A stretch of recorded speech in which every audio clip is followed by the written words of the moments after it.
Chapter 746. The novel will be updated more quickly. Gu Jiao and Xiao Heng had been waiting on the second floor of the library until the disciples came to close the door. But they didn't see Patriarch Mu come down. Xiao Heng said, "They may work until very late. Let's go first and ask Yuhi later." Gu Jiao responded, "Okay." The two went out of the library and returned to the Qilin Hall.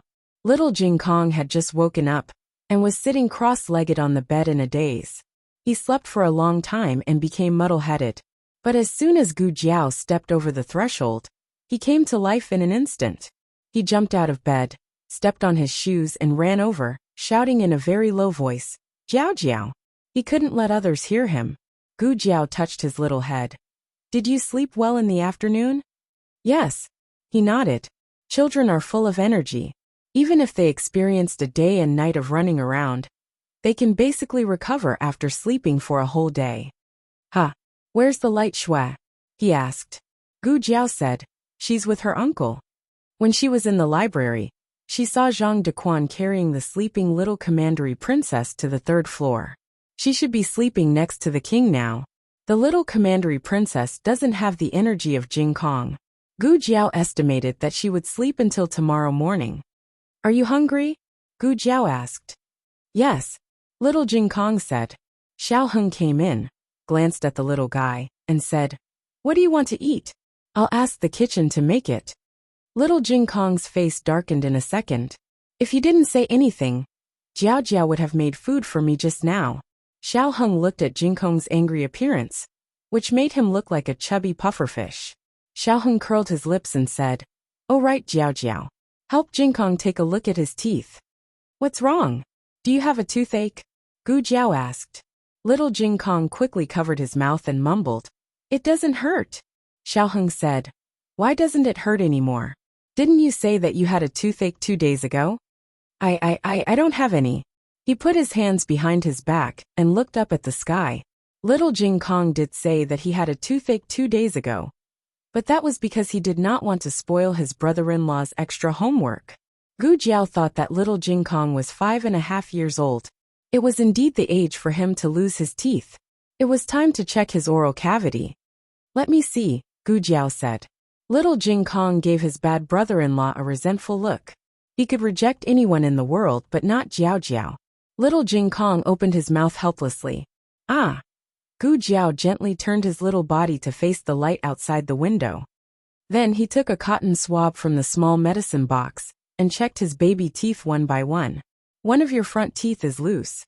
Gu Jiao said, "Pay attention to brushing your teeth during this period. Don't eat candy, and don't use your tongue against it." Little Jing Kong felt as if he had been struck by lightning. He could brush his teeth properly and not use his tongue against it. But it was too pitiful to not be able to eat candy. Xiao Heng walked over and patted his little shoulder pretentiously. "You must have loosened your teeth from biting that man's tooth. This is a heroic act. You should be proud. Why do you look so sad?" "That's because of you. Bad brother-in-law did it on purpose. He had no candy to eat." Xiao Heng sighed to Gu Jiao. "I just promised to give him candy." Gu Jiao said sternly, "Don't give it to him." Xiao Heng looked at little Jing Kong and raised his eyebrows.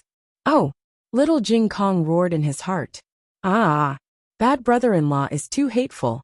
The kitchen made porridge and egg noodles with vegetables.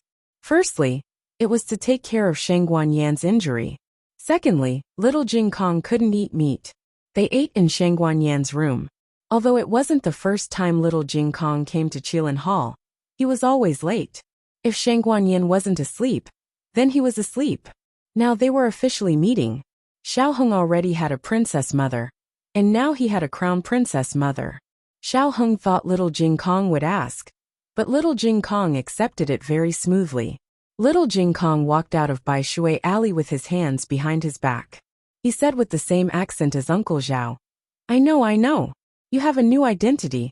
You're quite familiar with it." "Xiao Heng. You can think of it that way." Gu Jiao also told Sheng Guanyan about little Jing Kong's origin.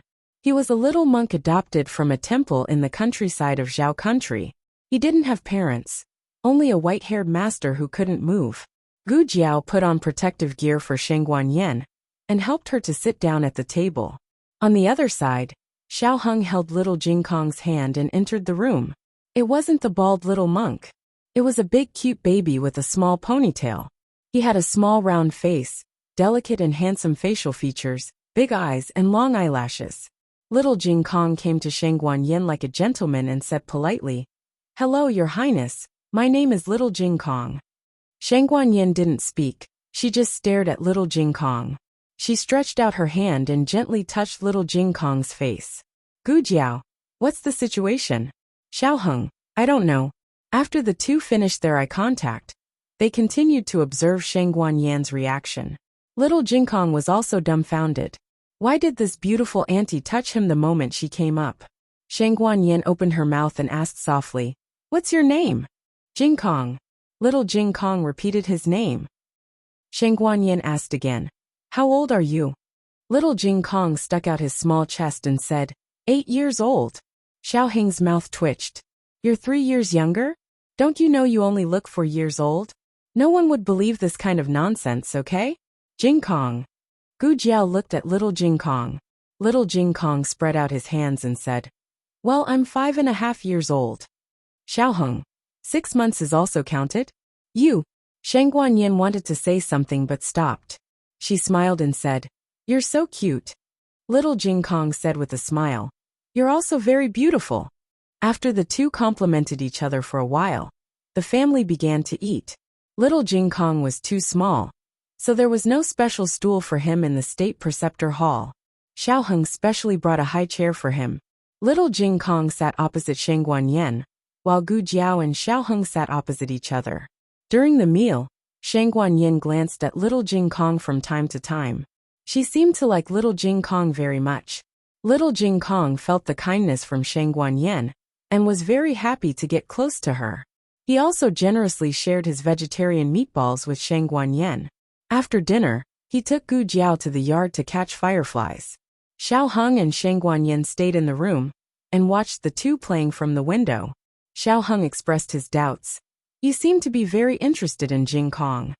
Shang Guanyin, who was sitting on the official's chair, looked at little Jing Kong and laughed. She said, "No, it's just that when I saw him, I thought of someone." Xiao Heng paused and asked, "Who?" Shang Guanyin said, "Your uncle." Xiao Heng said, "I have many uncles." Xian Yuanli had 6 sons in total. Shang Guanyin said, "Your youngest uncle. When your grandaunt was pregnant with him, she was old and her body was seriously damaged. Your youngest uncle was much smaller than ordinary children when he was born. He could only walk when he was 2 years old, and could only speak when he was 3 years old. He was weak since childhood, and was the only one in the Xianyuan family who didn't practice martial arts. He was also the least known to the world. The men of the Xianyuan family were all outstanding in martial arts, and had a lot of achievements. Only little Six always stood behind the door weakly and couldn't do anything. He even fell ill when he went out to bask in the sun. Little Six often laughed that he didn't look like a child of the Xianyuan family. In the entire Xianyuan family, he was the most useless one. He couldn't do anything for the Xianyuan family. He was really ashamed of the Xianyuan family's bloodline. Xiao Heng said, "Jing Kong is as strong as a calf. He could eat, sleep, and do evil. He rarely got sick, and even if he got sick, he would recover faster than ordinary people." I caught it. I caught it. Little Jing Kong caught a firefly and ran around the yard excitedly. However, he didn't look at his feet. Extreme joy turned to sorrow, and he fell down with a bang. The sound of him falling to the ground made Shang Guanyin feel pain for him, who knew that in the next second, little Jing Kong got up and continued to run forward. Oh! It flew away again. No. I must catch it. Shang Guanyin. Shang Guanyin sighed. It really doesn't look like it. If little Six fell like just now, he would die on the spot. Little Jing Kong was sweating profusely. Xiao Heng said to Shang Guanyin, "I'm going to change to a Jiao Jiao." This child was too energetic. If he really played, he could make the whole family collapse. Besides, Gu Jiao didn't rest well last night. Xiao Heng wanted to let Gu Jiao go to bed early. Jing Kong. As soon as Xiao Heng came to the yard, the young princess ran over with her little dress. Little Jing Kong's eyes lit up. Light shua. The two little kids met in the yard. Little Jing Kong tilted his head and said, "Why are you here?" The young princess sighed. "They were quarreling and woke me up, so I came to find you." Zhang Dequan came over with a smile and saluted Xiaoheng, His Highness Zhang-san. Then he turned around and politely bowed to Shengguan Yin behind the windowsill. "Teacher." The young princess greeted Gu Jiao. Then she raised her little head and looked at Xiaoheng, waiting for Xiaoheng to greet her. Xiaoheng didn't know whether to laugh or cry. "Little auntie." The young princess nodded with satisfaction. Good nephew." Little Jing Kong suddenly whispered to her. "Wow, you're so awesome. You're my his auntie. Then can you order him around?" The young princess was puzzled. "My nephew is so good. Why should I order him around?" "Because I want to order him around. I also want to turn my bad brother-in-law into little 8 and play with him every day." "Forget it. This plan doesn't seem to work at the moment." Little Jing Kong asked the young princess. "I'm catching fireflies. Do you want to join me?" The young princess played with her fingers. I can't catch them." Little Jing Kong patted his small chest. "It's okay. I'll catch them for you." In the library, except for 2 men of sacrifice from the state preceptor's palace, the emperor asked everyone else to leave, leaving only him, Old Master Mu, and the state preceptor. Yi Qing was guarding the aisle. No one knew what the emperor said to Old Master Mu. They only knew that Old Master Mu was taken away by the people of the rearguard commandery. "You can leave too," the state preceptor said to the men of sacrifice. The 2 of them nodded and left the study. The state preceptor looked at the emperor, who was at his wits' end, and asked, "Your Majesty, are you worried that the rearguard commandery can't find evidence that the Mu family ordered Tong Wu?" Although Pang Hai's testimony could prove that Tong Wu was an aide of the Mu family, it couldn't prove that it was the Mu family who ordered it. Maybe Tong Wu was bribed by someone else. The emperor snorted. If Wang Su can't even find evidence, he might as well resign. The state preceptor poured a cup of tea for the emperor. "Your Majesty, why are you at your wits' end? Are you thinking about how to deal with the Han family?" The Han family couldn't escape the crime of dereliction of duty. The emperor didn't speak. The state preceptor said, "In fact, Your Majesty has long wanted to take back the Han family's Black Wind cavalry and the Mu family's military power. With all due respect, the young princess's suffering is distressing, but this matter came at the right time." The emperor looked at him. "It's rare for you to talk about the imperial court with me." The state preceptor smiled. "I don't want to talk about it, but Your Majesty is waiting for me to talk." The emperor stood up and paced in the room for a long time. He came to the window and looked at the bright moon in the sky. Suddenly he said, 25 years ago today was the day you divined the divination for the Xianyuan family." The state preceptor's hand that was drinking tea paused. The emperor recalled, "You said that the North Star appeared, and the emperor came out of Xianyuan." The state preceptor slowly held the teacup. "Your Majesty," the emperor said, "I'm thinking that I have already killed everyone in the Xianyuan family. I can sit back and relax. But why do I always feel uneasy in my heart recently? Are the people of the Xianyuan family really dead?" "No," the state preceptor said. The emperor frowned. The state preceptor said indifferently, "There is also the crown princess and the emperor's grandson. They also have the blood of the Xianyuan family in their bodies. Your Majesty, if you want to eliminate all future troubles, you should kill them together." The emperor turned around and looked at the state preceptor coldly. "Their surname is Shangguan." The state preceptor met his gaze indifferently. "Jing Yinin is also surnamed Jing." The 2 people's eyes were in a stalemate in the air for a while. The emperor turned around and continued to look at the sky. "I don't want to quarrel with you." The state preceptor picked up the teacup. "Yi Qing, see the guest out." Yi Qing pushed the door and entered. The only person in the whole Great Yen who dared to ask him to leave was the person in front of him.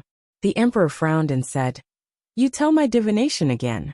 See if there is still the North Star appearing, and the emperor comes out of Xianyuan." The state preceptor said, "No." The emperor said coldly, "Are you going to defy the decree?" The state preceptor said neither humbly nor overbearingly, "Revealing the secrets of heaven will shorten my life. I have already lost 10 years of my life. If I calculate again, I am afraid I will lose my life. What's more, the same divination can't be calculated twice. The emperor flicked his sleeves and left. Where is the little princess? The emperor asked the eunuch outside the library. The eunuch said, Your Majesty, the little princess went to the Qilin Hall. Why go to the Qilin Hall again? The emperor frowned impatiently and strode toward the Qilin Hall. Chapter 747. All the little Jing Kong was playing happily with the little princess when he heard the laughter of the two little kids from afar. The little princess wasn't so childish in the palace. She always put on the airs of an elder and acted like an elder. The two little kids were chasing the fireflies in the courtyard and didn't notice that someone was coming towards them. Zhang Dequan was the first to notice the monarch. He quickly bowed to him. The monarch raised his hand and signaled him to step aside. Zhang Dequan stepped to the side. The two little kids were chasing the fireflies. The little princess was running in front and accidentally bumped into the monarch's thigh. Little Jing Kong didn't stop in time. In order to avoid bumping into the little princess, his little body swayed to the side and bumped into the monarch's other thigh. The monarch had met little Jing Kong twice before. The first time was when little Jing Kong and little princess stood outside the Qilin Hall and sang something like "You love me, I love you," and so on and so forth. Until now, those sweet words were still echoing in the monarch's mind. As for the appearance, the monarch didn't take a closer look. The second time was at noon. The two little kids were sitting in the Qilin Hall. Their faces were dirty, and he couldn't see their faces clearly. Now that little Jing Kong was in front of him, he finally had the chance to look at his young and tender face. There was no doubt that he was good-looking. Little Jing Kong's excellent appearance didn't diminish because of his tan. Whether it was his fair and tender appearance in the Zhaogua kingdom, or his current tanned appearance, he was extremely cute. But there was a trace of heroic spirit in his delicate eyes.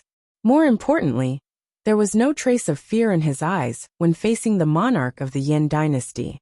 When this child grows up in the future, he would definitely be extraordinary. Uncle, the little princess hugged the monarch's thigh. Little Jing Kong responded with an "oh," and took a step back. He politely greeted the monarch. Uncle Light Shui, how are you? The monarch's gaze fell on little Jing Kong's face. As he looked, he couldn't help but frown. It was a very strange feeling, and even he couldn't tell what it was. Your Majesty. Xiao Heng walked over from the other side of the old locust tree. Qing.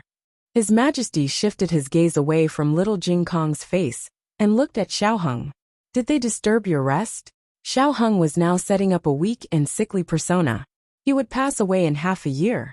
He adjusted his breathing and said weakly, No, it's too hot. I can't sleep.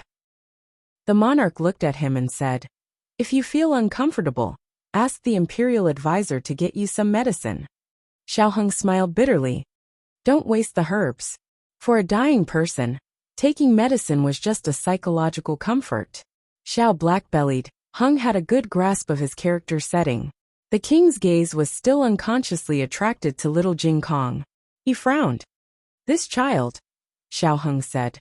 Dr. Xiao said that he had just come back from the forest. It's best to observe him in the imperial advisor's palace for a day or two. After making sure that his body and mind are fine, we'll send him back. I've already sent someone to inform his family. After all, he was the child who risked everything to save Shengguan Shui. It was reasonable for him to rest in the imperial advisor's palace for a few days. The monarch looked deeply at little Jing Kong and didn't say anything more. Light Shui, we should go back to the palace. The young princess reluctantly waved goodbye to them. Goodbye, Jing Kong. Goodbye, teacher. Goodbye, little nephew. Goodbye, cousin. Shangguan Yin waved at her from behind the window. The monarch looked at Shangguan Yin and frowned. In the end, he didn't say a word. After getting on the carriage, the young princess happily played with the light-colored glass bottle in her hand. The glass was translucent. There were fireflies caught by little Jing Kong inside. They were flashing like stars in the sky. But the monarch thought of that child. A 5-year-old child actually dared to bite a human trafficker in the middle of the street, and calmly brought little Snow out of the place where they were locked up. He even found a hiding place, and hid for an entire afternoon. He was hungry, and gave all his food to light Shui. Brave, witty, calm, kind, all the good qualities in the world seemed to be applied to that child. Uncle, can I come to Jing Kong again tomorrow? The young princess interrupted the monarch's thoughts. You're not afraid? The monarch asked her. Afraid of what? The young princess asked him. The monarch said with a smile. Didn't you say this afternoon that you won't go out in the future? You're afraid that you'll meet bad people when you go out. Oh, this I just told Jing Kong. The young princess said. But Jing Kong said that we can't. Grandpa Greystone. The monarch was confused. What Grandpa Greystone? The young princess tried to explain. It's you choked on your food. You can't stop eating, because you're afraid of choking in the future. So, I can't stop going out because I'm afraid of meeting bad people. The world is so big, I want to see it. I think you just want to go to the State Preceptor Palace. Also, it's called stopping eating because of choking. The monarch asked. Did he really say that?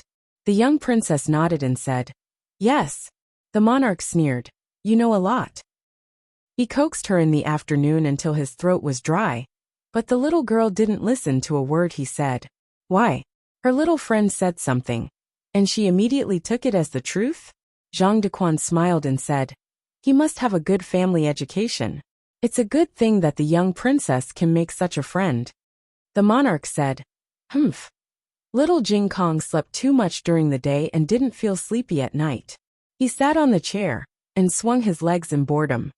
Jiao, I want to eat 1,000-layer pastry, the kind without sugar. 1,000-layer pastry was sweet and salty, but usually, a little lard would be added to enhance the taste.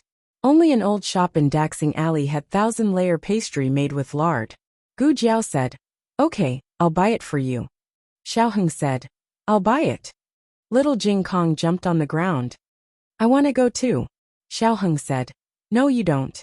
Little Jing Kong insisted on going with them. Considering that he had just been frightened, it was normal for him to be clingy. Gu Jiao took him with them. Daxing Alley was not far from the State Preceptor Palace. It was windy tonight, and the temperature was cool, so the family decided to walk. Gu Jiao held little Jing Kong in the middle.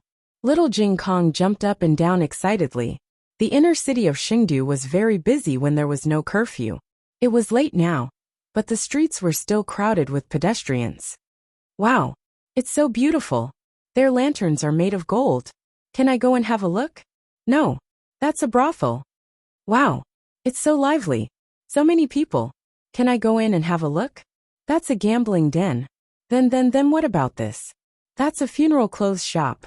There are so many children there. I want to go too. That's a place where the poor send their children to the palace to be eunuchs. What's wrong with you, kid? Xiaoheng decisively carried the little guy on his shoulder. Little Jing Kong struggled. Put me down. Put me down. Xiaoheng said no. Little Jing Kong's face turned red. I want to pee. I can't hold it in anymore. Xiaoheng was speechless. Children's pee really came at a whim. Xiaoheng's body shook. Don't pee on me. Then he said to Gu Jiao. I'll take him to the toilet. Then I'll line up. The shop is in the alley ahead. Gu Jiao pointed to the direction for Xiaoheng. Xiaoheng said, Okay, I'll find you later. Gu Jiao went to line up in the alley ahead. The business of this dessert shop was very good, and the line was very long. Gu Jiao stood at the end, and the line almost extended to the alley across the street. While she was waiting, she suddenly felt a strong aura flashing over her head. It was so fast that the people around her didn't notice it at all. Gu Jiao didn't take it seriously at first, but the next second, another strong aura flashed over her head. These two people's auras were comparable to Qi Xian's, and seemed to be even stronger. The two people fought in another alley nearby. Gu Jiao could clearly feel the collision of their internal forces. She decided to take a look. It was an alley that sold coffin shops and shrouds. The shops had long been closed, and only the signboards of the shroud shop and the coffin shop fluttered silently in the night wind. Under the moonlight, there was a gloomy and eerie atmosphere. Gu Jiao stood outside the alley and blocked the view with her body. She only stuck her head out to take a peek. It was a Buddhist disciple and a Taoist disciple who were fighting. The Buddhist disciple tapped his toes and somersaulted in the air, landing on the roof at the side, facing Gu Jiao's direction. Gu Jiao took a closer look. Huh, a handsome monk? At this moment, the Taoist disciple jumped and hit him with his palm. He turned around and calmly retreated half a foot in Gu Jiao's direction.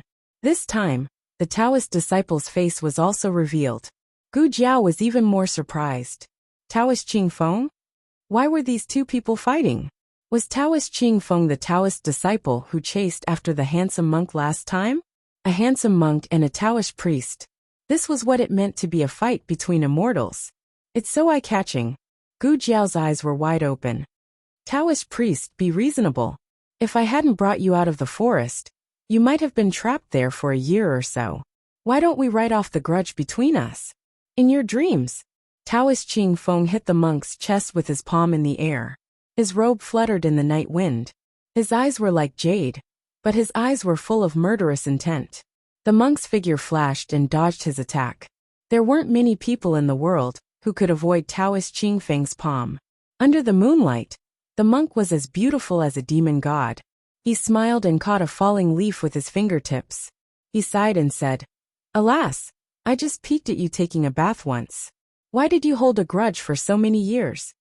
Taoist Qing Feng's handsome face flashed with anger, and he unleashed a killing move. Die!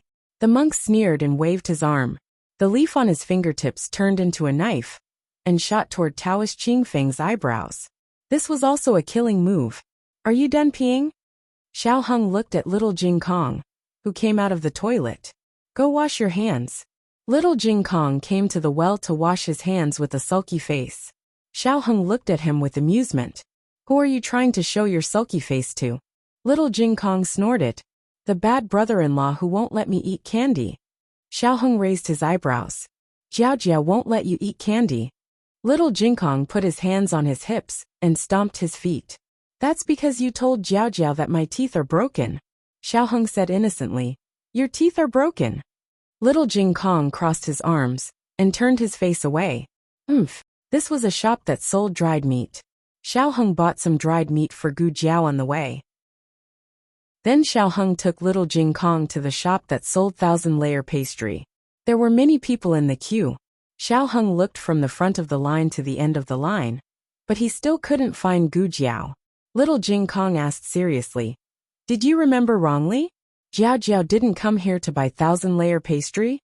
Xiao Heng held a bag of dried meat in one hand and little Jing Kong in the other. He said, It's here. I didn't remember wrongly. Little Jing Kong thought for a while. Did Jiao Jiao also go to the toilet? I want to find Jiao Jiao. Xiao Heng said, Don't run around. Just wait here. Little Jing Kong refused to cooperate. I don't want to. I want to find Jiao Jiao. If you don't let me find Jiao Jiao, I'll cry. I'll say that you're a human trafficker. He was not afraid of children arguing with him, but he was afraid of children having IQ. This was the little guy's last stubbornness. Who asked him to lose his candy? Xiao Heng was angry and amused. Okay, I'll take you to find Jiao Jiao. They went around and came back. Xiao Heng held little Jing Kong's hand and walked in a random direction. Gu Jiao went out from the end of the alley, while they went out from the front. In the creepy alley, Taoist Qing Feng and the monk had fought for more than 10 rounds. Gu Jiao hated that she did not have a bag of dried meat with her. She felt sorry for the fierce fighting scene. Although the two were fighting fiercely, their moves were only aimed at each other. They did not destroy a house, a door, a brick, or a tile. This was the cultivation and realm of a master. Those who blasted holes in other people's houses often did not consider the cost of repairing the houses. I still have something to do. I don't want to fight with you anymore. Let's end it. The monk stood on the roof. His inner strength suddenly surged. His gray monk robe fluttered without wind, as if his sea of qi was rolling. Taoist Qing Feng frowned. What a strong murderous aura. The monk flew up with a strong murderous aura. Like a Buddha who had fallen into the devil's path, he suddenly attacked Taoist Qing Feng's vital point. Master! A crisp voice tore through the murderous aura in the alley. The monk's body suddenly stiffened. Chapter 748. Novels with content that can't be found on the internet are available here.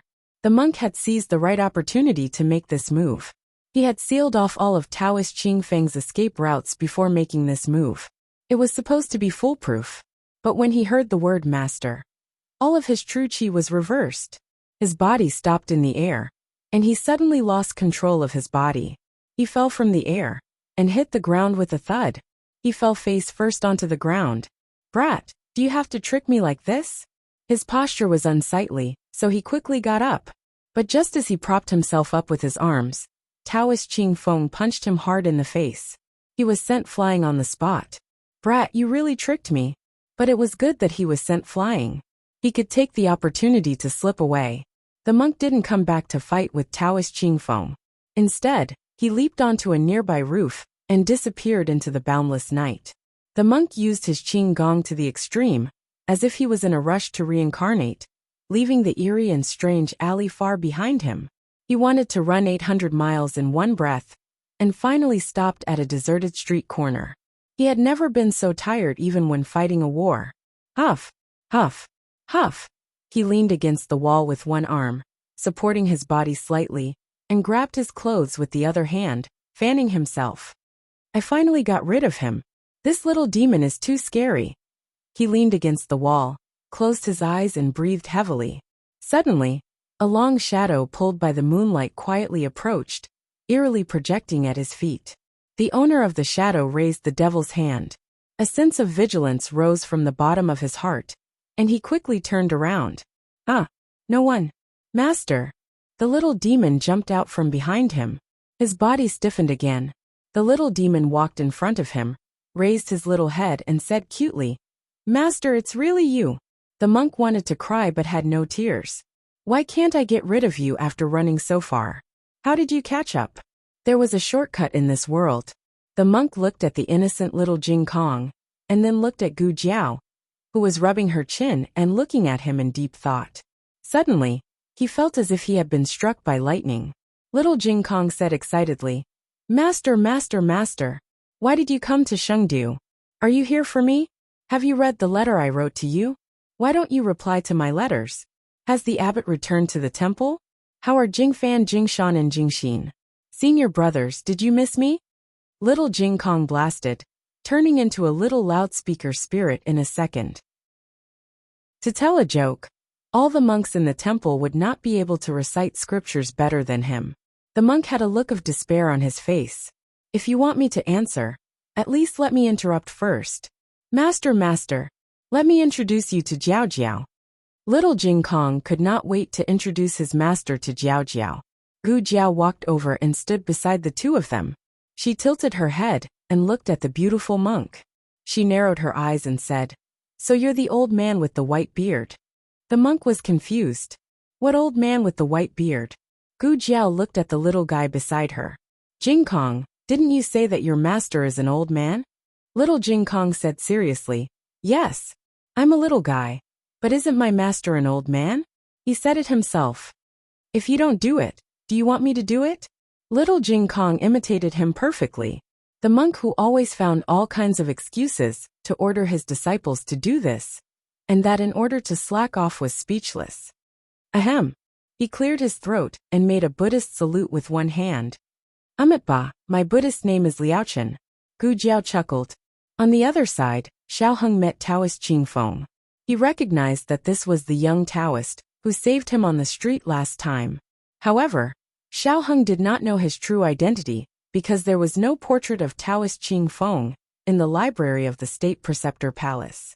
Xiaoheng greeted him. "Taoist." Taoist Ching Feng looked at Xiaoheng and nodded slightly. Then he turned and walked away. Xiaoheng was speechless. Xiaoheng looked at Taoist Ching Feng's back and said thoughtfully, "It seems that he doesn't remember me. He did a good deed and never took it to heart. What a virtuous Taoist." Xiaoheng waited for a while at the entrance of the alley. Gu Jiao led little Jing Kong to him. Little Jing Kong was jumping up and down even more happily than when he came out. Behind them was the young monk who fought with the young Taoist just now. He was wearing a gray monk's robe. He was tall and handsome, and held a string of Buddha beads in his right hand. At this moment he looked like a merciful monk. When he fought with Taoist Ching Feng just now, he looked like a murderous demon. The three of them stopped in front of Xiaoheng.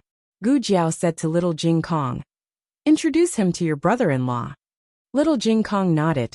He came between Xiao Hung and Liaochen and stretched out his gentlemanly hand. Brother-in-law, this is my master Liaochen. Master, this is my brother-in-law Xiao Hung. Gu Jiao agreed to introduce Xiao Heng's true identity. Gu Jiao used her original voice to talk to Liaochen just now. Now that there were many people on the street, she changed her voice to that of a teenager. Xiao Hung was mentally prepared. He greeted politely, Master Liaochen. Liaochen made a proper Buddhist salute. Benefactor Xiao. The intersection was not a good place to talk. Coincidentally, there was a stall selling dumplings nearby. Little Jing Kong looked at the stall and drooled. They decided to go and have a seat. A bowl of dumpling wrappers, Gu Jiao said to the stall owner. The stall owner was stunned. This was the first time he met someone who wanted to eat dumpling wrappers. Gu Jiao said, use water. The stall owner said, okay. Gu Jiao and Xiao Hung were not hungry. Gu Jiao looked at Liaochen. Master Liaochen, what kind of filling do you want to eat? Xiao Hung looked at Gu Jiao strangely. No matter what kind of filling a dumpling, there was meat in it. It was not a glutinous rice ball. Liaochen chuckled. Cabbage and pork filling. Gu Jiao said to the stall owner. A bowl of cabbage and pork dumplings, a big bowl. The stall owner looked at the monk in front of him, and was even more confused. They sat down at a small square table. Little Jing Kong wanted to sit next to Gu Jiao, so the two of them sat on one side. Xiao Hung and Liaochen each sat on one side, facing each other. The stall owner boiled a bowl of dumpling wrappers with water, and brought it over. Gu Jiao dripped more than half of the soup, leaving less than a third. She mixed it with vegetable oil, vinegar, and some pickles and handed it to Little Jing Kong. Little Jing Kong ate heartily. Liaochen smiled and said, Benefactor Gu, you take good care of Jing Kong. It was the kind of kindness that came from the heart. No wonder he did not return the little guy. Gu Jiao said lightly, it's okay. Xiao Hung looked at Gu Jiao strangely. Did this monk offend Jiao Jiao? Xiao Hung thought carefully. Jiao Jiao was willing to let Jing Kong introduce their real identities, which meant that they were on the same side. Maybe they had offended Jiao Jiao in some small way.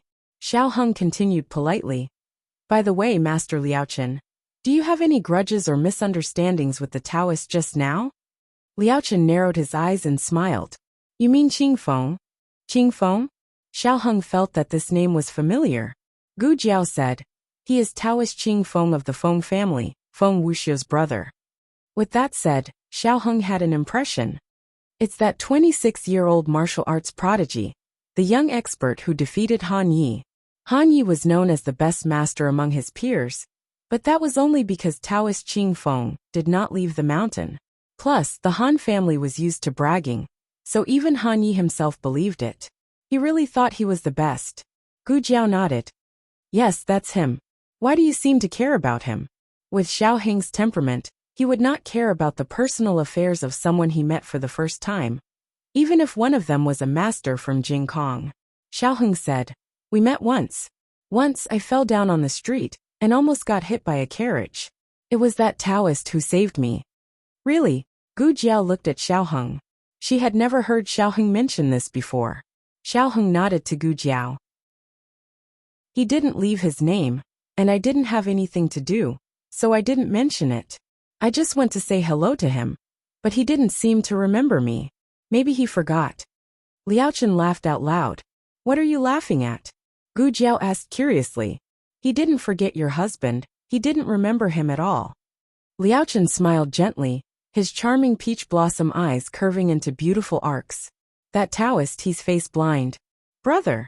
Around the corner, Feng Wuxia, who had been waiting for a long time, finally saw his brother. He hurried forward and asked his brother. Brother, was that man the stinky monk from back then? Yes, it was him, Taoist Qing Feng said. Feng Wuxia said angrily. That guy still dares to come to Shing City. Isn't he afraid that the Feng family will tear him apart? Taoist Qing Feng did not speak. Thinking of something, Feng Wuxia asked again. Brother, did you get the thing back? The thing? Gu Jiao looked at Liaochen. Are you saying that you stole something from Taoist Qing Feng? First of all, I didn't steal anything from him. Liaochen spread his hands. It's not his. Xiao Heng. Gu Jiao. Liaochen sighed. All right, since you want to know, I'll tell you. Master, here are your dumplings. The owner brought a bowl of steaming dumplings over and placed it on the table. Liaochen picked up his chopsticks and put one into his mouth. He smiled with satisfaction. It tastes good. It's nothing special.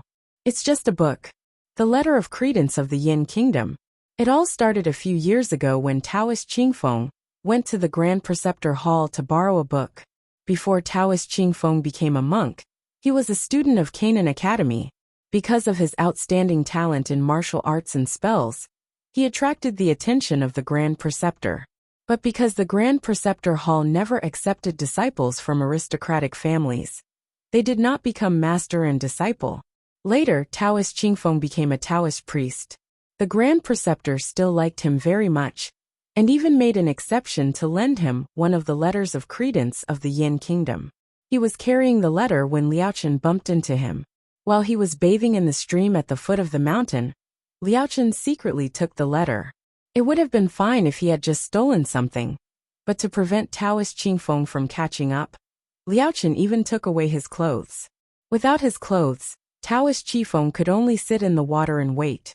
When night fell, not a single disciple passed by. That was not strange. Taoist Qingfeng was relieved to change and bathe, because he knew there would not be any disciples or villagers here. Taoist Qingfeng could not stay in the water, like a fish, for the rest of his life. He had no choice but to go up the mountain in a relaxed manner. His lightness skill was good. As long as he flew fast enough, no one could see him. The Taoist temple had strict rules. They rose at 5 o'clock and rested at 7 o'clock. To be safe, he entered the Taoist temple after 7 o'clock. Everything went smoothly. There was no one in the courtyard or on the path. However, Taoist Qingfeng forgot that it was his birthday that day. In fact, no one in the Taoist temple slept. They knew that senior brother Qingfeng was coming back today, so they all went to Qingfeng's yard and decided to give him a surprise when he came back. They wanted him to feel the warmth and care of his fellow disciples. So, when Taoist Qingfeng passed all the checkpoints and finally flew back to his courtyard, the disciples who had been waiting for a long time lit up the fireworks in the open space. With a loud bang, the fiery trees and silver flowers danced in the nightless sky in the cool breeze. The disciples in the Taoist temple all witnessed the celestial light reward. Taoist Qingfeng turned around and left. No one saw his handsome face covered by his long hair. But everyone knew that it was embarrassing. However, although the height resembled, the figure resembled, the length of the hair, the aura, the lightness skill that flew over their heads, resembled. Everything resembled. But even if his toes were exactly the same, he could not be the purest and most flawless Taoist Qingfeng of the Baiyun Temple. It must be some shameless pervert who deliberately blasphemed their Taoist Qingfeng. They were very angry. The consequences were very serious. So, the Baiyun Temple posted a wanted poster with a high reward on the Jianghu website. The kind with a picture. Chapter 749. Novels with content that can't be found on the internet are available here. Gu Jiao crossed her arms and looked at Liaochen. I don't believe that you just stole a book. You must have done something else to make them remember you and come all the way to kill you. Liaochen put his palms together. Amitabha, monks don't lie. Gu Jiao looked at his empty bowl. There was not a single dumpling left with cabbage and meat fillings. Even the dumpling soup was gone. Gu Jiao thought. Are you a monk? Master, where do you live? Little Jing Kong asked. Master. Liaochen paused and smiled. I have a place to live. You don't have to worry about me. Oh, Little Jing Kong said. No, I just want to ask where you live. If I want to see you, I'll go to you. Liaochen smiled. No, I'll come to you. Little Jing Kong tilted his head and looked at him. So, will you stay in Chengdu for a long time this time? I'm going to school in Chengdu, and I don't know how long it will take. At the mention of this, Xiao Heng remembered that Liaochen asked the abbot to bring their admission documents. Who was he? How did he get so many admission documents from the Yin Kingdom? Was he from the Yin Kingdom? If so, why did he become a monk in the Zhao Kingdom? Little Jing Kong was present, and the adults were very restrained. They didn't ask anything that they shouldn't ask, and they just silently complained in their hearts. Little Jing Kong finished his food. He picked up the small bowl and drank the soup. Not a drop was left. No way, you ate it so cleanly? Liao Chen was shocked. He looked rounder than when he was in the temple. It didn't look like he wasn't fed well. Little Jing Kong put down the bowl and said to Liao Chen seriously, "Every grain is hard work." Jiao Jiao said that we can't waste food. Liao Chen curled his lips. After all, she was 2 years older and didn't want to be a cullender anymore. In the past, when he was in the temple, he would eat all the way and spill all over the table. Little Jing Kong was sweating profusely. Gu Jiao took out a handkerchief to wipe his sweat and asked, "Are you full?" Little Jing Kong rolled his eyes and pointed at his little fingers. "Jiao Jiao, can I have another box of 1,000-layer pastry?" "No." Gu Jiao refused immediately. "You'll get indigestion if you eat too much at night." This bowl of dumpling wrappers was given to him because he had exhausted his energy from playing with the young princess. Liao Chen looked at his little disciple with interest. "Little disciple, quickly recite the scriptures. Quickly reason with them. Quickly use your 3-inch tongue to make your opponent dizzy. Can't you talk from dawn to dusk?" Little Jing Kong nodded cutely. "Okay, Jiao Jiao. Then I'll eat it tomorrow." "Liao Chen, why can't you be so obedient under my name?" Gu Jiao touched his round belly. She wanted to see if he could eat a small piece, but she decided against it. He was already a little watermelon. They sat at the stall for a while, then got up to walk on the street to help little Jing Kong digest his food. Gu Jiao held little Jing Kong's hand and walked in front. Xiao Heng and Liao Chen followed behind. Little Jing Kong was still the most clingy to Gu Jiao, but Liao Chen's arrival made him feel happy. Liao Chen suddenly said, "It's getting late, you should go back." Little Jing Kong stopped and looked back at him. "But master, you haven't asked me where I live." Liao Chen smiled gently. "Ah, really? Where do you live?" Little Jing Kong said, "I live in the State Preceptor Palace now. I may go back to the academy in a few days. My classes are in the prodigy class of Lingbo Academy, and I eat and sleep in the Linglong Pavilion of Kanglin Women's Academy next door." He explained in detail, as if he was worried that his master would not be able to find him. Liao Chen smiled. "Okay, I'll remember it." Liao Chen said goodbye to the three of them, then turned and walked into the alley opposite. Xiao Heng said, "Let's go back too." Gu Jiao nodded and looked at little Jing Kong, who was yawning. "Can you still walk? Let me carry you." Little Jing Kong touched his round belly, and his eyes flashed with a little hesitation. Finally, he turned around and stretched out his little arms to Xiao Heng. "Brother-in-law, carry me." He had eaten a lot, and was already a little chubby boy. He must not tire himself out in Jiao Jiao. Xiao Heng was annoyed and amused at the same time. He carried him with one hand, and held Gu Jiao's hand with the other, as they walked back to the State Preceptor Palace. "You're so heavy. You should change your name to Little Steel Weight." "No way. You're the one who's weak. You're blaming me for not being able to carry you. Are you an adult or not?" "If I'm an adult, then do you admit that you're a child?" "No, I'm an adult. You're an old man." "Then you should carry me." In the alley, Liao Chen did not go far. He stood quietly in the dark, looking at the backs of the three people, and listening to the bickering of the father and son. Did you see that? Jing Kong was very happy. He had a complete family. The moon was beautiful tonight. The half-moon hung high above the Milky Way. Liao Chen left the noisy market and came to a quiet long street. In sharp contrast to the bustling streets of Sheng City, this place was particularly desolate. This was a place that even the night watchman did not want to come to. It was like a path in the underworld, full of ghosts and vengeful spirits. Liao Chen came to a sealed mansion. He stared at it for a long time, then walked up the stairs to the door. The seal had long been broken, and the iron lock was rusty. There were also bloodstains on the door. Liao Chen frowned. He looked up at the cracked plaque covered in cobwebs. His fingertips moved as if he wanted to take it down and wipe it clean, but he resisted. He went around to the side of the mansion and used his lightness skill to easily cross the weeds growing in the cracks of the courtyard wall. He landed on a piece of slippery moss, but he did not fall. He walked unhurriedly over the moss. The yard was full of weeds as tall as a person. Even the cracks in the tiles were cracked by the weeds. The corridors on 3 sides were all blocked by the weeds. The only thing that was not attacked by the weeds was a large round white marble table under Liao Chen's feet. But it was also covered with a thick layer of dust. Every step Liao Chen took left his footprints in the dust. It was too quiet. It was so quiet that it made people sad. Liao Chen took a few steps and stopped in the middle of the round table. He looked straight ahead, empty and unfocused. "Come out," he said. A small figure jumped down from the east wall. "When did you find out?" Gu Jiao came up behind him. "I was very careful." "Ha." Liao Chen did not turn his head. He looked at the vast galaxy and said indifferently, "Do you have something to ask me?" Gu Jiao patted the dust off his body and spat out the weeds in his mouth. "Did you know who I was a long time ago?" he asked.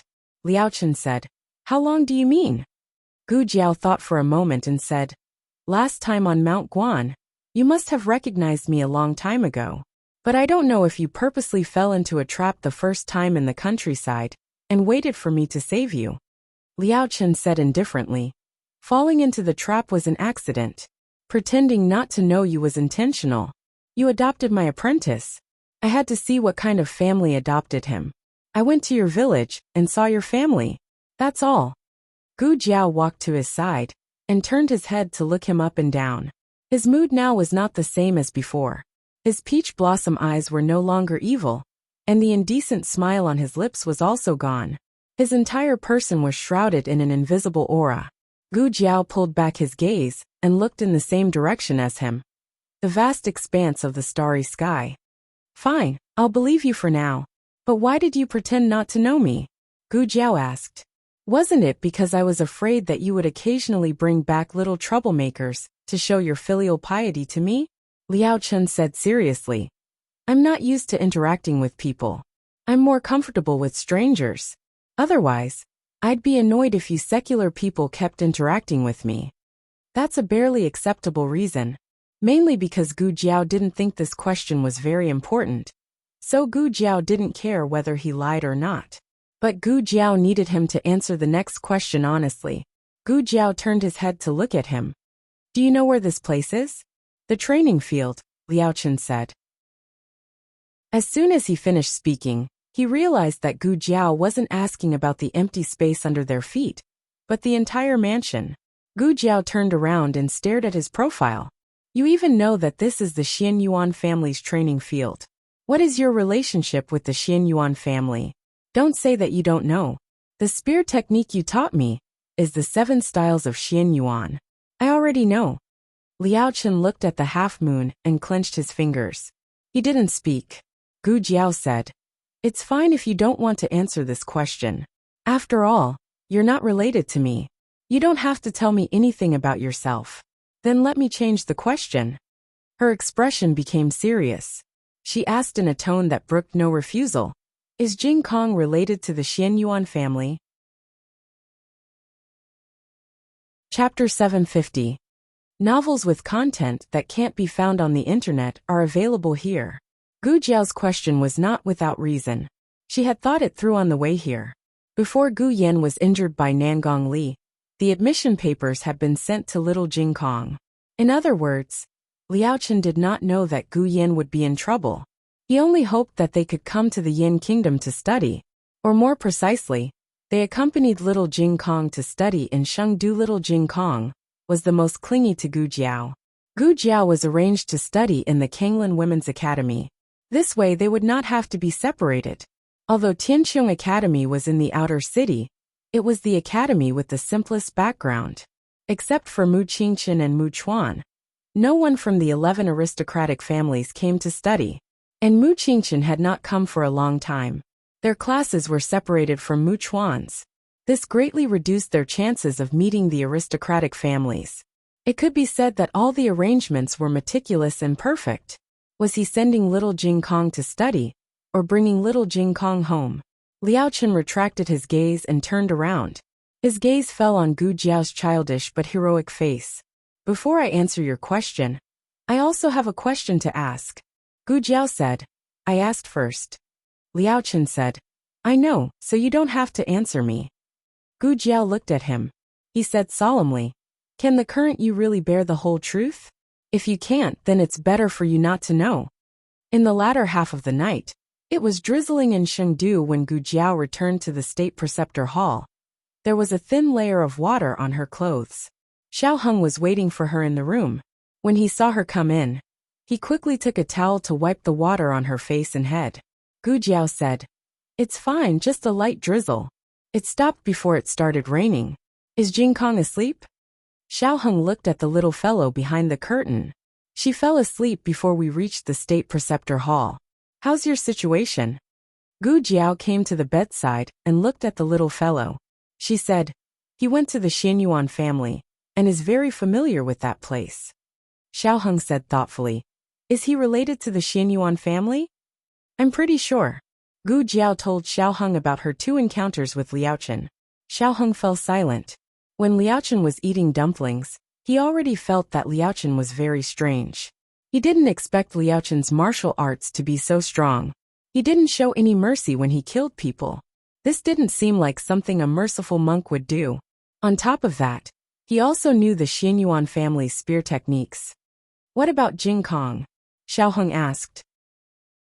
Gu Jiao said, I also asked Jing Kong. He said that if I can't bear the truth, it's better not to know. Of course, she didn't mean that she could bear the shock psychologically. If little Jing Kong was really related to the Xianyuan family, with their current strength, it was very likely that they couldn't protect little Jing Kong. So it was better not to know and not to worry about it. On the long street, 2 figures were moving forward quickly. Master, please slow down. Where's that stinky monk? How did we lose him in the blink of an eye? Master Mingyu stopped and looked at the empty street in front of him. He said unhappily, where did you see him go just now? The guard in gray scratched his head. I think he went in this direction. We didn't go in the wrong direction. Master Mingyu said angrily. If we didn't go in the wrong direction, how could he disappear? Did he disappear into thin air? Is he a ghost? The guard in gray shrunk his neck and whispered, Master, don't talk about people in the day and ghosts at night. You'll run into ghosts, Master Mingyu said coldly. Don't talk about strange things. Meow. A wild cat's meow came from the roof beside them. The 2 of them shuddered at the same time. The guard grabbed Master Mingyu's arm in fear and said in a trembling voice, Master, this place is too eerie. It's obvious that no one has lived here for many years. It's a haunted house. And it's the kind where vengeful spirits linger. Let's go, Master Mingyu said sternly. What vengeful spirits linger? Do you think I'm afraid of that? The guard in gray lowered his voice, as if he was afraid that a ghost would hear him. He said fearfully, this is the old site of the Xianyuan family. The whole street used to belong to them. I heard that on the day they were executed, this street was covered in blood. The resentment was so strong that even the crows didn't dare to come close. I also heard that those who came to this street in recent years were all possessed. Even the night watchman took a detour. Master Mingyu felt a chill down his spine. Why you? Don't listen to hearsay. He subconsciously took a step back. The gray-robed guard curled his lips and said, if young master insists on looking, then I can only sacrifice my life to accompany you. Tell me, where should we start looking? The Xianyuan family's mansion is right in front of us. If not, we'll go there. Do you think we should climb over the wall or break in? Master Mingyu's throat moved. He said seriously, the dead. The dead are the most important. What do you mean by climbing over the wall or breaking in? Let's go. After saying that, young Master Mingyu turned around and walked back with quick steps. His pace was so fast that it was as if there was a ghost chasing after him. In the rearguard commandery, Wang Su hadn't been home for a few days. The main reason was that he had to deal with one thing after another. He had just finished dealing with the dethroned princess and the young princess. Now he had to deal with a tough nut to crack, Old Master Mu. Although Old Master Mu was a civil official, his stubbornness was even worse than a general. Wang Su couldn't really torture him. After all, he was old, and he was afraid that he would die if he was beaten. Old Master Mu couldn't deal with the state preceptor. But couldn't he deal with Wang Su? No matter how Wang Su interrogated him, he wouldn't say anything. It wasn't the Mu family. I don't know who bribed the Mu family to frame us. No matter how he asked, it was the same question. It was already dawn. Wang Su felt a headache coming on. Commandant Guan, His Highness Zhongsun is here. Outside the watch room, a guard reported. Wang Su hurriedly stood up, tidied up his clothes, and went to the commandant of the left's mansion to greet Xiao Heng. Greetings to His Highness Zhongsun. Xiao Heng politely raised his hand. You don't have to be so polite, Lord Wang. Didn't you rest last night? Yes, I'm investigating a case. Wang Su said. His Highness Zhongsun, please come inside. He knew how to behave. Xiao Heng followed him to his watch room and sat on the main seat. A servant served tea. Wang Su asked, May I know why His Highness Zhongsun suddenly visited the commandant of the left's mansion? Xiao Heng looked at Wang Su and said, I'm here for you. Lord Xiao is busy taking care of my mother, so I have to ask you how your injury is. Wang Su, who was suddenly cared for, was moved. He cupped his hands and saluted. I'm fine. Come to the state preceptor's palace in 3 days to remove the stitches. Xiao Heng said. Yes. Wang Su responded respectfully. Xiao Heng asked curiously. Lord Wang's brows are furrowed. Is the progress of the case not going well? Well, Wang Su couldn't casually mention the details of the case to outsiders. Xiao Heng smiled. Lord Wang has taught me martial arts for several years. Although I haven't learned a single move, this is my personal problem. It has nothing to do with Lord Wang. For the sake of our friendship, I'll give Lord Wang some advice. Wang Su pricked up his ears. Xiao Heng said faintly, His Majesty already knows the result. He only wants the details of the process. Lord Wang can fill it in. There's no need to be too serious. Wang Su frowned suspiciously. Does His Highness Zhongsun mean? Xiao Heng picked up his teacup. Does your Wang family have spies in the Mu family? Can't you just find one to testify against the Mu family? Wang Su's expression changed. Isn't this making a false testimony? So there really were spies. Xiao Heng said calmly.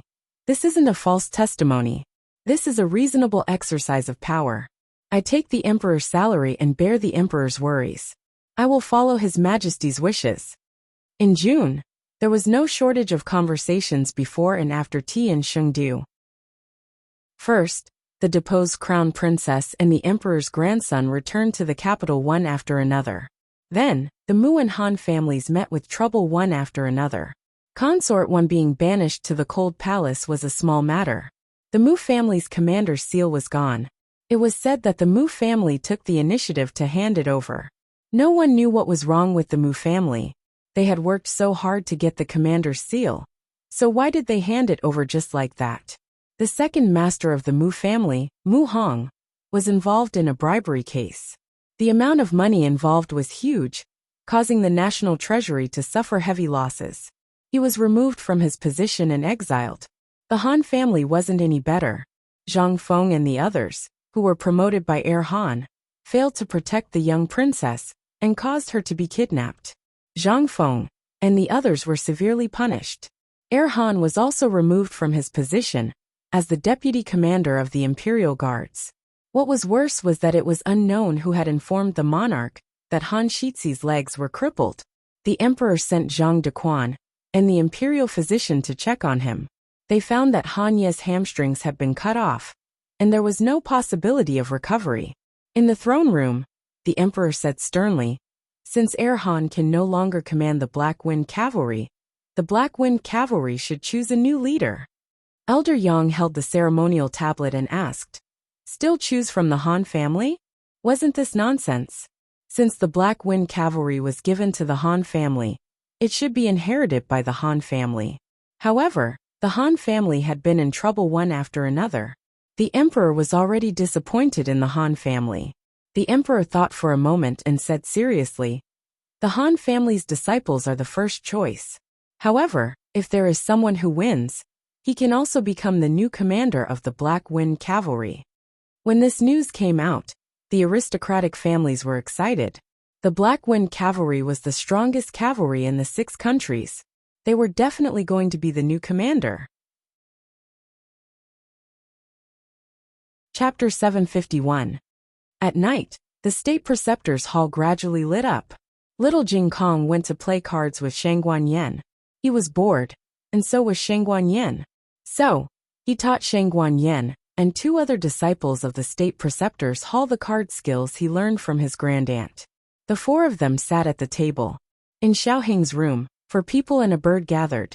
The bird was little Nine, who was responsible for keeping watch. Although no one in the state preceptor's hall was watching them, they still had to be vigilant. Gu Jiao, Xiaoheng, Gu Chongqing, and Gu Chengfeng sat around the table. Gu Chongqing said, "Have you heard about the Mu and Han families?" The 3 of them nodded together. It was hard not to hear about it with such a big movement. What's more, Xiaoheng was now the eldest grandson of the emperor. It was easy for him to inquire about this kind of news. The Mu family handed over the commander's seal to protect Old Master Mu. Xiaoheng said, "The consequences of kidnapping a commandery princess are so serious?" Gu Qingfeng was a little speechless. Even when the emperor of Zhao country was hunted down, they didn't make such a big fuss.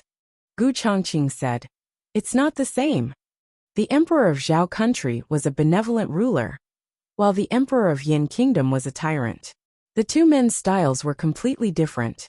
Moreover, the emperor of Yin kingdom did this to make an example of them. The 10 great families had been pretending to be peaceful for many years, but a small commandery princess had exposed all kinds of bad characters. If the emperor didn't suppress them with a ruthless move, these people would probably take advantage of him. Anyway, the price of making a demon was not high, so they could take turns to make a demon. Xiaoheng said neither too fast nor too slow. The Mu family's commander's seal is in the hands of the emperor of Yin kingdom.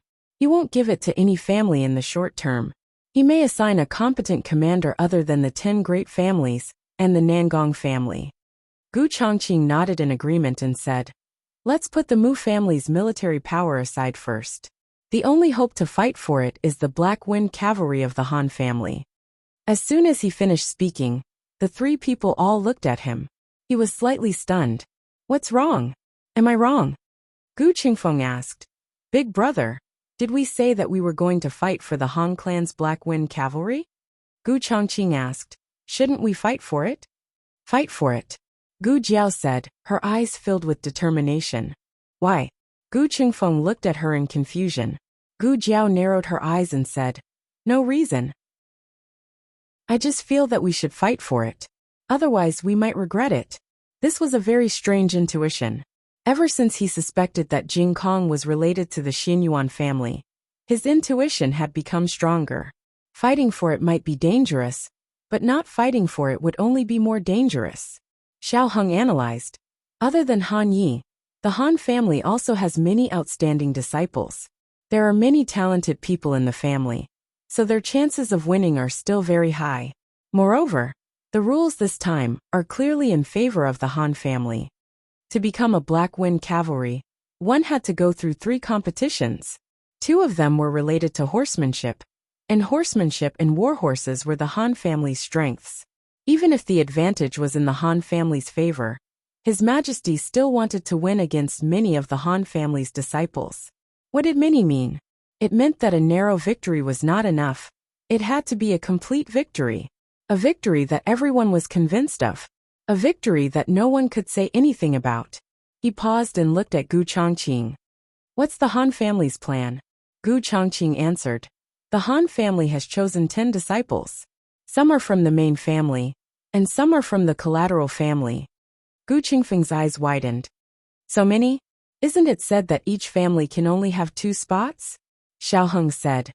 "It should have been inherited by the Han family in the first place. It's already unreasonable to have everyone compete. No matter what, we have to take care of the Han family." Gu Qingfeng pursed his lips. He's a tyrant. Why would he be afraid of others talking about him? He's tyrannizing while setting himself up as a benevolent ruler. Everyone was puzzled by the ruler's actions. Gu Chongqing said, "The crown prince gave me a spot to participate as a collateral descendant of the Han family. My mission is to exhaust the opponent and ensure that the Han family advances." Gu Qingfeng snorted. "Dream on." Gu Jiao thought for a while and nodded. "Yes, this is possible." Gu Qingfeng looked at Gu Jiao. "You're going to participate?" Gu Jiao, yes. Gu Qingfeng said seriously. Then I'll go too. Gu Jiao said lightly. You'd better not. With your mediocre skills, you'll be knocked off the stage in 2 moves. Gu Qingfeng was furious. Who are you looking down on? I'll go, Gu Jiao said. Gu Chongqing glanced at his sister and wanted to say something but stopped. Gu Jiao asked strangely, What's wrong? Gu Chongqing said, Have you been in the Yin Kingdom for too long and forgotten that you're actually from the Zhao Kingdom? The Yin Kingdom only allowed its own people to participate in the cavalry selection. Gu Jiao. Oh, I really forgot. Purple bamboo forest. A disciple was sweeping the fallen leaves in the front yard of the small bamboo house. Gu Jiao walked over. She looked around the yard for a while and didn't see anything special. She called the disciple, Little Master. The disciple stopped his work and turned around. Seeing that it was Gu Jiao, he greeted politely, Young Master Xiao. You still remember me? Gu Jiao smiled. Is the state preceptor here? The disciple smiled shyly. He just went out. It was strange. It was a man smiling at him. Why was he shy? Gu Jiao raised her eyebrows. Oh, when will he be back? The disciple said. It won't be long. The state preceptor didn't let us take away his chessboard. He should come back later. Gu Jiao said, Thank you. Then she didn't say anything and waited silently. The disciple swept the fallen leaves and said again, Young Master Xiao, are you waiting here for the state preceptor? Gu Jiao said, Yes, I have something to ask him. The disciple said, Then please come in and wait. Wait in the room. Gu Jiao walked into the yard and left her shoes on the steps. Wearing white footwear, she stepped on the spotless floor and entered the central room. The disciple invited her to sit on the guest cushion and poured her a cup of herbal tea. Young Master Xiao, please have some tea. Gu Jiao took the cup. Thank you. You don't have to serve me. I'll wait by myself. You can go. Young Master Xiao, please. After that, the disciple opened the curtain and walked out. Gu Jiao touched her chin. He didn't even say anything.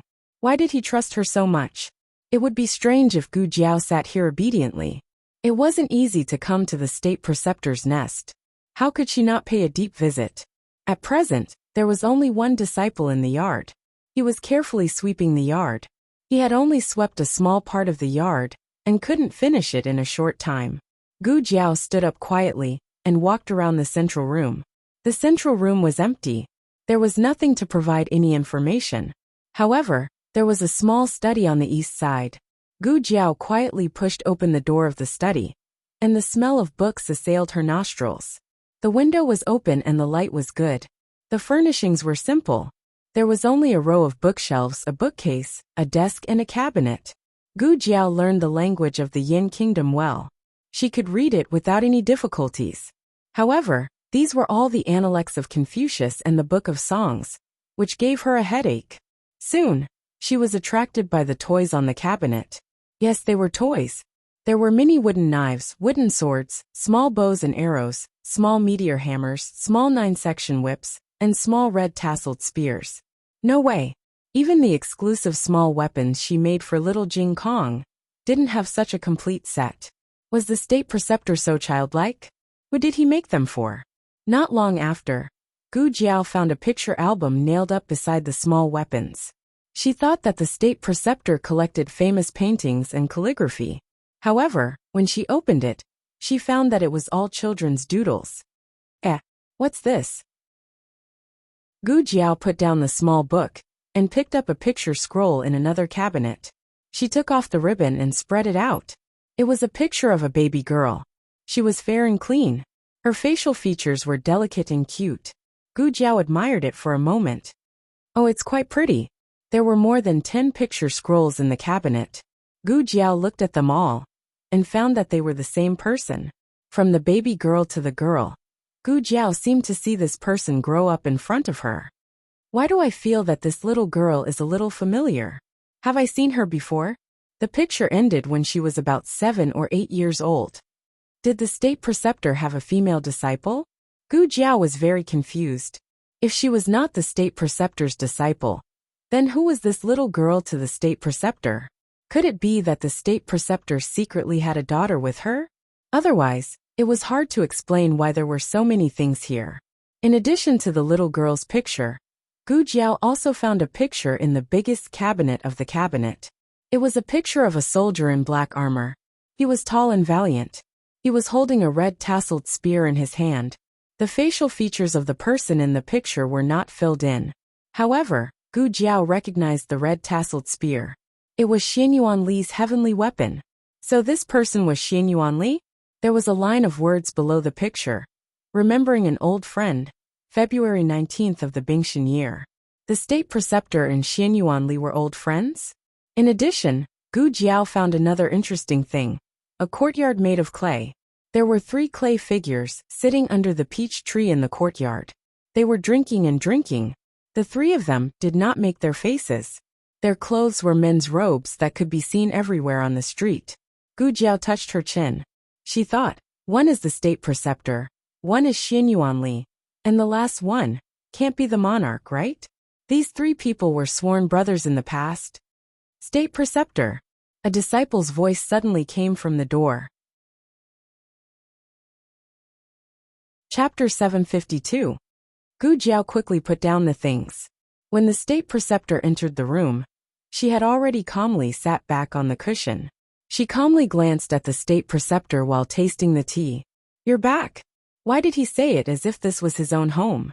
Gu Jiao smiled. She was not embarrassed, but the others were. The state preceptor sat down opposite Gu Jiao. It was hot outside and he was sweating. Without waiting for the disciples to pour tea, he poured a cup for himself. What's the matter? He asked. I'm here to talk to you about a cooperation. Gu Jiao said.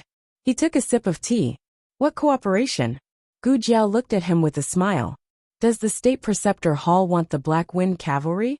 No, he answered without hesitation. Gu Jiao blinked. Don't be so impulsive. The state preceptor looked at Gu Jiao. Give me a reason not to refuse? The state preceptor hall did not need the Black Wind Cavalry. Its unique way of survival was destined to be an irreplaceable existence. Gu Jiao rolled her eyes. Black Wind Cavalry. Is it cooler to ride it? The state preceptor was speechless. The state preceptor took a big sip of herbal tea. The anger in his heart was a little strong. The state preceptor hall does not participate in the imperial court's political affairs. You're guilty and don't dare to do it, right? The state preceptor looked at Gu Jiao with a puzzled face. Gu Jiao crossed her arms and hinted at the small study in the east. I saw it all. You, the Emperor of Yin, and Xianyuan Li were close friends. You were like brothers, and you colluded with one brother to kill the other. The state preceptor stopped drinking tea. Are you very angry? Was he admitting it in a disguised way? Gu Jiao raised her eyebrows and said, The North Star has appeared, and the Emperor has come out of Xianyuan. You and the Emperor are really daring. One dares to speak, while the other dares to believe. Xianyuan Li definitely didn't expect that he would die in the hands of his 2 most trusted brothers. The state preceptor was silent. Gu Jiao rested her chin on one hand and rested her elbow on the table. She looked at him with a smile that was not a smile. State preceptor, if it wasn't for your face, I would have already made a move on you. Both Shangguan Yan and Xiaoheng had the blood of the Xianyuan family flowing in their veins. Little Jing Kong might also have a relationship with the Xianyuan family. The enemy of the Xianyuan family was her enemy. Most people would ask Gu Jiao, what happened to my face? But the imperial tutor didn't ask. After a moment of silence, he looked at Gu Jiao and asked, Why do you want to compete for the Black Wind Cavalry? The topic changed so quickly that Gu Jiao almost couldn't connect her emotions. Who doesn't want good things? Gu Jiao was wary of the state preceptor, especially after discovering the 3 clay figurines. She didn't intend to confide in the state preceptor. The state preceptor stared at her and said, Do you know that once you take this step, there is no turning back? I don't have a turning back. The state preceptor saw that Gu Jiao didn't speak, but her attitude was very firm. He sighed and put down the cup in his hand. I'll take you to a place. Gu Jiao thought that the state preceptor was going to take her to visit somewhere in the state preceptor hall. Who would have thought that they would come to a military camp? Gu Jiao got off the carriage and stood at the entrance guarded by soldiers. The military camp was located at the foot of the mountain. The summer wind blew gently from the valley, bringing a little bit of coolness, but it couldn't get rid of the hot summer heat. From time to time, the sound of horse hooves could be heard on the training ground in the military camp. Gu Jiao suddenly had an illusion that she had been here before. Yi Qing said a few words to the soldiers guarding the gate, and the soldiers respectfully let them go. The state preceptor took Gu Jiao inside. Yi Qing followed behind the two. What caught her eyes was a huge training ground, and the cavalry on the field was in formation. There should be a martial arts platform in the east, and the horse camp in the west. Gu Jiao thought. There was a martial arts platform there, but it was demolished. The state preceptor said, "What about the horse camp?" Gu Jiao asked subconsciously. "The horse camp is still there." The state preceptor pointed to the west of the training ground. "It was blocked by the cavalry. I can't see it now. I'll take you there." Gu Jiao looked around as if she was in another world. "This is the cavalry camp of the Han family?" The state preceptor said, "Yes." Gu Jiao said, "It used to be the Xinyuan family." The state preceptor paused. "You can say that." Gu Jiao was still immersed in the sudden strange feeling, so she didn't care about the words, "You can say that." The two arrived at the horse camp. The horse camp was the place where the Black Wind Cavalry was trained. Every Black Wind Cavalry had to go through a strict physical selection and physical training. Only then could they be assigned to the cavalry and undergo further training. The Black Wind Cavalry was very hard. "Do you see it?" The state preceptor pointed. Gu Jiao looked over and saw a horse trainer instructing two ponies to cross the fire bridge. They were going to cross the fire that was burning on both sides. The bridge was also the unstable type. One of the ponies was scared. It stood in the fire and didn't dare to move, letting out a pitiful cry. The state preceptor said, "What you see is only the tip of the iceberg. The intensity of the pony's training is very low, so it's relatively safe." Gu Jiao muttered, "You call this safe?" The state preceptor didn't say anything, but signaled for Gu Jiao to look to the other side.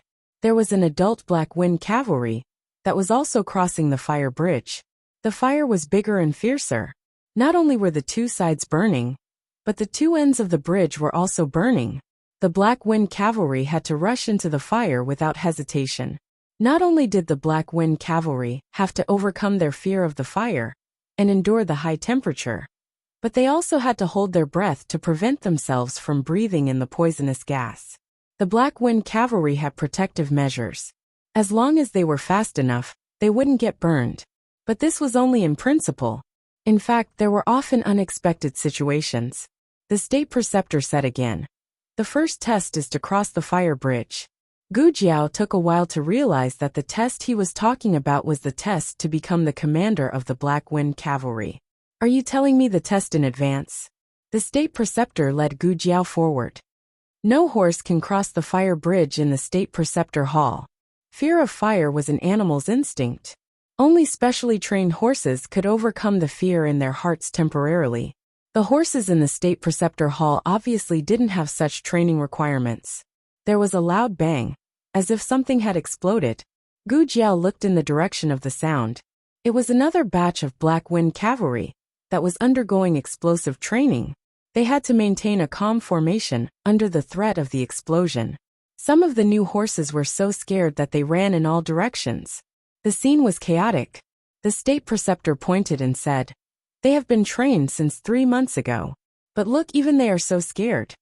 Gu Jiao asked strangely, "Don't tell me the second test is about explosives?" The state preceptor didn't admit or deny it. It seemed to be the case. If the fearless horse king could come for the first 2 tests, then the third one was definitely not. "Ride for 300 miles. The state preceptor said. The horse king was still a baby. Riding for 300 miles would kill it. The state preceptor stopped and looked at Gu Jiao. He said seriously, "We don't have a single horse that can reach this standard. So do you know how difficult it is for the Black Wind Cavalry? Also, let me tell you a secret. The Han family has a new Black Wind King. He is 5 years old and a male horse. He is the strongest Black Wind King I have ever seen. You have no chance of winning. Including the Nangong family, none of the 11 families have won. Do you have the ability to accept the truth now?" If you don't, then it's better not to know. Gu Jiao's mind flashed with Liu Chen's words. Explosions sounded in her ears, as well as the startled cries of the horses and the angry roars of the cavalry. The flashing of swords and shining of spears made her feel like she was in a real battlefield. Liu Chen's voice and the sounds of the battlefield intertwined endlessly in her mind.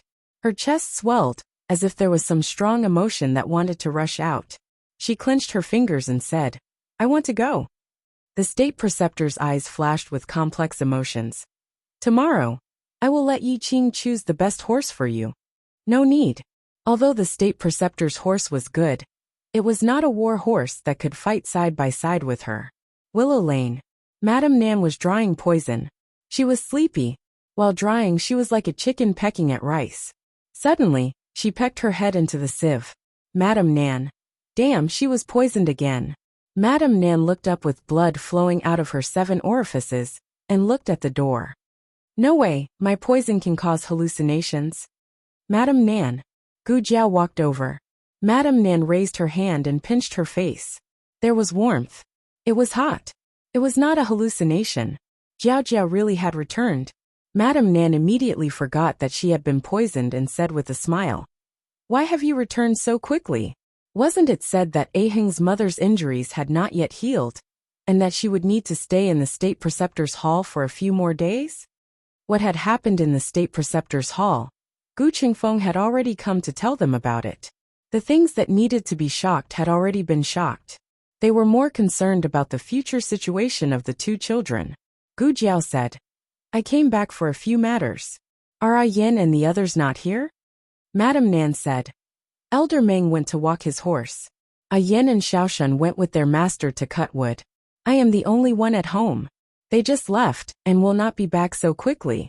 Are you hungry? I will go make something for you to eat." "Madame Nan, you."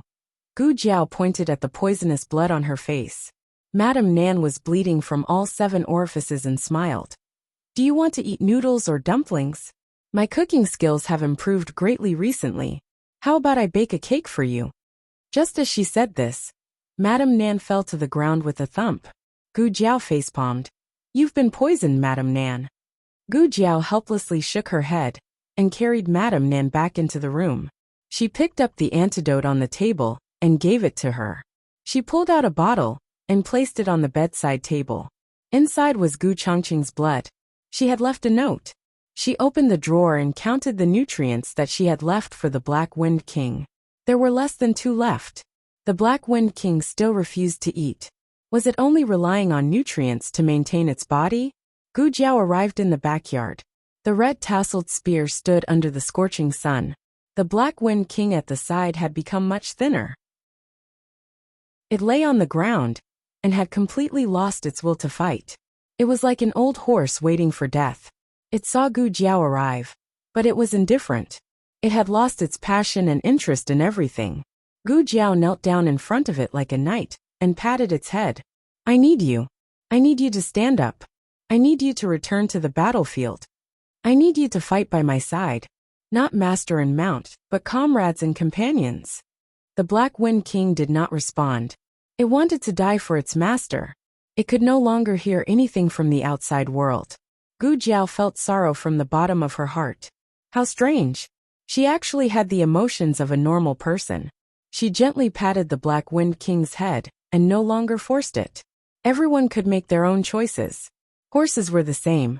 Gu Jiao thought that she should send the Black Wind King away.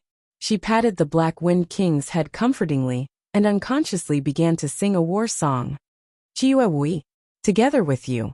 Wang Yu fix my spear. Together with you. Chiwa Wui. Together with you. Wang Yu fix my spear. Together with you." On the roof of the Xian Yuan family, Liao Chen's heart suddenly skipped a beat. He put his hands behind his back and looked at the boundless sky. He muttered, "Chiwa Wui, together with you. Wang Yu fix my armor and soldiers. Together with you." In the military camp, the soldiers sat on the ground eating cold steamed buns. Someone spoke first, "Chiwa Wui? Together with you." The hoarse voice was like a broken bellows. It was not pleasant to hear. But soon, someone else started to sing with him. In the tent, General Han frowned. "What's going on?" the deputy general said in shock. It's the Xian Yuan family's war song. The Xian Yuan family always sang the war song before going to war. They also sang the war song when sending off their comrades. But ever since the four great families took over the Xian Yuan family's forces, they never allowed the soldiers to sing the Xian Yuan family's war song. Jiwa Wui, together with you. Wang Yu fix my spear. Together with you. The entire military camp was filled with the Xian Yuan family's war song. The hoarse voice was choked with emotions. It soared into the sky and shook the vast ocean. Gu Jiao said goodbye to the Black Wind King and pulled out the red-tasseled spear. Regardless of whether the Black Wind King was there or not, she had to return to her battlefield. When she walked to the door, she suddenly heard some movement behind her. Gu Jiao was stunned. She turned around and saw the Black Wind King, who had lost her will to fight, slowly stand up. Her eyes were filled with fighting spirit. She was the only female horse in the Great Yen, the Black Wind King.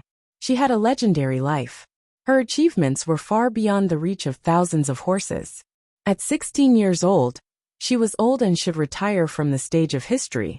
Her time was over. But no one knew that her legend had officially begun at this moment. Chapter 753. The Han family. Old Master Han went to the family to discuss the selection of competitors with the elders. Han Yi was left in the room to recuperate. Han Yi sat in a chair with a terrible look on his face. Qi Xian pushed the door open and said to the servants, "You can leave now." The servants felt as if they had been relieved of a heavy burden. Qi Xian sat down beside him and said, "I heard that it will start tomorrow." The two of them knew what it was going to start. Han Ye's hands, which were placed on the armrest, were tightly clenched into fists. His eyes, which had not closed for the entire night, were bloodshot. Qi Xian sighed and said, "You're upset. I understand." Han Yi was furious, and his eyes were like torches. "No, master, you don't understand. You don't know how it feels to be called a good-for-nothing. You don't know how painful it is to fall from the clouds. You don't know how humiliating it is to let the Black Wind cavalry be taken away from me." Qi Xian opened his mouth, but didn't refute him. Han Yi said coldly, "Who leaked the news?" Qi Xian said, "The Han family has kept your injury a secret. It can't be from the Han family. It should be from Xiao Lulang and the emperor's grandson." Han Yi frowned. "It's so annoying. The emperor's grandson is real. Wang Su had confirmed it himself. It couldn't be fake. The question was, how did he get involved with Xiao Lulang? Qi Xian didn't have an answer to this, but he was sure that the emperor's grandson had caused them a lot of trouble and would continue to do so in the future. Han Yi gritted his teeth. "If I lose the Black Wind cavalry, I'll be the sinner of the Han family." Qi Xian said, "It won't happen." Han Yi frowned and looked at Qi Xian. "Why not?" Qi Xian smiled and said, "The Black Wind cavalry won't be taken away by other families." Han Yi snorted. "Master, are you so confident in the Han family?" Qi Xian said, "Your fifth uncle is back." Han Yi was shocked. "Fifth uncle?" Qi Xian nodded. "He's back with a new Black Wind King. It's stronger, younger, and more agile than your previous mount." Han Yi could hardly believe it. "More powerful than my Black Wind King? How is that possible?" He found it hard to accept this fact. Qi Xian was much older than Han Yi, so how could he not know what Han Yi was thinking? On one hand, he sincerely hoped that the Han family could win. But on the other hand, he didn't want to see the Han family having a disciple who was more outstanding than him. In short, it was very contradictory. Qi Xian didn't expose his thoughts, and simply said, "You should know that the Han family has been trying to use a new method to train the Black Wind cavalry since a long time ago." Han Yi asked suspiciously, "That method worked?" Qi Xian nodded and said, "Yes, it was a success. So you can rest assured that no one can take away the position of commander. The Black Wind cavalry belongs to the Han clan." "Madam Nan, Master Lu, old Mr. Meng, I'm leaving." In the house, Gu Jiao said goodbye to the three of them. Master Lu looked at the dark sky and said, "It's so late. Why don't you leave tomorrow morning?" Gu Jiao said, "Tomorrow is the day of the primary selection. If I go today, I can let the Black Wind King rest more and wait for him to be exhausted. Madame Nan glared at her husband and said, "Who can bear to run all the way from here tomorrow morning, and then start the competition right after?" Moreover, the Black Wind King hadn't eaten well recently, and had lost a lot of weight. He wasn't at his peak condition. Master Lu smiled and said, "That's true. Jiao Jiao, be careful on the road." "I'll send you off," Gu Yan said. "Sister, I'll send you off too," Gu Xiaoshan said. "All right." Gu Jiao curled her lips. Old Mr. Meng calmly stopped her and said, "Wait.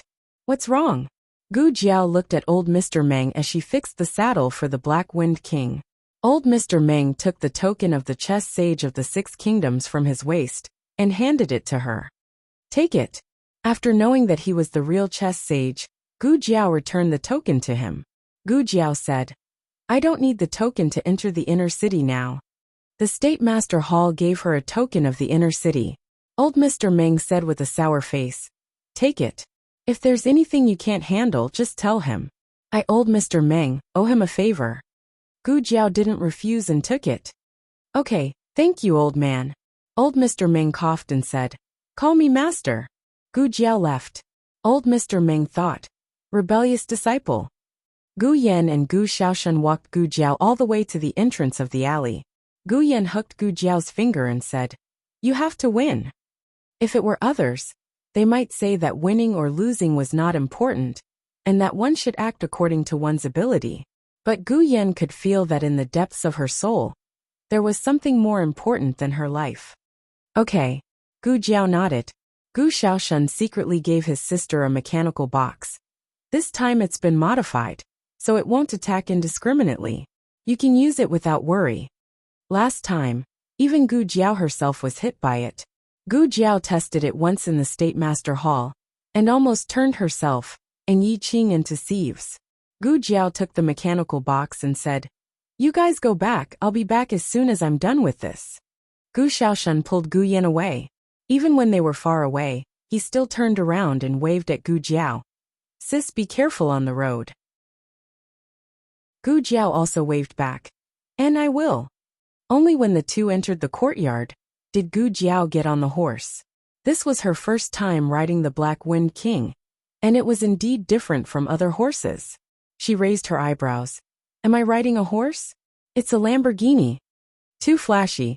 Considering the Black Wind King's condition and stamina, Gu Jiao didn't ride too fast. Halfway through, she faintly felt that she was being followed. She looked at the shadow on the ground and slightly rubbed her chin. She told the Black Wind King to stop. That shadow also stopped. She left. That shadow also followed. Her fingertips tapped on the saddle a few times. Then she suddenly got off the horse and walked towards that shadow. The horse panicked and buried its head into the grass on the side of the road. "Can't see me, can't see me, can't see me," Gu Jiao. Little Jing Kong refused to sleep. He wanted to wait for Jiao Jiao to come back.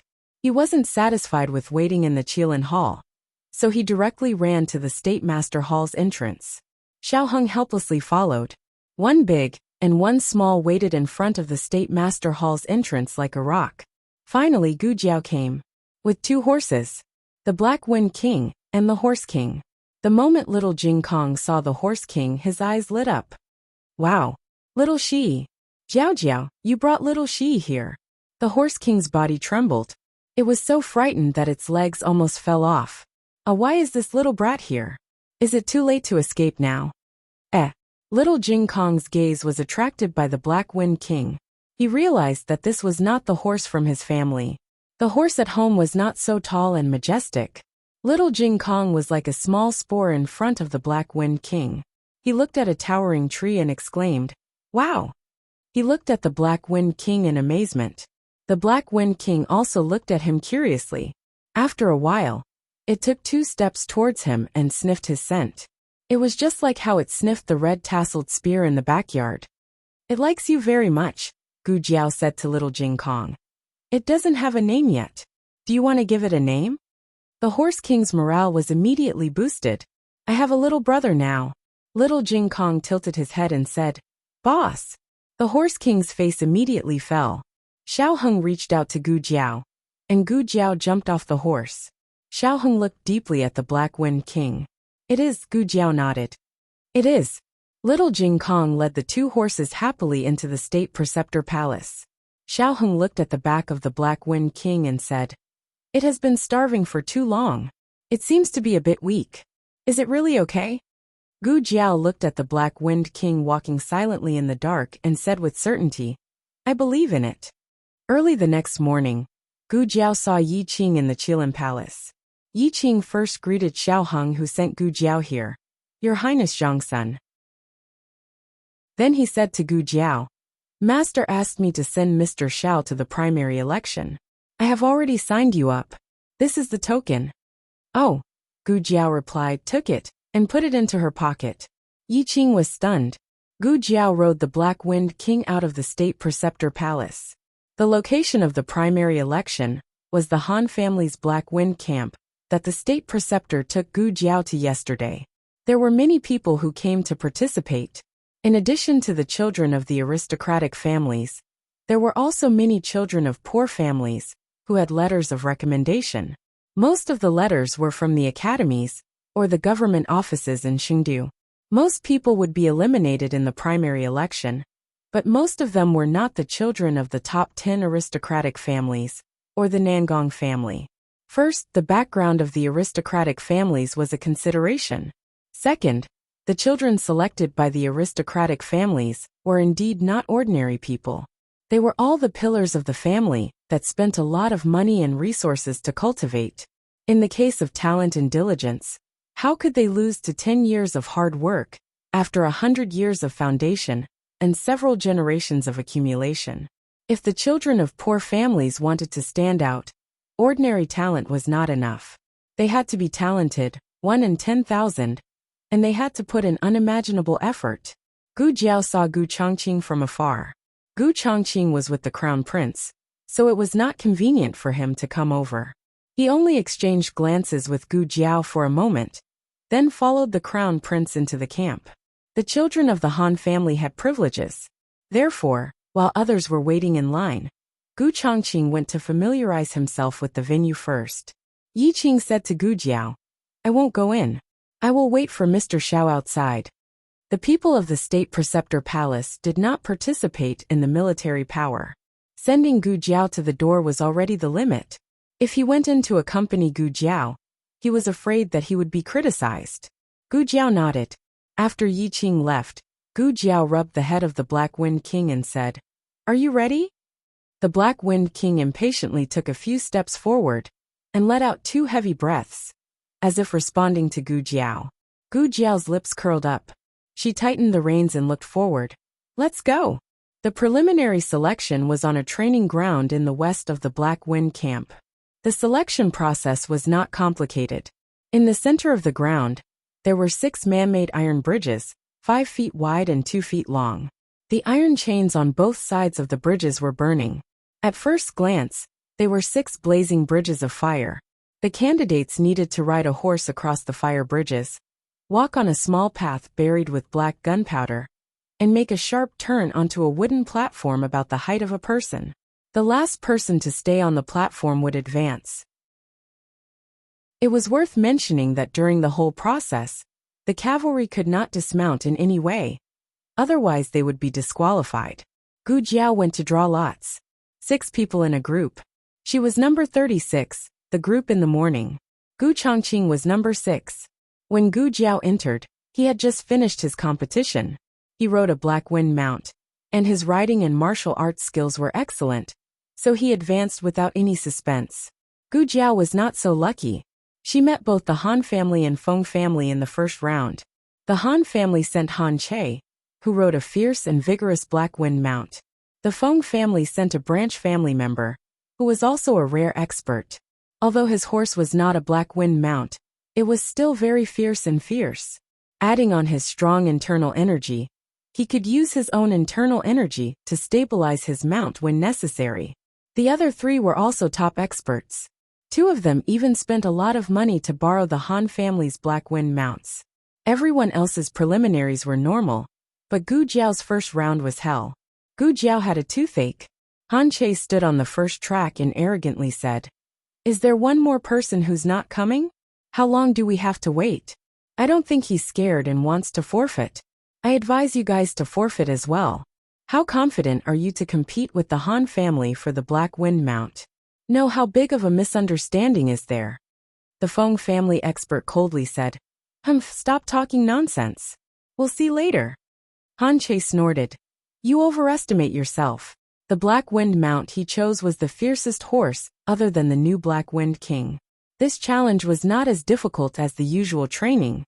He was definitely going to win. As soon as he thought about it, he felt his mount move a few times without him giving any orders.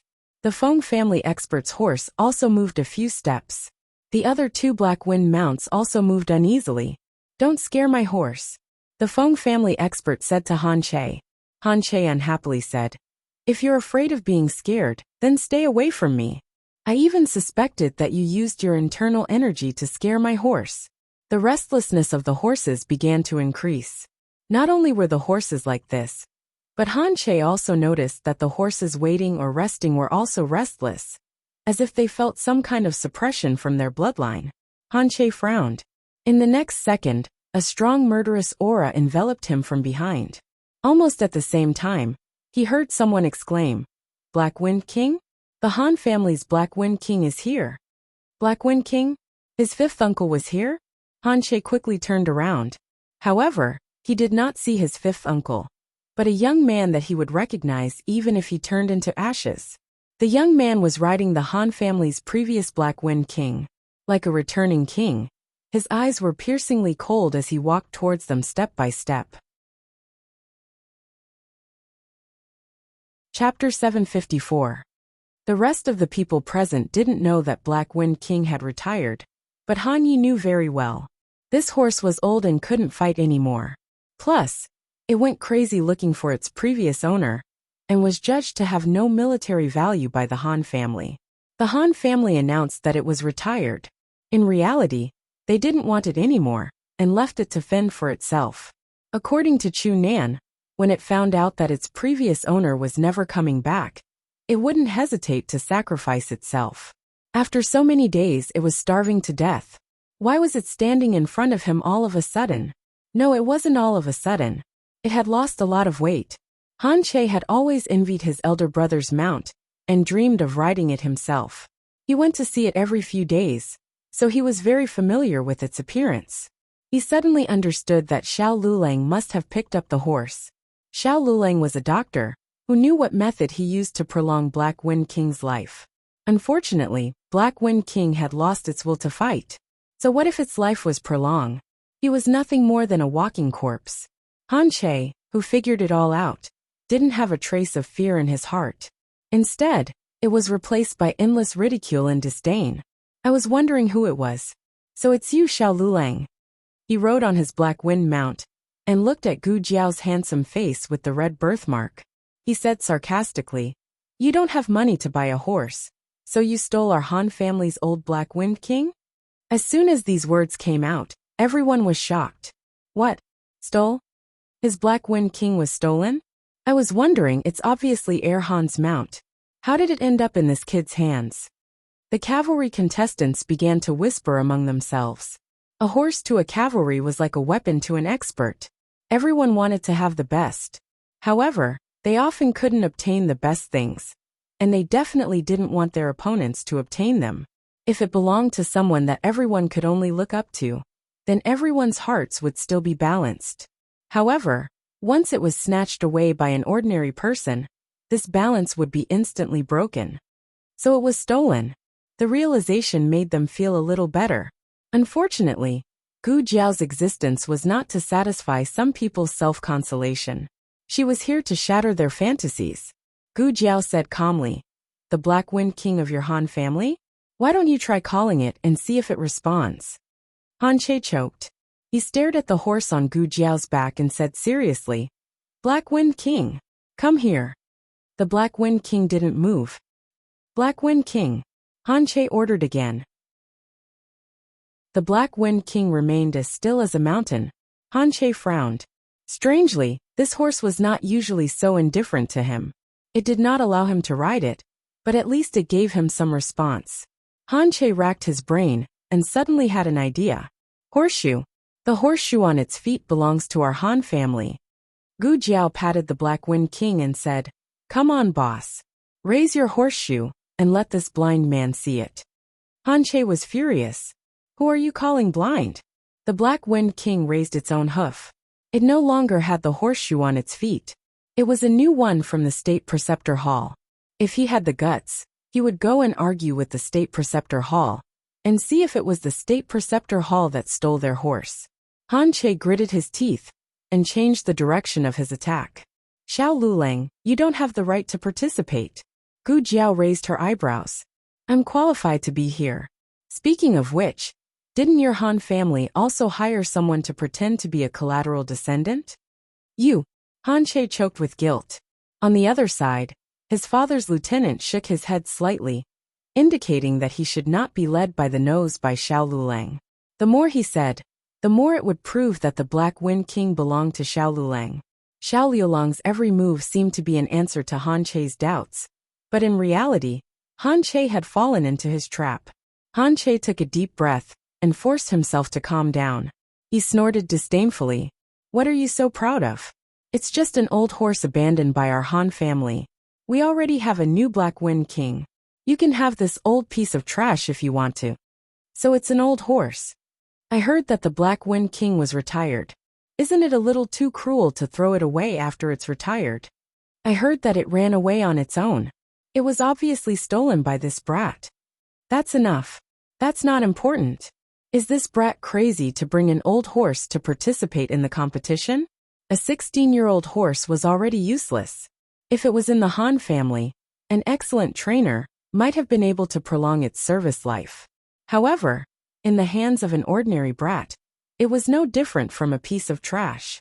Perhaps the horse sensed the crowd's emotions, or perhaps it had sensed the Black Wind King's age. So what if it was a king? It was old after all. Young and strong horses were the true victors of the battlefield. The battlefield belonged to them. "Get ready." Following the examiner's shout, everyone stood in front of their own fire bridge. In a sense, the cavalry on both sides had a slight advantage. They were only affected by one side. The cavalry in the middle was like a pincer attack, which affected the horses the most. Gu Jiao was on the third fire bridge. On her left was an expert from the Feng family, and on her right was another expert riding a Black Wind rider. The fire bridges were the same length as the explosion zone, but they were not necessarily in the same position. For example, some people's fire bridges started at 30 steps and ended at 70 steps.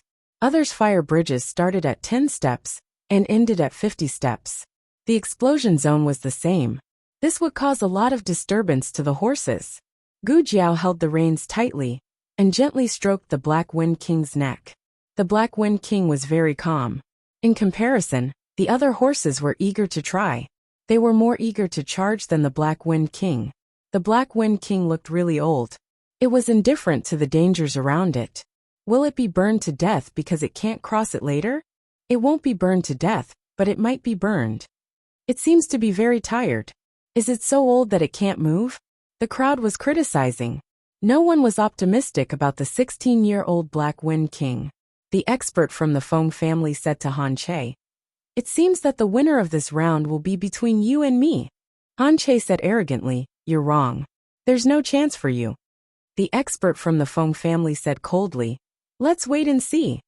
The gong sounded, and the competition began. The horses tensed up their muscles and leaped forward, galloping forward. This was the round with the highest overall quality of the horses. 4 of the 6 horses were Black Wind riders, and the other 2 were also strong war horses. They were fast and vigorous. They were invincible. However, Gu Jiao's horse did not move. Everyone was speechless. Was it scared? Or did it really have dementia? Look. Han Che's horse rushed out of the fire bridge. Han Che took the lead and crossed the burning bridge of fire. His bridge was the closest, so it was not strange for him to be the first to cross. However, his vigorous posture and skillful equestrian skills were still a feast for the eyes. Someone praised, as expected of the younger brother of Crown Prince Han, "This is the ability of the Black Wind King." The other 4 horses also stepped onto their respective fire bridges, one after another. Gu Jiao and the Black Wind King became the laughingstock of the crowd. Were these 2 guys here to be funny? The competition was over. Halfway through their laughter, a black shadow flashed in front of them. It was so fast that it was hard to see. Everyone was stunned. What just passed? No, I didn't see. Ah, that kid is gone. The man and the horse that were originally standing there disappeared. Look. Go, go, go. Before he could finish his sentence, the Black Wind King had already rushed down the fire bridge with Gu Jiao. The Black Wind King caught up with the first opponent and left him far behind. The Black Wind King caught up with the second opponent. The third, the fourth. All the horses suddenly seemed to be moving in slow motion. In fact, it was not that they were slow, but the Black Wind King was too fast. Saying that it was old. Saying that it could not run anymore? Then I'll let you bastards have half the time. The Black Wind King's terrifying explosive power stunned everyone. Its muscles were taut, and they could clearly see the movement of its muscles as it ran. That was a sign of full strength. Han Che took the lead and was about to reach the explosion zone. He had already glanced at the second place. He had left the second place far behind. He would definitely be the first. Bang. Han Che's heart skipped a beat when he heard a loud noise. The Black Wind King was not startled. After all, they were trained. However, Han Che was not mentally prepared and almost fell off his horse. Who the hell? Han Che turned his head to look. Whoosh. Before Han Che could see it clearly, the Black Wind King had already rushed into the explosion zone of the third track. The sound of explosions intertwined, smoke billowed and dust flew. The Black Wind King was too fast, so the frequency of the explosions was also high. It was as if a whip had been lit, and a series of crackling sounds were heard. The rhythm of the entire arena was messed up. The 2 horses were in a mess. One ran off the track, and the other caused the rider to fall off. Both of them were eliminated. The Feng family's expert used his internal energy to stabilize the frightened horses, but it did not take long before they entered the explosion zone. Han Che also entered the explosion zone at the same time. There was another round of crackling sounds. Another horse scampered out of the race in fright. The Black Wind King was not affected in the slightest.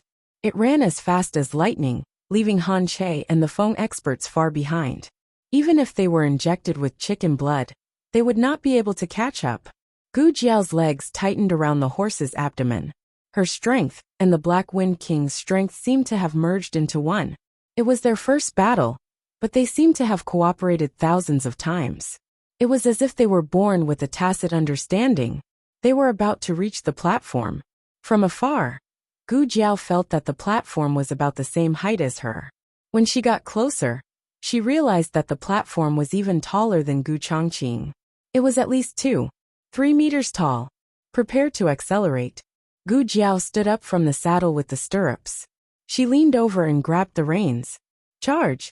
The Black Wind King's speed was already unbelievably fast, but no one expected it to be able to accelerate. The platform was 7 feet high. It rose from the ground and jumped. The surroundings seemed to be quiet all of a sudden. Everyone held their breaths, and the sound of explosions could not be heard. Everyone could not help but feel nervous for the Black Wind King. The platform was too high. Could it even reach it? The Black Wind Rider stepped up easily and landed firmly on the high platform. It used its strength to prove that it could handle the situation with ease. What useless old horse! The Han family is blind. Sir, the height of the platform is wrong. It's 1 foot too high. Then hurry up and lower it. The cavalry has already gone up. Where are the Han family and the Feng family? They haven't gone up yet. Then lower it. There was a mechanism under the platform. It could be raised and lowered freely. Gu Jiao felt the platform slowly move down. Oh, they wanted to lower the height? How could they cheat in public like this? In the crowd, some of the nobles were dissatisfied. Isn't this too much? Why didn't they lower it earlier or later? It's not fair. Gu Jiao rode on the Black Wind King and faced the direction where Han Che and the Feng family came from. She licked her lips and said amusedly, "It's useless." Han Che was happy to see the platform lower. He knew it. The platform was not that high during yesterday's training. Now it was foolproof. The corners of his lips curled up as he spurred his horse forward. The Black Wind King suddenly rushed over, raised its hooves, and kicked him and his horse down. Han Che was caught off guard. This action was very dangerous because the platform was too high. If he was not careful, he could fall down due to inertia. Ordinary cavalry would not let their mounts do this. However, Gu Jiao was not an ordinary person, and the Black Wind King was not an ordinary horse. If you dare to come, I will dare to kick you. The Black Wind King showed everyone its severely underestimated combat power. It was as if it had returned from nirvana. Even its strength was reborn. Han Che was directly kicked out of the competition. The Feng family's master was cunning. He took advantage of the time when Gu Jiao and the Black Wind King were dealing with Han Che to jump up from the other side of the platform. Unexpectedly, the Black Wind King rushed over and knocked the Feng family's master's mount down. The Feng family's master. I'll go. A man and a horse fell from the high platform. The Feng family's master had to abandon his horse in order to not be crushed into meat paste. The Feng family's master was eliminated. Advanced to the next round, Xiao Lulang. Chapter 755. Gu Jiao's victory was beyond everyone's expectations. Before the results were announced, Xiao Lulang didn't know about this person at all. Although Xiao Lulang was already famous in the archer circle, the distance between them was like a mountain. The military circle had never heard of this person. There were more than 200 people participating in the preliminaries. 6 people in a round, 44 rounds in total. Not every cavalryman who advanced would receive attention. Obviously, Han Che, who was Han Ye's younger brother, contributed a lot of attention to Gu Jiao. Coupled with the Black Wind King and the Feng family's experts, Gu Jiao suddenly became the hottest topic. Many people wanted to talk to her, but they were too scared by the Black Wind King beside her to go forward. The Black Wind King's aura was too strong, automatically creating a spacious space around Gu Jiao. Gu Jiao enjoyed the feeling of not being squeezed around by others. She stood at the side of the training ground, quietly watching the other people's selections. Gu Chongqing walked towards Gu Jiao. The Black Wind King moved. Gu Jiao gently touched its neck. The Black Wind King was no longer wary of Gu Chongqing. Outsiders naturally couldn't understand the communication between the man and the horse. They only thought that the young man was too bold, daring to approach the Black Wind King. Wasn't he afraid that the Black Wind King would kick him away? One had to know that Han Che and the Feng family's experts were kicked away like this. Not far away, there were several Han family's disciples standing. Gu Chongqing turned around and exchanged glances with them. They made a gesture, and Gu Chongqing nodded knowingly. Then he came in front of Gu Jiao. There were explosions and all kinds of screams, so no one could hear what they were talking about. But looking at Gu Chongqing's expression, it seemed like he was denouncing Gu Jiao. Frown a little. Yeah, that's it, Gu Chongqing said. Gu Jiao frowned exaggeratedly. Gu Chongqing. I want you to frown, not punch your face. Gu Chongqing said. You did well just now. The horse has lost some weight. Gu Jiao nodded. She stroked the Black Wind King's mane and said, I haven't eaten properly for a few days. I've lost weight from hunger, but I'll try to eat more in the future. Gu Chongqing had already heard about the Black Wind King's departure from the Han family. Han Yi could have gotten the horse back, but he didn't. He had no faith in the Black Wind King. He had never truly regarded the Black Wind King as his mount. He only saw it as a valuable item. Once the value of the item was gone, there was no need to keep it. Fortunately, I ran into you, Gu Chongqing said sincerely. If it was someone else, the Black Wind King might not be able to recover. I didn't run into it, Gu Jiao said.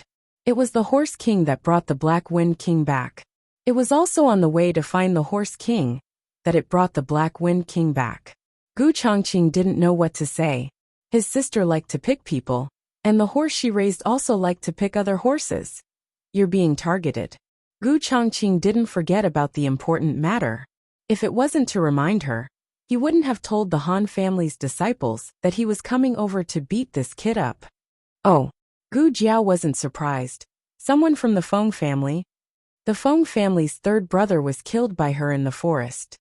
Not only that, but also the Dong family, Du family, Chen family and Yang family. Oh, Gu Jiao was even more surprised. These 4 people were all injured by her in the forest. Among them, Master Du and Master Chen were the most seriously injured, while Master Yang and Master Dong were slightly better. After coming out of the forest, she wondered if these people would report her to the emperor, but they didn't. She and Xiao Heng carefully analyzed this problem and came to the conclusion that they didn't dare to. They rudely snatched the young princess, causing her to fall and injure her. The young princess still remembered it. The emperor was worried about who those people were. How could they have the courage to mention what happened in the forest? However, because it couldn't be made public, they all hated Gu Jiao. Gu Chongqing said softly, "Be careful. I will tell the Han family that I'm trying to win you over." Okay, Gu Jiao responded. In order to not arouse suspicion, Gu Chongqing couldn't stay for too long. The Han family has been watching this place. I'm going over, Gu Chongqing said. I won't go to the State Preceptor Hall for the next few days.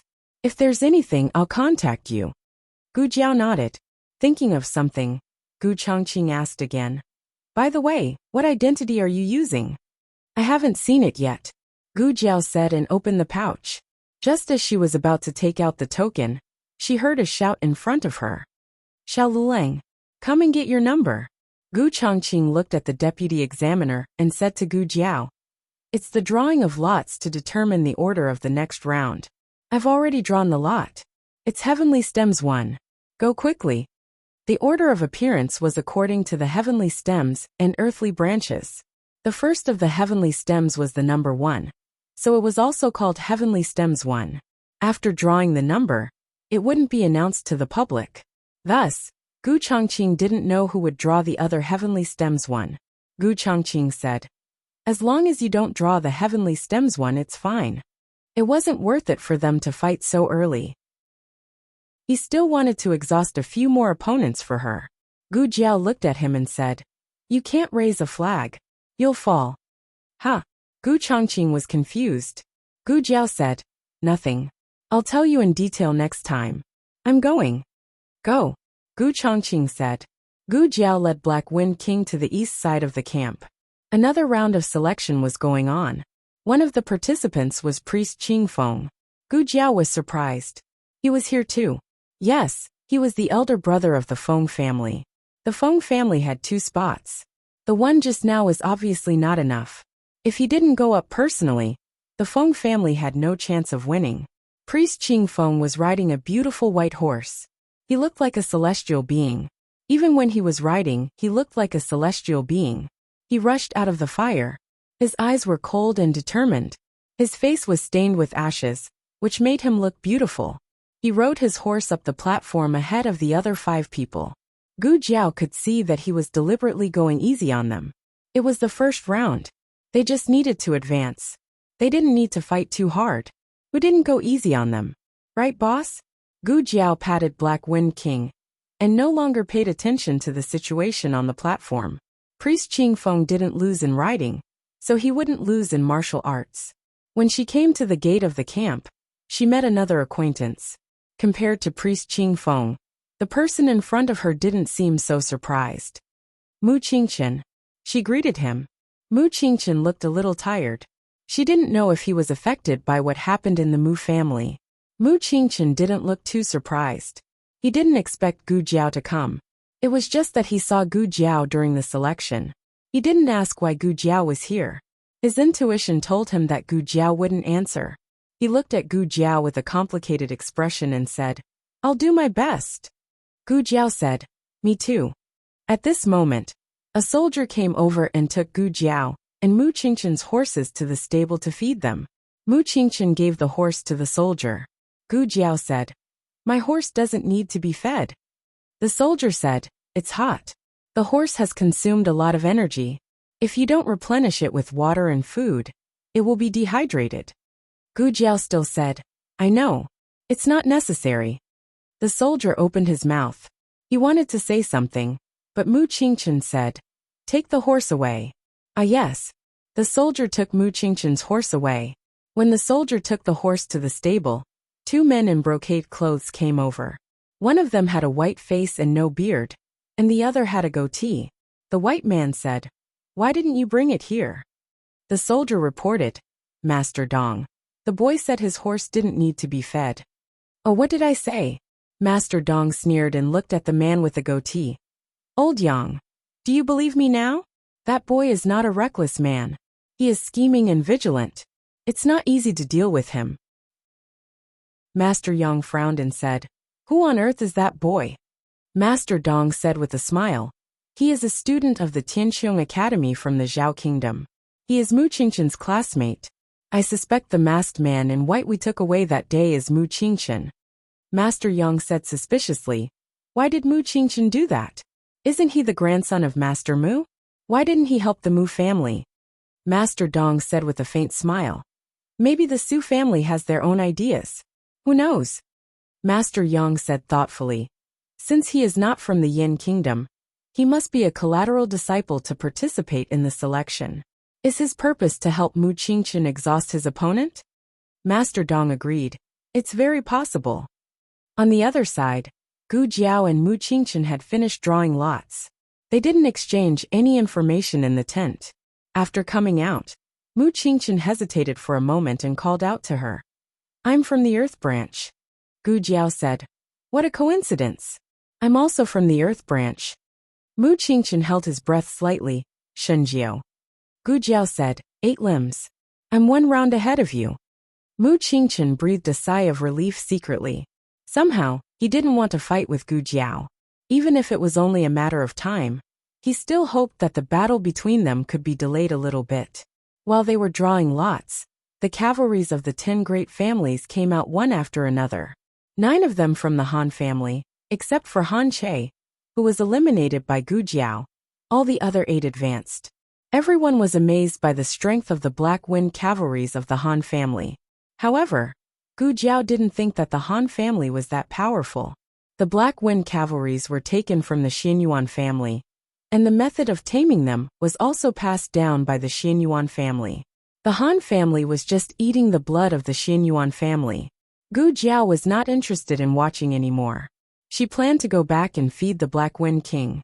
"I'm leaving now. See you in the next round." Just as she bid farewell to Mu Qingchen, she suddenly felt a chill run down her spine.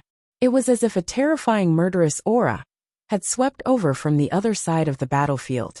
It was unstoppable and instantly filled the entire battlefield. The horses on the field began to become restless. Even the horses who were concentrating on the game shook their bodies. What a powerful aura! The only horse that wasn't affected was the Black Wind King. A horse that was trying to get onto the stage paused in midair. It didn't manage to get onto the stage, and fell down with the cavalryman. The cavalryman let out a cry of surprise. Gu Jiao and Mu Qingchen looked at the powerful aura at the same time. They saw a silver-haired man riding a chestnut-colored horse over. He was walking elegantly and calmly, but he had the domineering aura of a king. The silver-haired man was very young. He looked to be in his late 20s. As for the horse, Gu Jiao couldn't tell its exact age, but she could tell that it was a young and vigorous horse. Mu Qingchen's expression became serious. "It's the Han family's new Black Wind King. He's 6 years old this year. The one riding on the horse is 5th Master Han, the son of old Master Han. He has been studying how to tame the Han family's Black Wind cavalries." Gu Jiao looked at Mu Qingchen. "Your Black Wind cavalries?" Mu Qingchen looked at her and said, 5th Master Han once said that the Black Wind cavalries tamed by the Xianyuan family weren't the most powerful horses in the world. He would use his own methods to tame even more powerful Black Wind cavalries. His new Black Wind King is the result of his taming. "Oh." Gu Jiao rubbed her chin and carefully observed the man and horse not far away. Mu Qingchen said earnestly, "I know that your Black Wind King is very powerful, but I'm afraid it's no match for that horse." 5th Master Han's new Black Wind King was not only younger, but also more agile. Its explosive power, endurance, speed, and strength were all impeccable. Mu Qingchen paused and said, "Also it has a name." Gu Jiao asked, "What's its name?" Mu Qingchen opened his mouth and said, "Black Demon Horse."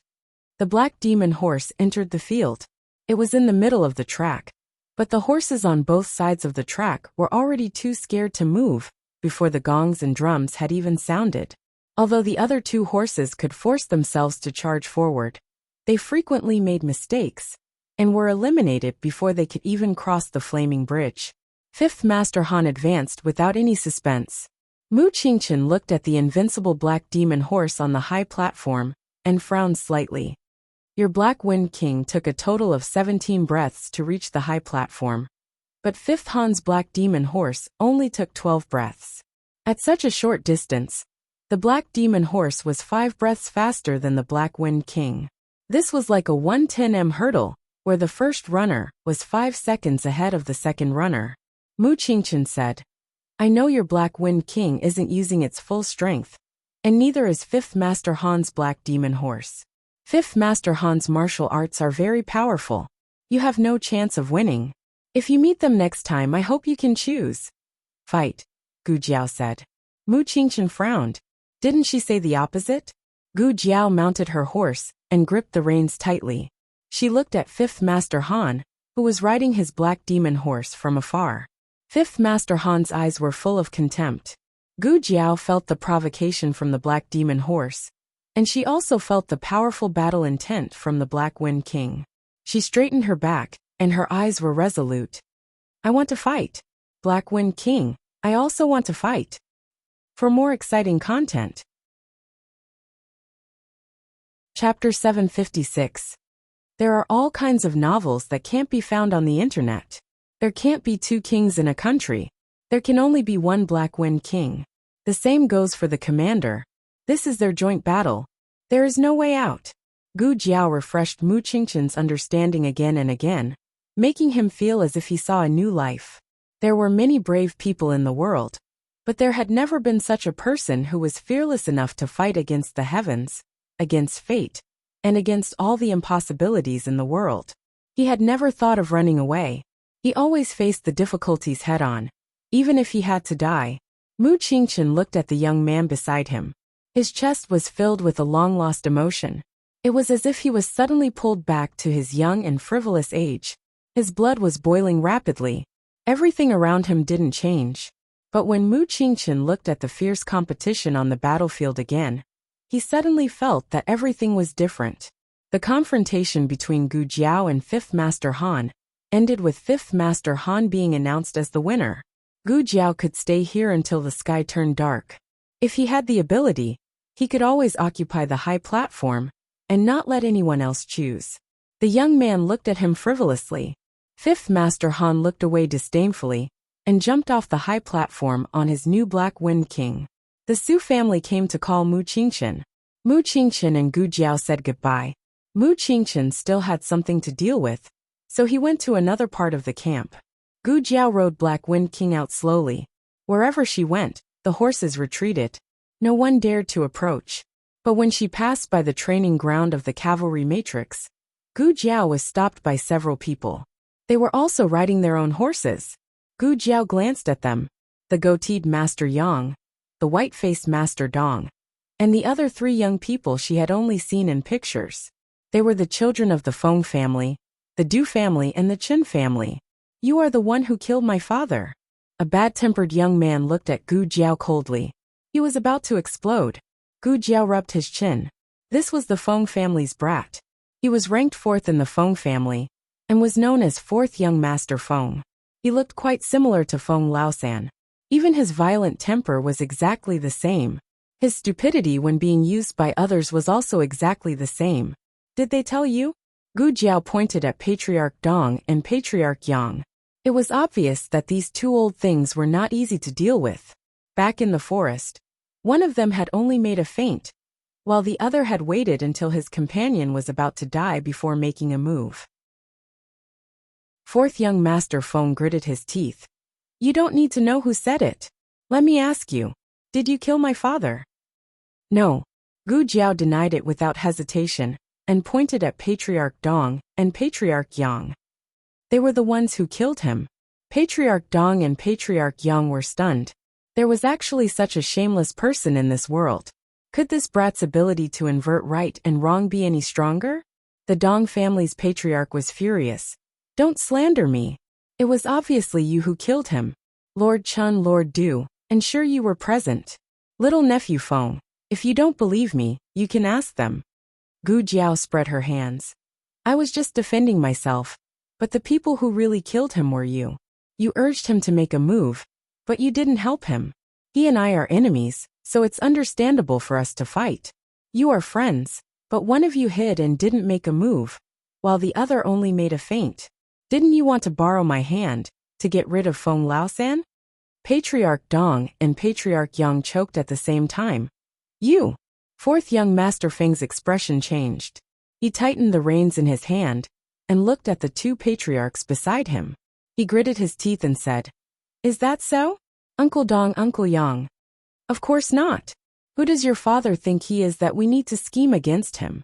We didn't make a move, because we wanted to let your father consume this brat's strength first. What's going on? Gu Jiao looked at them calmly. If there's nothing else, I'll leave first. Patriarch Yang clenched his fists. You brat! Fourth young Master Feng said coldly. Uncle Yang, let's talk about this clearly. Patriarch Yang and Patriarch Dong were furious. They came here to incite fourth young Master Feng to deal with Xiao Lulang. Why was fourth young Master Feng being incited by Xiao Lulang? He was really brainless, just like his father. Young Master Chen urged his horse to stop Gu Jiao. Did we say that we'll let you go?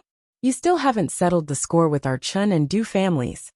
As soon as he finished speaking, Black Wind King raised his front hooves and stomped on their horses. The two horses were scared out of their wits, and Patriarch Chen and Patriarch Du both fell from their horses. They stabilized themselves with their lightness skills, but their horses were nowhere to be seen. Black Wind King took a step forward, and the two of them stepped aside. Gu Jiao looked down at the two of them. Thanks for letting me win. With that, one person and one horse valiantly left. Only the five of them were left behind. Gu Jiao left the barracks, and Yi Qing was not there. Where is he? Over here. In a carriage not far away, someone waved at her. Second Master Jing? Gu Jiao tilted her head strangely and urged her horse over. Why are you here? The House of Duke didn't participate in the selection this time. Second Master Jing said. I'm here to pick you up. Are you looking for Yi Qing?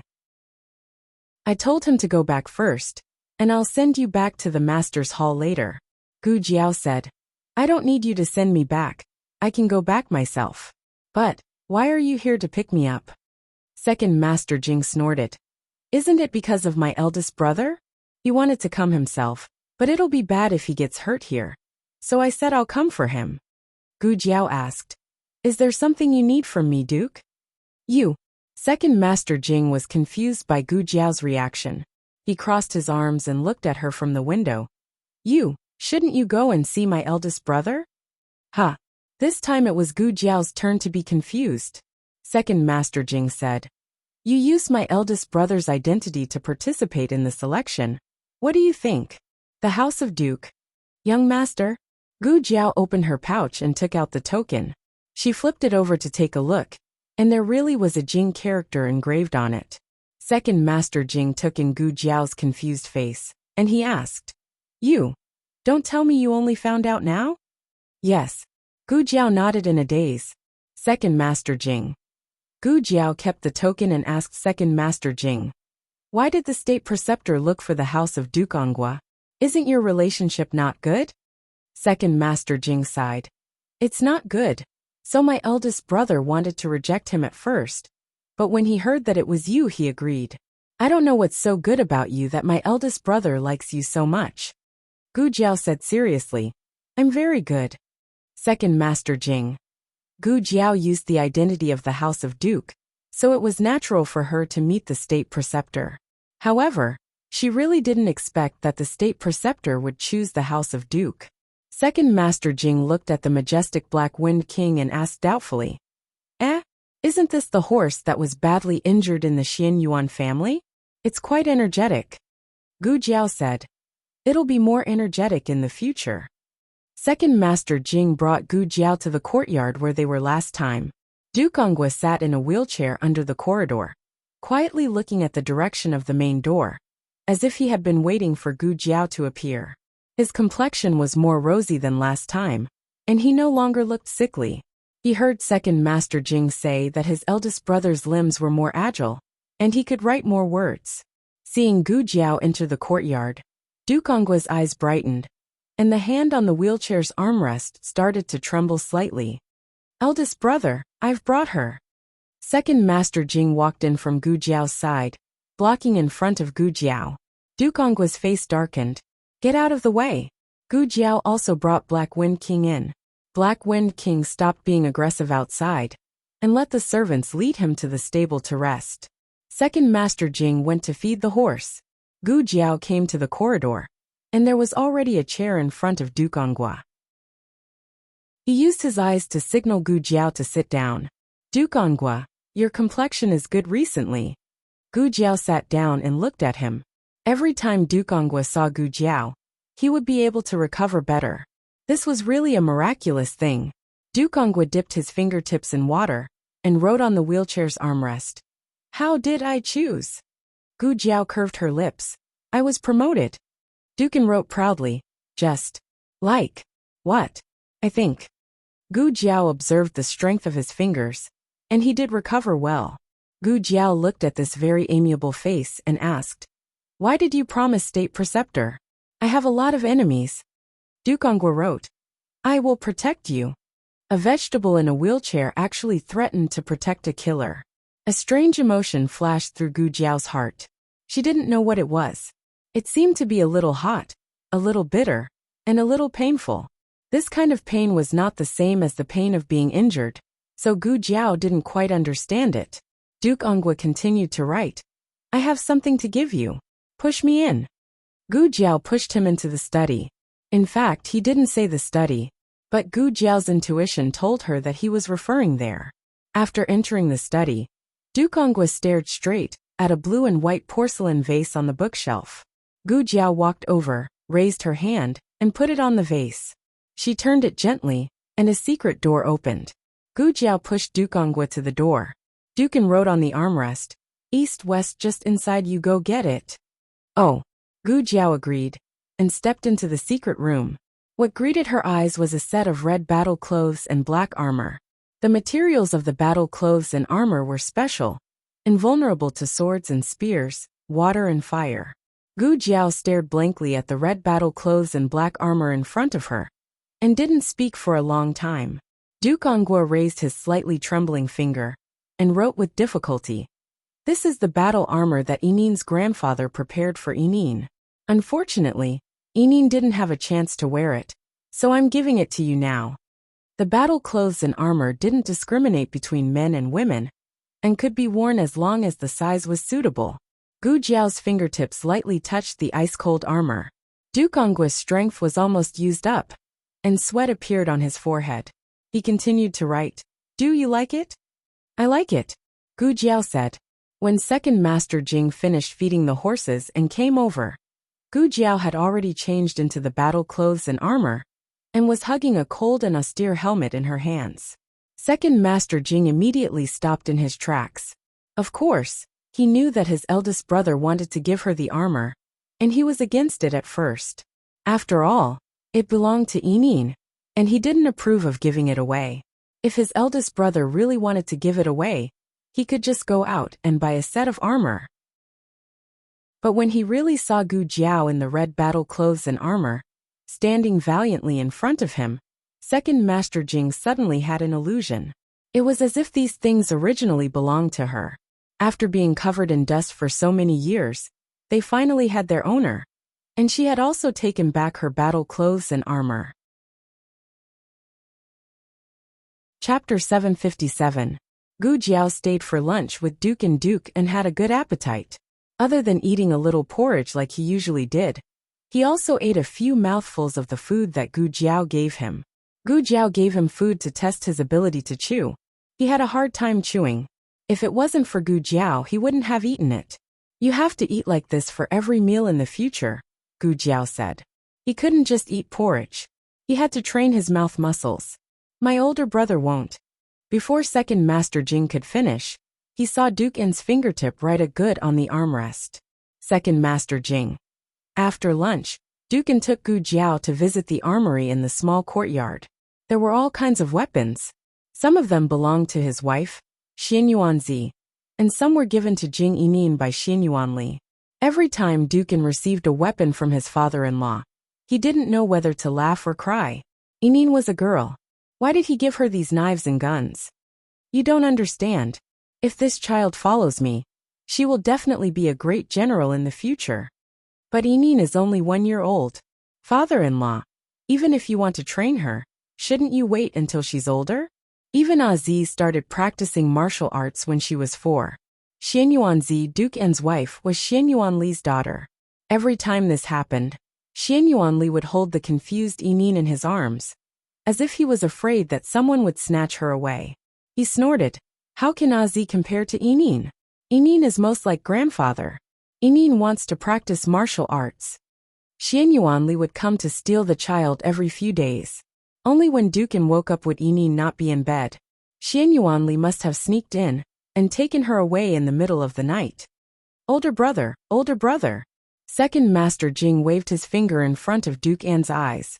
Dukan came back to his senses and glanced at Gu Jiao in embarrassment. Gu Jiao happened to be looking at him with a puzzled expression. A trace of apology flashed through his eyes. He dipped his finger in the water and wrote on the armrest, "I thought of something from the past."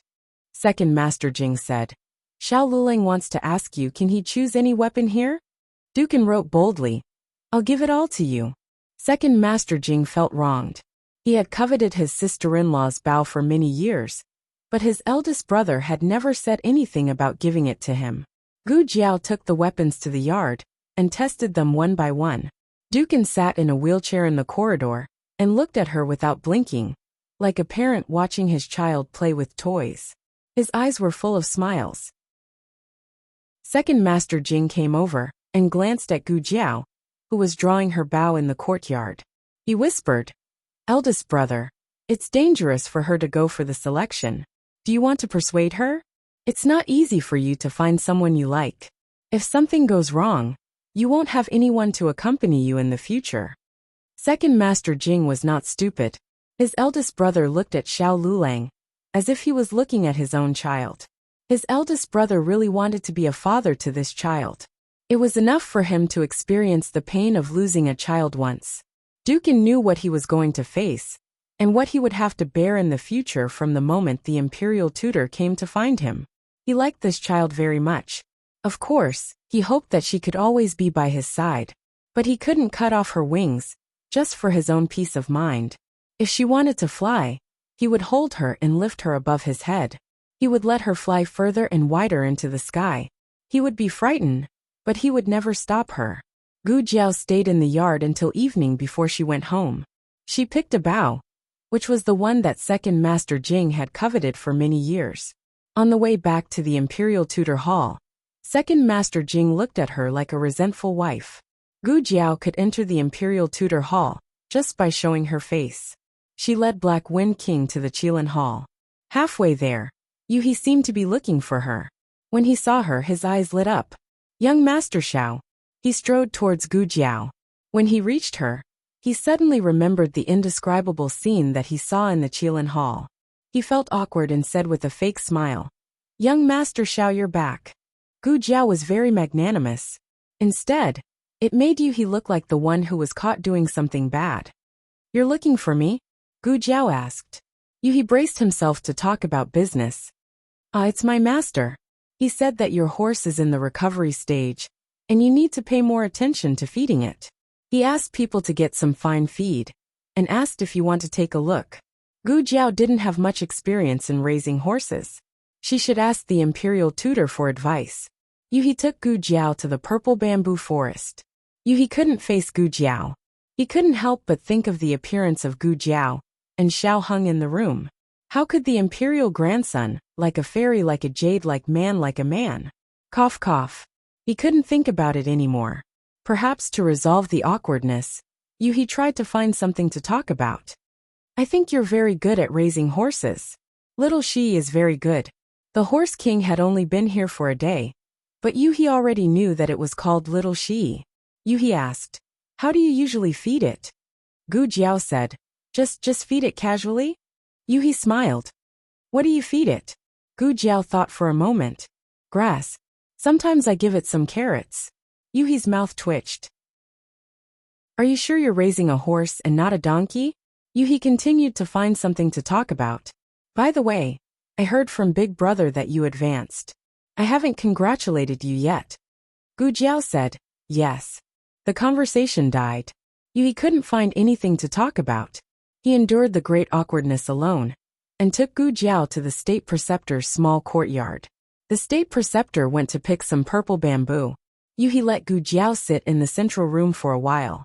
The Black Wind King strolled in the forest.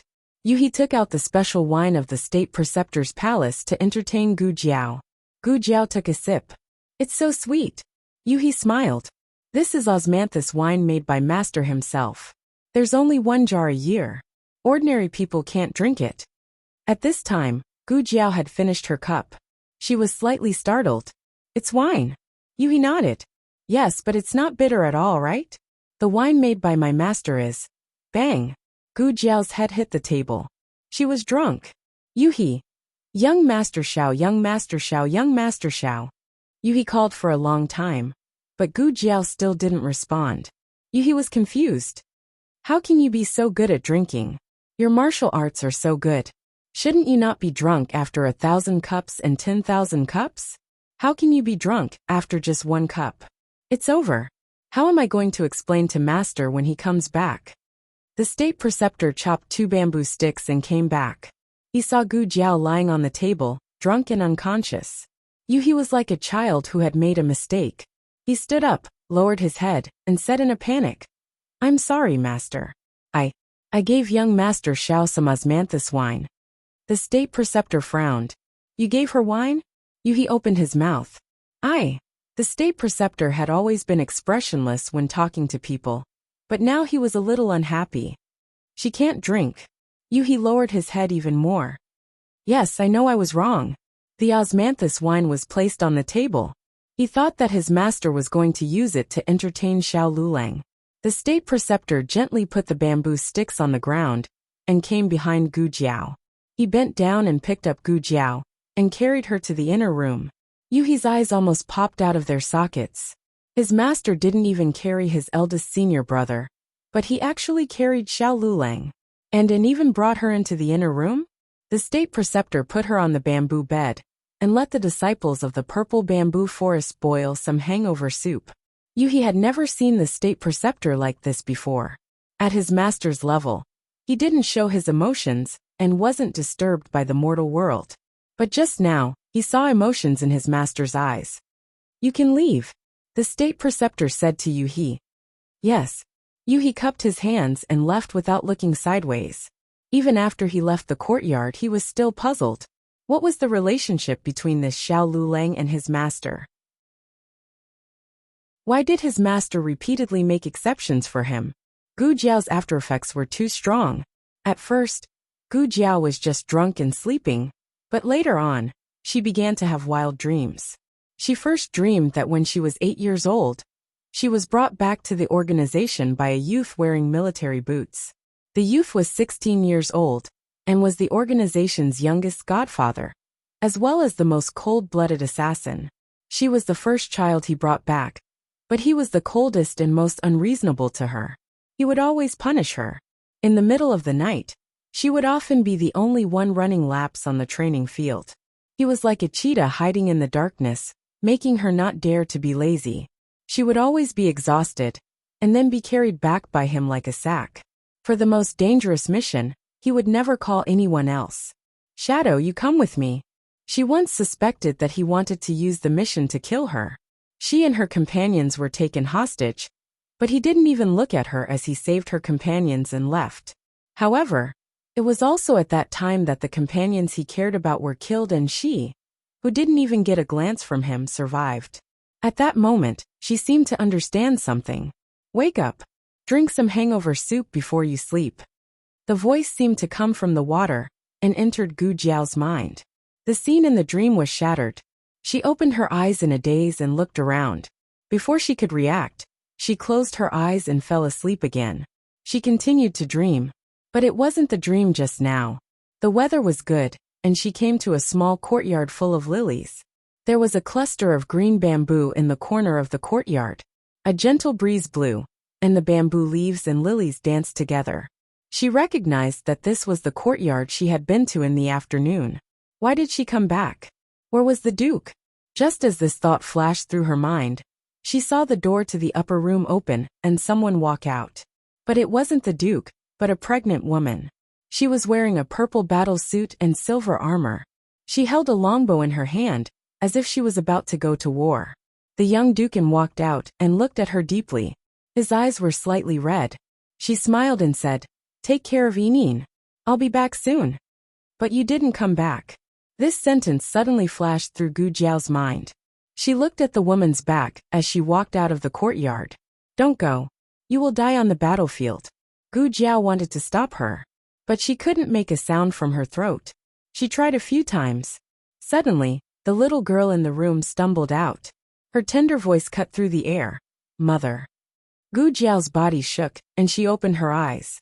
There was some sound in her ears. She didn't know if it came from herself or from the dream. "You're awake." The state preceptor sat on the chair in front of the bed and looked at her indifferently. "Do you want some hangover soup? Or not?" Gu Jiao looked around and found that this was an unfamiliar room. But when she looked out the door and saw the familiar central room, she knew that she was still in the small bamboo house in the purple bamboo forest. "No need, I'm awake." Gu Jiao sat up. Her head still hurt a bit. "What kind of wine did you make? It has such a strong aftertaste." "It's because your alcohol tolerance is too low," the state preceptor said. "Yi Qing can drink a jar and still be fine." Gu Jiao was clear about her alcohol tolerance. It was rare that she was silent and didn't refute. "Did you just have a dream?" the state preceptor asked. Mentioning this, Gu Jiao slightly frowned. These days, she had a lot of dreams and forgot when she woke up. But this time, she didn't know if it was because of the alcohol, but she remembered the second half. She didn't deny it. The state preceptor put the hangover soup on the bedside table. "What did you dream of that made you have such a big reaction?" Gu Jiao looked at him strangely. "My reaction? Big?" The state preceptor looked at her. "If you don't remember, then forget it." Gu Jiao suddenly said, "I dreamed of the young Ongwa Duke, as well as his wife and child." She had seen Xian Yuanzi's portrait in the library, so it wasn't surprising that she would dream of her. As for the content of the dream, maybe she had heard too much about the Xian Yuan family and imagined a separation. But that child, wait, there was no portrait of the Jing family's child in the library. That was the child in the portrait she saw in the state preceptor's study. Was that child really Jing Yining? Or did she just put the appearance of a random child on the Jing Yining in the dream? The state preceptor felt Gu Jiao looking at him. "Why are you looking at me like that?" Gu Jiao asked. "Is the girl in the portrait in your study Jing Yining?" The state preceptor didn't seem too surprised. "You saw it all? Did he admit it?" The state preceptor nodded and sighed. "Yes, she is Jing Yining." Gu Jiao asked seriously, "What's your relationship with Jing Yining?"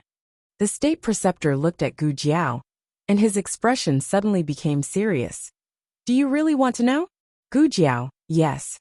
The state preceptor paused, and then said to Gu Jiao, "Well, when you win the selection and become the commander of the Black Wind Cavalry, I will tell you everything." Chapter 758. Gu Jiao slept for 4 hours after getting drunk, and the sky was already dark. The Qilin Hall was brightly lit. Xiao Heng had been reading books in the library for the whole day. He was so engrossed that he forgot to eat and sleep. Only now did he feel hungry.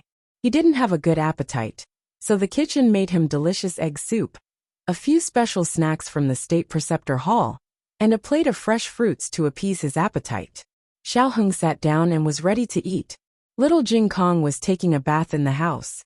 Because he was too active in the past 2 days, it was determined that he didn't have any PTSD, so he had to bathe himself again. Although Xiao Heng would still bathe him again, the strength was different. It was impossible to let little Jing Kong take a bath quietly. He used to be the little monk who was the best at chanting scriptures in the temple. Although he didn't chant scriptures anymore, he had an interest that made him more intoxicated. He tied strange strips of cloth around his body, struck strange poses, and began to sing. Hawthorn a pair, a cherry o pair, bring them all to wash, bring them all to wash. If you don't wash them all, I'll have diarrhea. Xiao Hung, who had just picked up a hawthorn, was speechless. Xiao Hung put down the hawthorn decisively and didn't touch the rest of the fruits. He looked at the snacks on the plate. The snacks were fried, and he didn't know what the ingredients were. In short, they looked crispy and golden, and there was even sauce. He picked up a piece with his chopsticks and took a small bite. Ka! Just the sound alone was enough to whet one's appetite. Xiao Hung thought, "Oh, what is this made of? It's so crispy." Little Jing Kong finished singing Hawthorn and Pear, and started to sing the next song affectionately. Dreams are so precious, chicken dung is crispy. Xiao Hung was speechless. Little Jing Kong changed his tune in a second. Hot pot and barbecue in the toilet, once I wake up I'll lick it, fuck heartless, Xiao Hung, who had just licked a mouthful of sauce. A quarter of an hour later, the Qilin hall was filled with the angry voices of little Jing Kong. "Ah, bad brother-in-law is here. He's coming with a feather duster. Run quickly."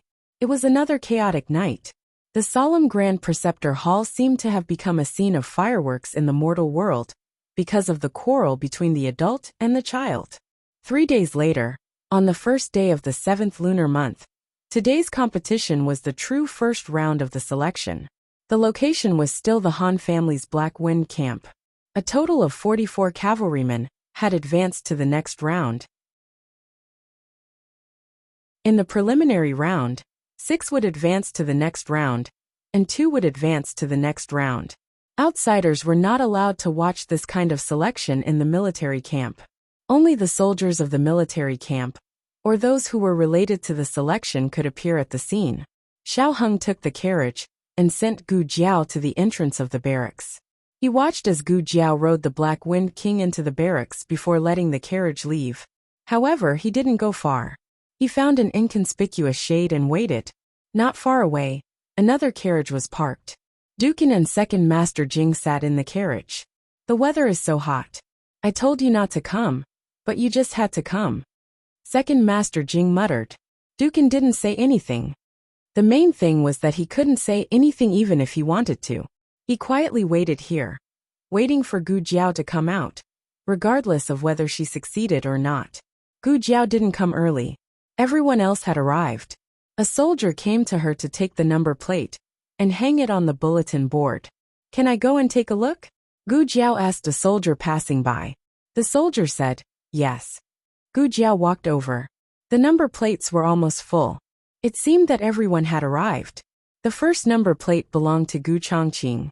He used the name of Han Ziyu, a collateral descendant of the Han family.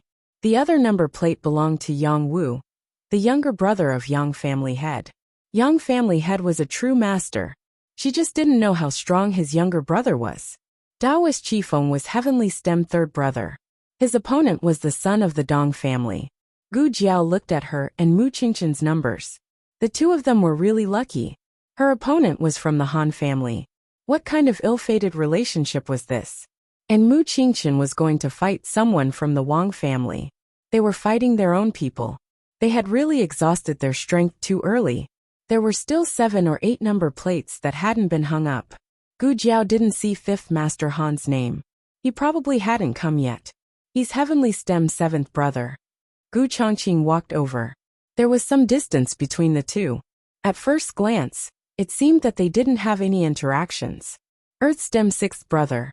Gu Jiao's gaze fell on the Earth Stem 6th brother's position. There was already a number plate there. "Suchen." Gu Chongqing pretended to look at the number plate and said in a low voice, "Su Yuan's younger brother, Mu Qingqian's uncle." "Is he powerful?" Gu Jiao asked. "It's said that he's a master." 5th Master Han was originally planning on swapping numbers with someone else, Gu Chongqing said. Gu Jiao murmured. "Was he afraid that he couldn't beat Su Chen?" Gu Chongqing said. "No, he wanted to beat you and eliminate you. Strictly speaking, it wasn't possible to casually swap numbers in this kind of selection." However, this was the Han clan's home ground, and Gu Jiao had coincidentally drawn a member of the Han clan. Gu Jiao had the same idea. She wanted to eliminate 5th Master Han. She asked regretfully, Then why didn't he swap numbers? Someone walked over. Gu Chongqing waited for that person to pass before saying, because he discovered that your opponent was Han Xiaoyu. This person is a member of the Han clan's side branch. He didn't come from a good background, so he didn't join the main clan. However, he is extremely powerful. He fought his way out of the underground arena and is ranked in the top 20. So that's how it was. Fifth Master Han was planning on taking care of Su Chen himself and having Han Xiaoyu take care of Gu Jiao. That's pretty good, Gu Jiao said. That's pretty good, Gu Chongqing said as well. The two of them exchanged knowing glances. Your new armor is pretty good, Gu Chongqing said. Gu Jiao nodded. On the battlefield, the sound of a gong rang out. Gu Chongqing wielded a long sword and urged his horse to charge at his opponent Yang Wu. No one expected that the first group of opponents would be so powerful. Gu Chongqing's swordsmanship had reached perfection, and Yang Wu's large blade was not to be outdone. Blade light and sword shadows flashed as killing intent filled the air. In an instant, they had exchanged tens of blows. Yang Wu's martial arts were slightly inferior to his older brother, the Yang clan head. However, in front of the younger generation, he still had an advantage. His inner strength was abundant, and his blade techniques were exquisite. The only thing that he was inferior to Gu Chongqing in was his mount. However, he used his boundless inner strength to make up for this shortcoming. Yang Wu arrogantly said, "Brat, you are not my opponent. Just admit defeat. Otherwise, I'm afraid you will die without a complete corpse." Today's fight had a life and death agreement. In other words, they could kill. The Yang clan had coveted the Han clan's military power for a long time. They had always killed the Han clan's disciples. He chopped down with his blade, and Gu Chongqing blocked it with his sword. What a powerful inner strength. Sand and stones flew all around and dust rose. Gu Chongqing's mount could not withstand Yang Wu's inner strength. Once the mount was injured, the rest of the fight would be dangerous. Gu Chongqing suddenly leaned back, grabbed Yang Wu's large blade, and stabbed at Yang Wu's waist. Yang Wu could not pull out his large blade, so he could only use his other hand to deflect Gu Chongqing's blade. Now was the time. Gu Chongqing swept his long leg and kicked Yang Wu's head. The huge force kicked him down from the horse's back. Yang Wu fell to the ground and was eliminated. The first fight had been so exciting that the second fight seemed ordinary. The third fight was between Taoist Qing Feng and the son of the Dong clan. Seeing Taoist Qing Feng fight, the audience was interested again. However, Taoist Qing Feng was not interested in being watched. He knocked the son of the Dong clan off his horse with one move. Everyone was speechless. Gu Jiao rubbed her chin. No wonder he was able to tie with Liao Chen. He is really strong. Luck played a part in this fight. If they had been matched with an opponent like Taoist Qing Feng, they would have been defeated. The son of the Dong clan was not very good at martial arts, but he was not the weakest either. At least in the next 3 fights, no one was better than him. When it was close to noon, it was Gu Jiao and Black Wind King's turn to fight. Yesterday, this man and his horse had left a very deep impression on everyone. Therefore, everyone had high hopes for them from the beginning. That was until they saw Han Xiaoyu riding his Black Wind cavalry. It's Han Xiaoyu. It's really him. Who is Han Xiaoyu? You don't even know Han Xiaoyu? He's the only collateral descendant who lives in the Han clan's main house. He's a lieutenant in the Black Wind camp and is in charge of the cavalry's training. He looks very young. He's not even 24 years old. He's the youngest and most promising person after the son of the Han clan. He doesn't come from a high family, so he must be very talented to have achieved what he has today. Then Xiao Lulang is done for. Yeah, he was unlucky. Of all the people he could have met, he just had to meet Han Xiaoyu. Everyone felt sorry for Gu Jiao. Even with the Black Wind King, the gap between this young man and the genius Han Xiaoyu was not something a horse could make up for. Moreover, Han Xiaoyu had participated in the Black Wind King's training, so he knew the Black Wind King very well. Han Xiaoyu rode his horse toward Gu Jiao and the Black Wind King. Although the Black Wind King had a powerful aura, Han Xiaoyu knew how to suppress the Black Wind King's aura, because he had trained him before. His Black Wind horse did not show any fear or retreat. He stopped 10 meters away, holding his silver spear, and coldly looked at the young man in red. You're Xiao Luleng? I've heard of you. There are many rumors about you. Gu Jiao said. Oh, I've never heard of you. I'm sorry. Han Xiaoyu said coldly. The son of the Han clan is injured because of you. I'll settle this with you today. It's not too late for you to beg for mercy. Kneel down and kowtow 3 times, and I'll let you go. Otherwise, you won't even have the chance to admit defeat. I'll kill you. Gu Jiao had a red tasseled spear wrapped in cloth on her back. She was not in a hurry to take out her weapon. Instead, she looked at Han Xiaoyu and said, Then let's kill. Take out your weapon. You're not worthy. The gong sounded. Han Xiaoyu spurred his horse and thrust out his spear. A normal horse would have turned around and dodged when faced with such a strong killing intent. However, the Black Wind King did not dodge. Gu Jiao pulled the reins and clamped her legs on the horse's belly, urging the Black Wind King to accelerate at full speed. The surrounding cavalrymen were in an uproar. Is he crazy? Is he sending the Black Wind King to its death? Han Xiaoyu is most proficient with the spear. With this spear, the Black Wind King's head will be pierced. Does he even know how to fight? This is a taboo. The Black Wind King had also been trained to evade in the past, but this time, it tried its best to restrain its muscle memory. It trusted Gu Jiao wholeheartedly. Gu Jiao told it to charge, so it charged forward bravely. It raised its speed to the extreme, so fast that it could only be seen as a blur. Han Xiaoyu frowned. Xiao Luleng purposely let the Black Wind King die in exchange for a chance to attack me at close range to win this round? Xiao Luleng wants to kill me. Han Xiaoyu's eyebrows twitched. He immediately switched from offense to defense. Gu Jiao's lips curled up. Boss, jump. She pulled the reins, and the Black Wind King jumped high into the air. What kind of move was this? Han Xiaoyu was already prepared to defend, but the Black Wind King jumped over his head? Han Xiaoyu immediately changed his move. He raised his spear and thrust it at the Black Wind King's exposed belly. This spear had to pierce the Black Wind King's intestines. But to Han Xiaoyu's surprise, the young man on the horse suddenly fell down. His soft waist bent at an incredible angle, and he hung upside down from the saddle, using his chest to block the spear for the Black Wind King. Everyone sucked in a breath of cold air. Han Xiaoyu also sucked in a breath of cold air. It was not because of Gu Jiao's difficult move, but because his spear did not pierce the opponent's armor. How could this be? Gu Jiao had already tested it in the State Teacher Palace. Jing Yinin's armor could not even be pierced by Yi Qing's sword and chi. Gu Jiao enjoyed the shock in his eyes. In terms of martial arts, she, who had only recovered 40% of her strength, was not as good as Han Xiaoyu.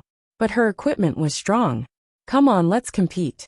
Han Xiaoyu knew something was wrong and hurriedly pulled back, but it was already too late.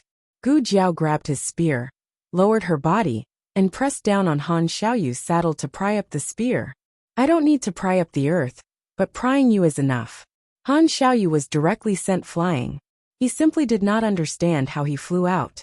He whistled in the air, and his mount dashed over to catch him, only to be kicked away by the Black Wind King in a domineering manner. Han Xiaoyu finally landed on the ground in a sorry state. Meanwhile, Gu Jiao let out a long sigh of relief and sat back down on the broad back of the Black Wind King's horse. Advance to the next round, Xiao Luleng. Chapter 759. Gu Jiao's match was after Taoist Qingfeng's. It was another match that left everyone dumbfounded. What was going on? How did Han Xiaoyu fly out? Did you see it clearly? Cavalry A asked Cavalry B. I didn't. Did you see it clearly? Cavalry B asked Cavalry C. Cavalry C. I didn't see it either. On a high platform behind the crowd, Han Lei and fifth grandfather Han silently looked at Xiao Luleng, who rode his horse to the edge of the battlefield. Fifth grandfather Han said, Big brother, no wonder Year was defeated by this kid so many times. He does have some tricks up his sleeve. Han Lei's expression was serious. What happened to Han Xiaoyu just now? I didn't feel any fluctuation of internal energy from that kid. How did he send Han Xiaoyu flying? Which sex martial art did he use that move from? Fifth grandfather Han's silver hair shone under the hot sun. His expression was as cold as his hair color. His gaze fell on the youth who was riding his horse. There were many disciples of aristocratic families on the battlefield. He looked ordinary, but he could be easily spotted in the crowd. It's not martial arts. It's just a small trick, he said. Han Lei frowned. He didn't understand. A small trick, fifth grandfather Han said. Big brother, do you still remember the catapult? Han Lei put his hands behind his back and nodded. I remember. It's one of the war chariots used to attack cities. It's very destructive, and can be used to attack city gates and walls. It can also be used to attack the soldiers guarding the city. Could it be that he just... Fifth grandfather Han nodded. That's right.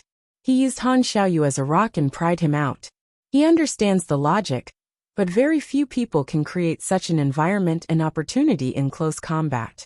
From the moment he entered the battlefield, he started calculating the attack distance, the height of his jump, the angle of his waist, and even the speed of Han Xiaoyu's spear. He has a clear picture in his mind. Han Lei said, I still don't understand. Fifth grandfather Han said, Big brother, you don't need to understand. Big brother, you just need to know that this kid is a genius. Han Lei turned to look at fifth grandfather Han, and smiled ambiguously. You even know how to praise people? Fifth grandfather Han continued. But geniuses also need a bit of luck. If it wasn't for the armor he was wearing, he would have died under Han Xiaoyu's spear. Han Lei's gaze once again fell on the young man. The young man was dressed in red, and was clad in bright clothes. His aura was as high as the heavens, and even the children of aristocratic families could not compare to him. Han Lei frowned. I noticed it too. What kind of armor is that? How can it be so hard? Fifth Master Han asked. Big brother, do you still remember Xianyuan Li's armor? I'm talking about his best suit. Han Lei was reminded of a certain memory, and frowned slightly before saying, I remember.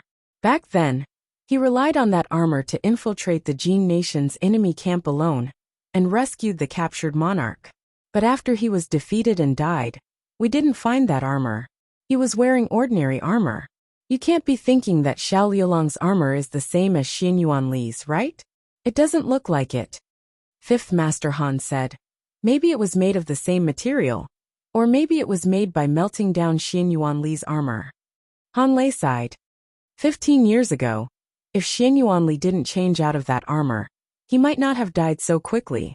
Fifth Master Han said calmly, his life and death alone can't change the overall situation.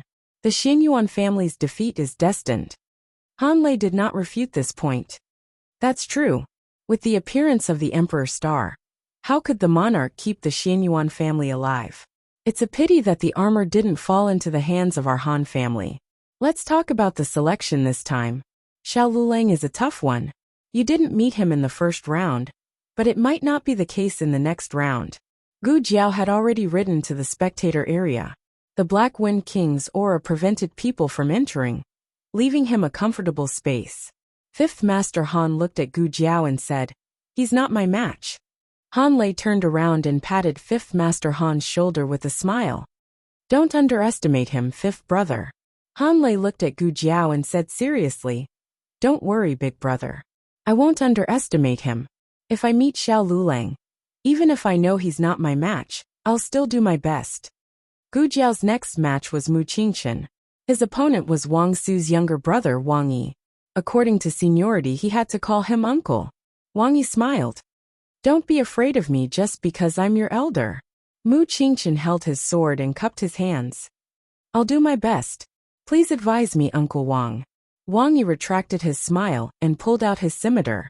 He said majestically, Then let me see if your martial arts have improved in the past few years.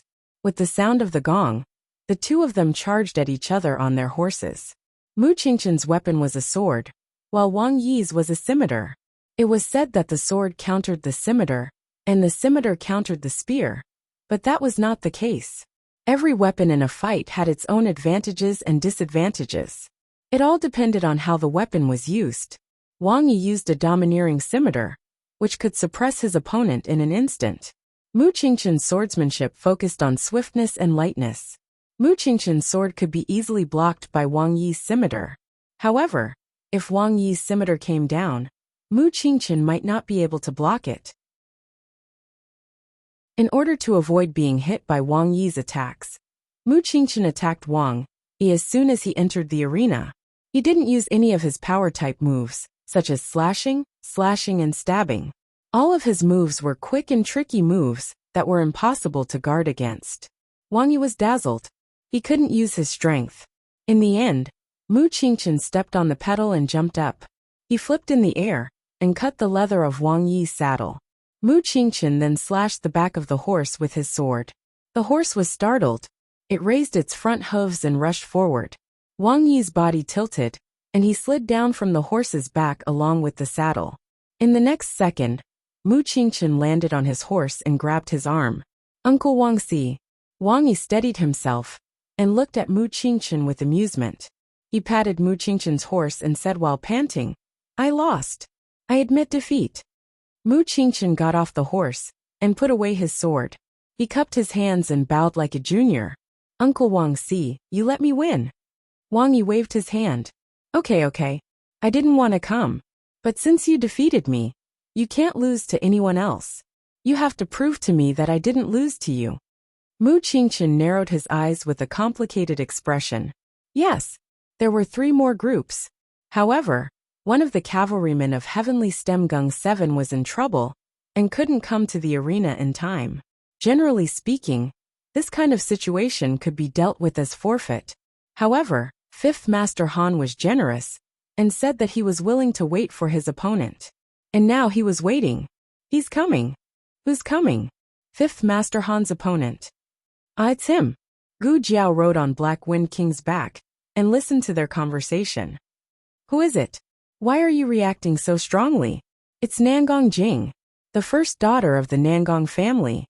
Hearing this, Gu Jiao grunted and looked over with interest. Sure enough, she saw a woman in armor riding a horse towards the battlefield. Nangong Jing, the first daughter of the 3rd branch of the Nangong family. She was 17 this year and had good martial arts skills. Wait, I don't remember her being in the cavalryman yesterday. Nangong Jing rode his horse to the platform where 5th Grandfather Han and Han Lei were. He looked up at the two and said, "My father has something to do and can't come. Can I fight in his place?" She couldn't fight according to the rules. Otherwise, what if everyone asked for help? 5th Grandfather Han looked at her condescendingly and said, "Okay." Nangong Jing said, "Please." 5th Master Han walked down the stage at a moderate pace. Gu Jiao touched her chin. She had always wondered why 5th Master Han's hair turned white at such a young age. 5th Master Han didn't ride his own black demon horse. Instead, he rode an ordinary black wind rider. Nangong Jing frowned and asked, "5th Master Han, why didn't you use your own horse? Are you looking down on me?" 5th Master Han said, "Miss Nangong, you're overthinking. I thought that no one from the Nangong family would come today, so I asked someone to bring my horse back to my residence. If I went back to get it, I'm afraid I'll have to make you wait." The content of his words was polite, but his expression and tone were completely different. Nangong Jing was furious. She said coldly, "Why aren't you hitting the gong?" The examiner coughed and hit the gong. Nangong Jing's weapons were dual swords, while 5th Master Han was barehanded. When Nangong Jing galloped toward 5th Master Han, 5th Master Han didn't move at all. Nangong Jing's martial arts weren't on the same level as 5th Master Han's, so she couldn't hurt him. Before her swords could touch 5th Master Han's hair, 5th Master Han used his internal energy to knock her off her horse. Her horse seemed to be greatly frightened. It raised its front hooves and was about to step on her. 5th Master Han casually grabbed Nangong Jing and pulled her up from the ground. Nangong Jing's face turned pale. She hugged his arm tightly and jumped into his embrace. Everyone's expression changed. It can't be right? In public, the Nangong family's daughter and 5th Master Han. This in a place where no one could see. Nangong Jing's eyes turned cold. She hugged 5th Master Han and fell down. She was planning to perish together with 5th Master Han and get him out of the game. In order to eliminate 5th Master Han, she even sacrificed her reputation as a girl. Gu Jiao raised her eyebrows. Yes. A kid from the Nangong family advanced. Everyone despised this behavior. This vicious woman. She used a dirty trick. It's over. They fell down. Ouch!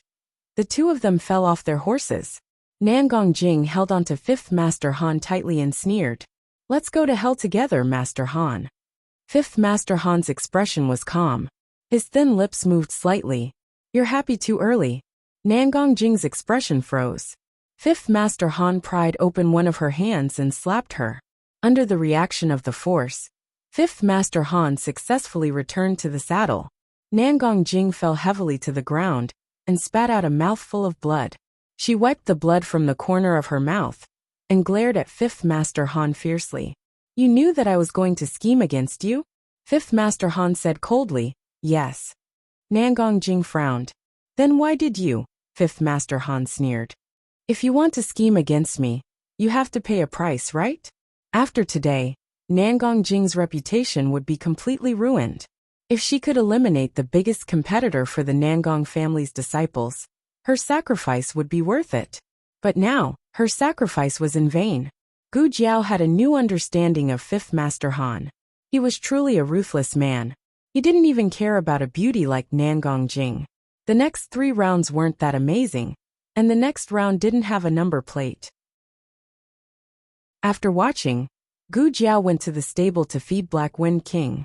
There was still a one-on-one duel in the afternoon. They couldn't leave the camp until everyone finished. At this moment, everyone thought of eating by themselves. They left the horses to their servants. When Gu Jiao came with Black Wind King, there weren't many people in the stable. Gu Chongqing also walked over with his Black Wind King.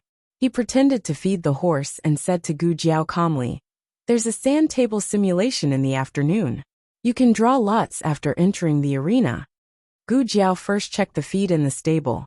After making sure there was nothing wrong with it, she fed Black Wind King. There are 11 people. What about the lone one? Gu Chongqing said, there's a direct promotion. It depends on who gets it. Can it be decided internally? Gu Jiao asked. If it could be decided internally, it would definitely be a member of the Han family. Gu Chongqing shook his head. No, it's a sand table simulation. Everyone's there. There's no chance to tamper with it. Gu Jiao nodded. Oh, Gu Chongqing said. After the sand table simulation, there's only 1 round left. It's a 300-mile ride. The one in the afternoon is very important. This was the only round that didn't use mounts. There was no need to use force. It was a battle of strategy. Just because someone was good at martial arts didn't mean they were good at leading troops. Gu Jiao had fought before, but her commander was Tang Yueshan. She didn't have much of an advantage in this aspect. As far as Gu Chongqing knew, all the contestants who advanced were good at military strategy. Even Priest Qifeng had read military books before becoming a monk. Why don't I try it with you? Gu Chongqing said. Okay. Gu Jiao agreed. Gu Chongqing broke off 2 branches and gave one to Gu Jiao. He drew a sketch on the ground. This is a well-fortified city. It's easy to defend and hard to attack. It has 20,000 soldiers, but the provisions in the city can only last for 3 days. The enemy has 80,000 soldiers. The enemy's counselor suggested that the enemy's commander should attack the city's granary at night and burn their provisions. This battle will collapse. Will you be the attacker or the defender? Wasn't this the Battle of Guandu? Yuan Shao led 80,000 soldiers to attack Cao Cao, who only had 20,000 soldiers. Suyu suggested burning Cao Cao's provisions. However, Yuan Shao didn't listen and locked Suyu up. After that, Suyu joined Cao Cao and helped Cao Cao defeat Yuan Shao's 80,000 soldiers with 20,000 soldiers. I'll be the defender, Gu Jiao said. She was familiar with this part. Gu Chongqing nodded. Okay. My counselor suggested that I burn your provisions. I took his suggestion and led 500 soldiers to burn your granary. Gu Jiao said without changing her expression. This doesn't count. Let's do it again. I'll be the attacker. I'll take the suggestion of burning your provisions. Gu Chongqing said. I've already set up a trap for your 500 elite soldiers. I'll pretend to be your soldiers and head to your camp at night to burn down your supply route. Gu Jiao. Somewhere in the camp, Han Lei and 5th grandfather Han sat on the ground. There were sumptuous dishes on the table in front of them. Fifth grandfather Han didn't eat meat, so the table looked sumptuous, but was actually full of vegetables. Han Lei said, "Military strategy is your strength. There shouldn't be any problems with the sand table deduction in the afternoon, right?" Fifth grandfather Han slowly picked up 2 grains of rice with his chopsticks. "Which level is the problem?" Han Lei laughed. "That's right. My fifth brother is smarter than anyone else. He's good at both civil and military matters. Which one can stop him? Your Majesty wants to use this method to make us hand over the Black Wind Cavalry. You're underestimating us too much." Fifth grandfather Han ate quietly without saying anything. Han Lei sighed. "Fifth brother, if you weren't poisoned, the family head position would have been yours." Fifth grandfather Han picked up a piece of vegetable and said, "Big brother is the eldest son." Han Lei looked at him and said, "Father wanted you to be the family head back then." Fifth grandfather Han said calmly, "I'm not interested in the family head position." Han Lei smiled. "That's true. You have your own interests." As he spoke, he thought of something and frowned. "That Xiao Luleng is full of tricks. We can't let him enter the final round." Fifth grandfather Han looked at Han Lei coldly. "Big brother, are you worried that my black demon horse won't be able to outrun the old Black Wind King?" Han Lei smiled. "That's not what I meant. Eat. Eat." Fifth grandfather Han ate half a mouthful of vegetable. "If I face Xiao Luleng in the afternoon, I'll eliminate him." 2 hours passed. In the stable, Gu Jiao ate dried meat and snacks while listening to Gu Chongqing. Gu Chongqing was forced to teach Gu Jiao a lot of military strategy. He talked until his throat was smoking. "Have you memorized everything?" Gu Jiao's cheeks puffed up. "Yes." Gu Chongqing wiped the sweat on his forehead. "If you really remember, as long as you don't face Taoist priest Qingfeng and fifth grandfather Han, you should be able to handle it." Gu Jiao burped. "Oh," Gu Chongqing said. "All right, it's time. Let's go." Gu Jiao stood up. Gu Chongqing seized the time to test her learning. "If there's a foggy day again, how should we fight?" Gu Jiao asked. "The empty fort strategy?" Gu Chongqing's mouth twitched. The sand table deduction was held in a spacious tent, and the drawing of lots was also held here. From 1 to 5, there were 2 numbers. Only number 6 was single. Number 6, number 6, number 6, number 6. The young master of the Nangong family said number 6 100 times in his mind, and drew a number. "Number 1.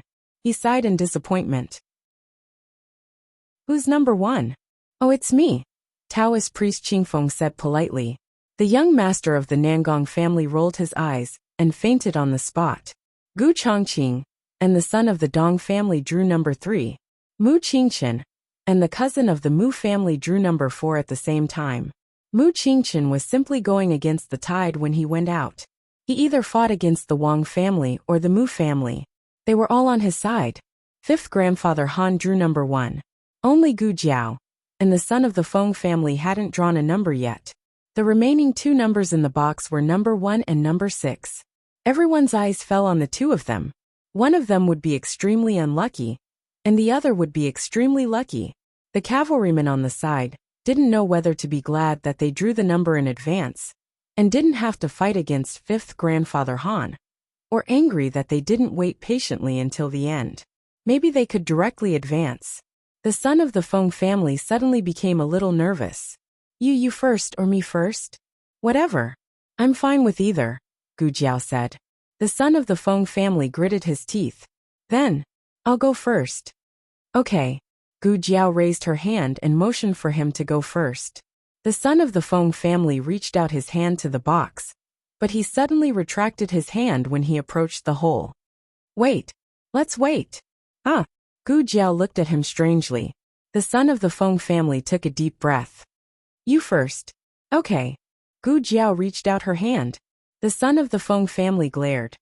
Wait. I'll go first. Gu Jiao was a little annoyed. She punched him in the head and slammed him on the table. Are you going to draw or not? The son of the Feng family, who couldn't fight back, reached out his hand in grievance. He went into the hole in the box and took out a small wooden plate with a number engraved on it. There was only one wooden plate left in the box. Gu Jiao didn't need to take it. She directly asked the son of the Feng family. What's your number? Everyone's eyes fell on the small wooden plate that the son of the Feng family was holding tightly. The son of the Feng family closed his eyes. I don't dare to look. Give it to me, Gu Jiao said. The son of the Feng family. You're not allowed to change, Gu Jiao. Then you see for yourself. The son of the Feng family. You see for me.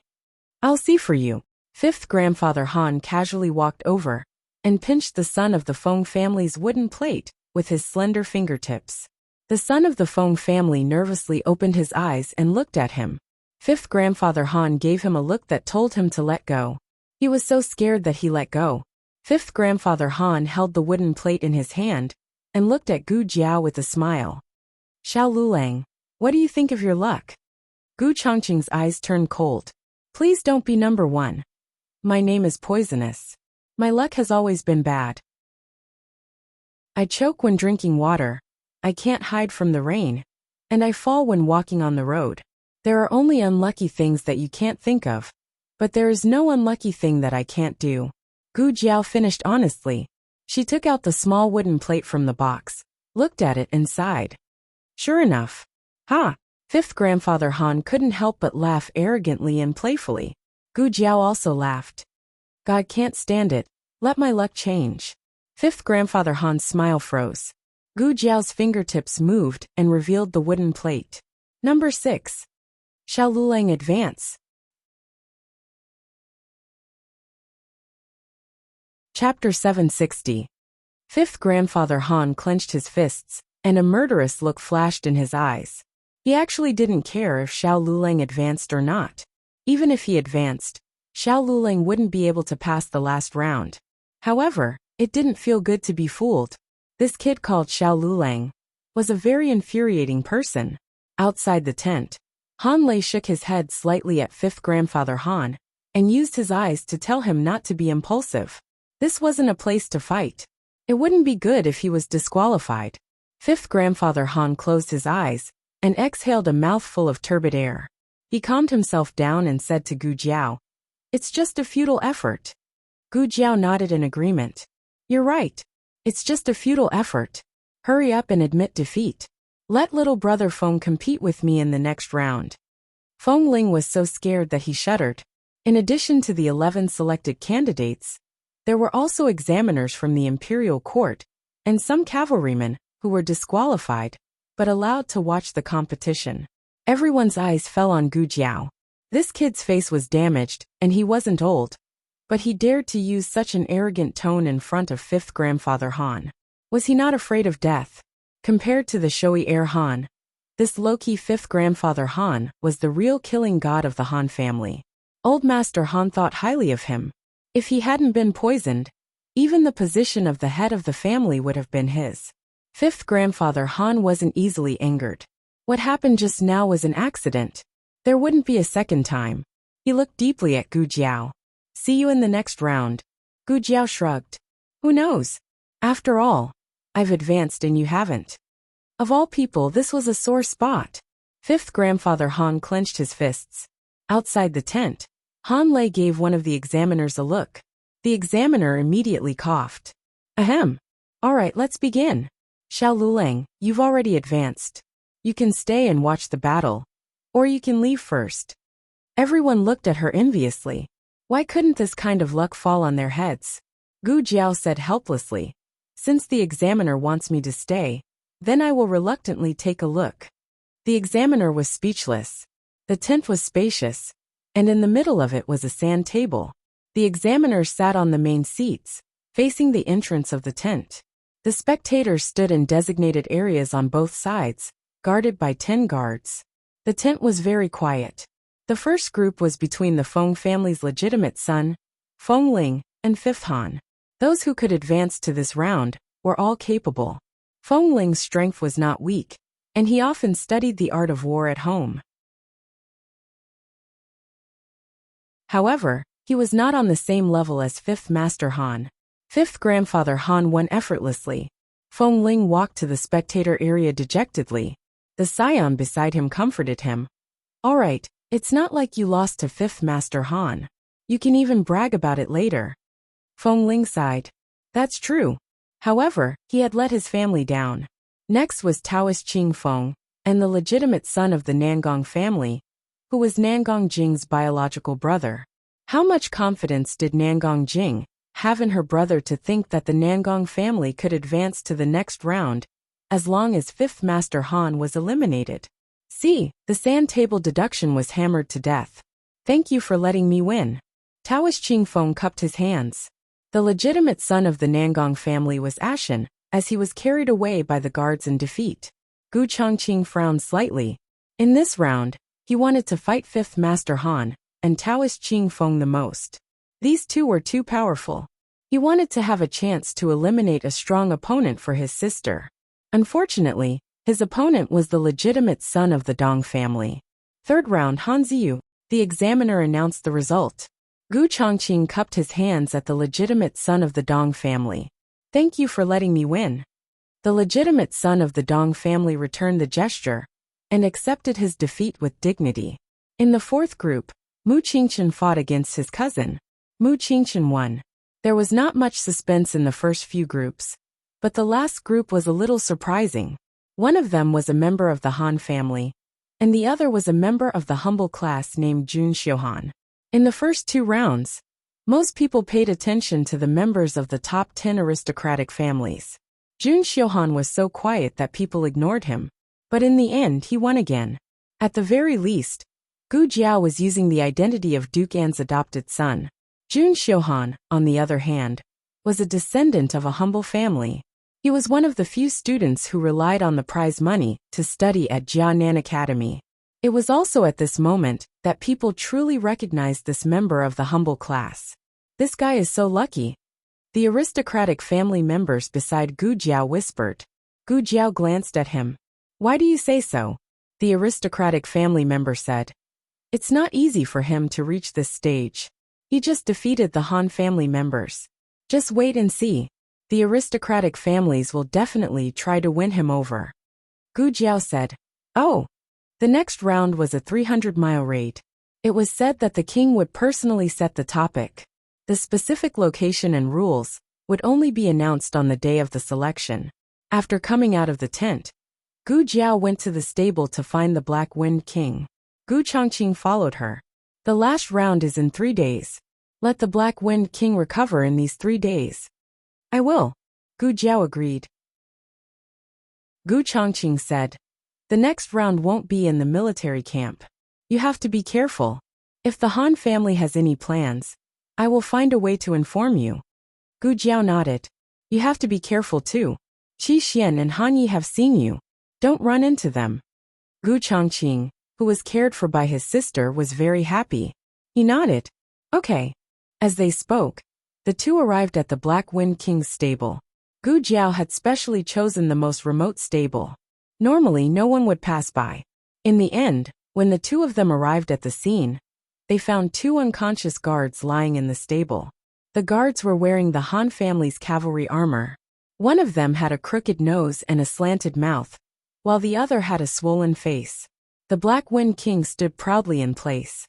Gu Jiao checked the Black Wind King's food trough. There's poison. These two are here to poison the Black Wind King. However, they didn't expect the Black Wind King to be so powerful. Not only did they fail to poison the guards, but they were also knocked out by the Black Wind King. Gu Jiao patted the Black Wind King's head with gratification. Boss is mighty. Boss is amazing. Gu Chongqing also looked at the Black Wind King with emotion.